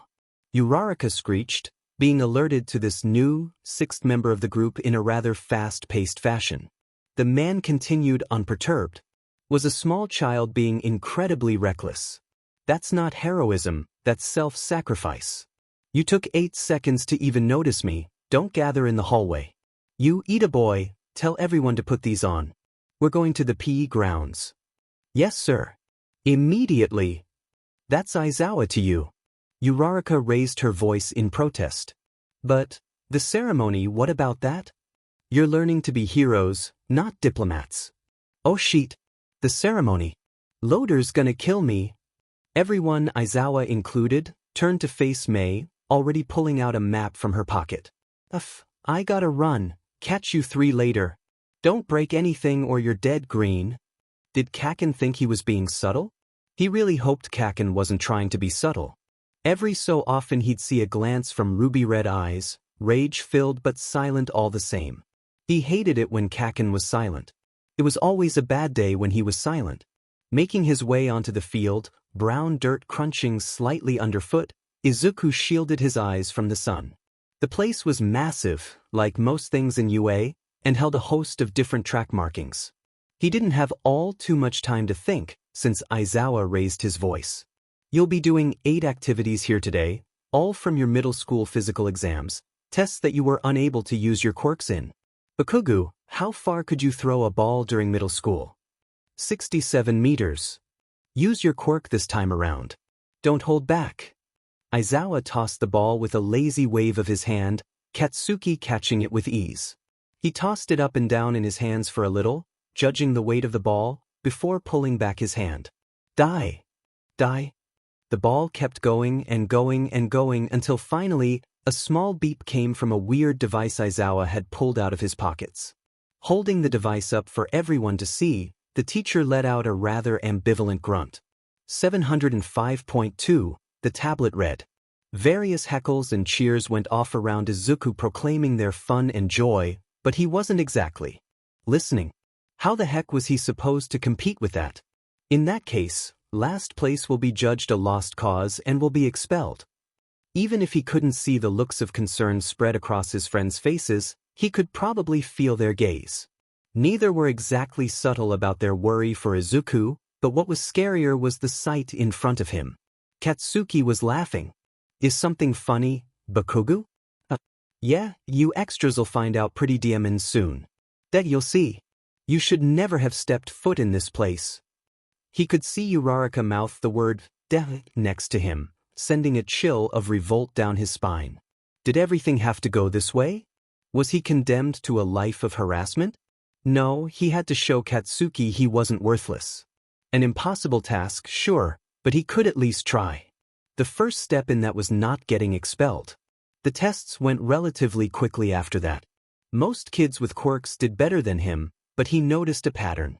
Although the kids with quirks had 1 or 2 things they were good at, Ida with his speed and endurance, Uraraka being able to float herself and other things, Ojiro's tail being used for strength, Izuku was always towards the middle of most events. Nothing stand out but nothing awful. Endurance was probably his best test, beating out most of his classmates. Their quirks were all wonderful. Each and every one of them. From the boy with 6 arms to the frog girl, the invisible girl to an actual, genuine Todoroki. One girl seemed to be able to create matter, too. Every single quirk bristled with facets just waiting to be explored. Izuku had questions, so many questions, but he had no time. This was the last exam. He was the last to take it, as per usual. He threw the ball all of 46 meters. A respectable amount for a middle schooler, though Izuku wasn't a middle schooler anymore. Katsuki howled with laughter, almost coughing at how funny he found the display. Apparently, Aizawa had noticed, because he had given Izuku a funny look he couldn't quite place. Midoriya. You're in last place. Frankly, I'm not surprised. Don't think the weight of who taught you will get you anywhere here. You know. Yes, I know. I'm going to give you one final chance to prove that a comet like you should be in UA. You're reckless, impulsive, and not really good at anything, according to these results. You. I what? I can't? Midoriya, I make the rules around here. No, it's just not thanks for using a relatively nice term, Mr. Aizawa. Aizawa gave a disinterested huff, before holding out the cheap plastic of Izuku's rail revolver. It creaked under Izuku's grip as he held the handle, though the cartridge only had a single bolt loaded. He could do better though. Mr. Aizawa, may I ask a favor from someone else? You may, as long as it doesn't directly change your score. Thank you. Sorry, I don't know your name, but... Izuku looked toward the girl with the plume of black-gray hair. He didn't point, that would be rude, but he did make it abundantly obvious she was his subject of conversation. Izuku tossed the remaining bolt, the girl catching it expertly. Yayorozu Momo. Yayorozu, please could you make me one of these bolts? Tungsten core, steel coating 2 millimeters thick. I'll pay you back. Oh, there's no need for that. I'll gladly. The girl Yayorozu's skin glowed with flickering blue and pink light, eventually popping out a bolt that looked pretty much exactly the same. Mei had toyed around with the idea of a tungsten core bolt before, but quickly scrapped it in one of her many fits of creation and destruction. Mei would probably love this Yayorozu girl. Briefly thanking her for doing as asked, Izuku placed the single heavy bolt within the revolving chamber and closed it. His heart pounded in his chest as he took center stage, tossing the ball up and down in one hand, clenching the rail revolver in the other.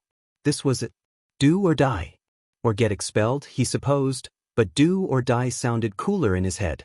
Izuku breathed, pulled back his hand and threw the ball. It wasn't a particularly strong throw. The ball soared carelessly through the air as Izuku aimed down his iron sight, took a second deep breath and shot. The ball never stood a chance. The weight of the heavy bolt punctured the ball, going right through it until you could see sunlight on the other side. He'd shot cans from further away, though 15 Midoriyas and a moving target was still nothing to scoff at. Had he been measuring things in Midoriyas all day? That was weird, really weird. Maybe Mei had rubbed off on him. He turned to face Aizawa again, a hopeful look on his face. Although Aizawa remained unimpressed, a quick bat to his tablet showed that Izuku had, in fact, jumped up several places. I guess the machine must have miscalculated or something, Aizawa muttered in an unconvincing lie. Though, through that lie, Izuku couldn't be more relieved. What the actual hell was that? Do you? Oh, Kaken. I'm gonna rip that piece of plastic from your cold, dead hands and make sure you can't put it back together. Katsuki's rant, as well as the popping of small explosions, ceased almost immediately. Aizawa's hair floated above his head, a crimson glow eclipsing his irises.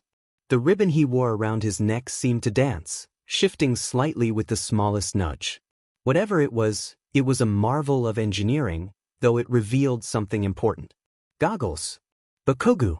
You aren't to rip anything from any of your classmates' hands, or you're expelled. You hear me? Katsuki gave a glare and a grunt as he folded his arms. Izuku was sure to hear about this later, but he had more important things to worry about. Your eraser head, the erasure hero. You can take other people's quirks. Aizawa gave no response to that, letting his hair fall back down to its natural wavy look. It almost looked like a black mass of seaweed. Chattering exploded behind Izuku as he stared in awe, before the very teacher they were discussing raised his hand. Silence fell as Izuku scuttled back to the group, huddling with Ojiro and Uraraka. They were safe, they felt safe, they wouldn't put a hand on his shoulder and burn through his Gakuren, they wouldn't hold him by the collar, inches above the ground. No, they were safe. Oh yeah, I was also lying about last place being expelled. It was just a logical ruse to make sure you all gave your best. Protests came from behind now, all too loud for Izuku to process. He'd made it through the first day. Hopefully, many more days lay ahead of him, though every day with Aizawa was likely going to be a minefield. Mineta, I expect better from you in the future. The boy with the round things for hair nodded profusely, on the verge of sobbing. There wasn't anything Izuku could have done for him, though he still felt a little guilty. Would he really rather condemn another to expulsion than face it himself? The idea didn't really sit right with him, as he walked back off to the changing room with Ojiro. Izuku pretended not to notice how Ojiro put himself in between Katsuki and him at every opportunity, or how the conversation topics were all about things Izuku liked, or how Ojiro tried his damnedest not to show any form of concern, but failed miserably. It was the thought that counted.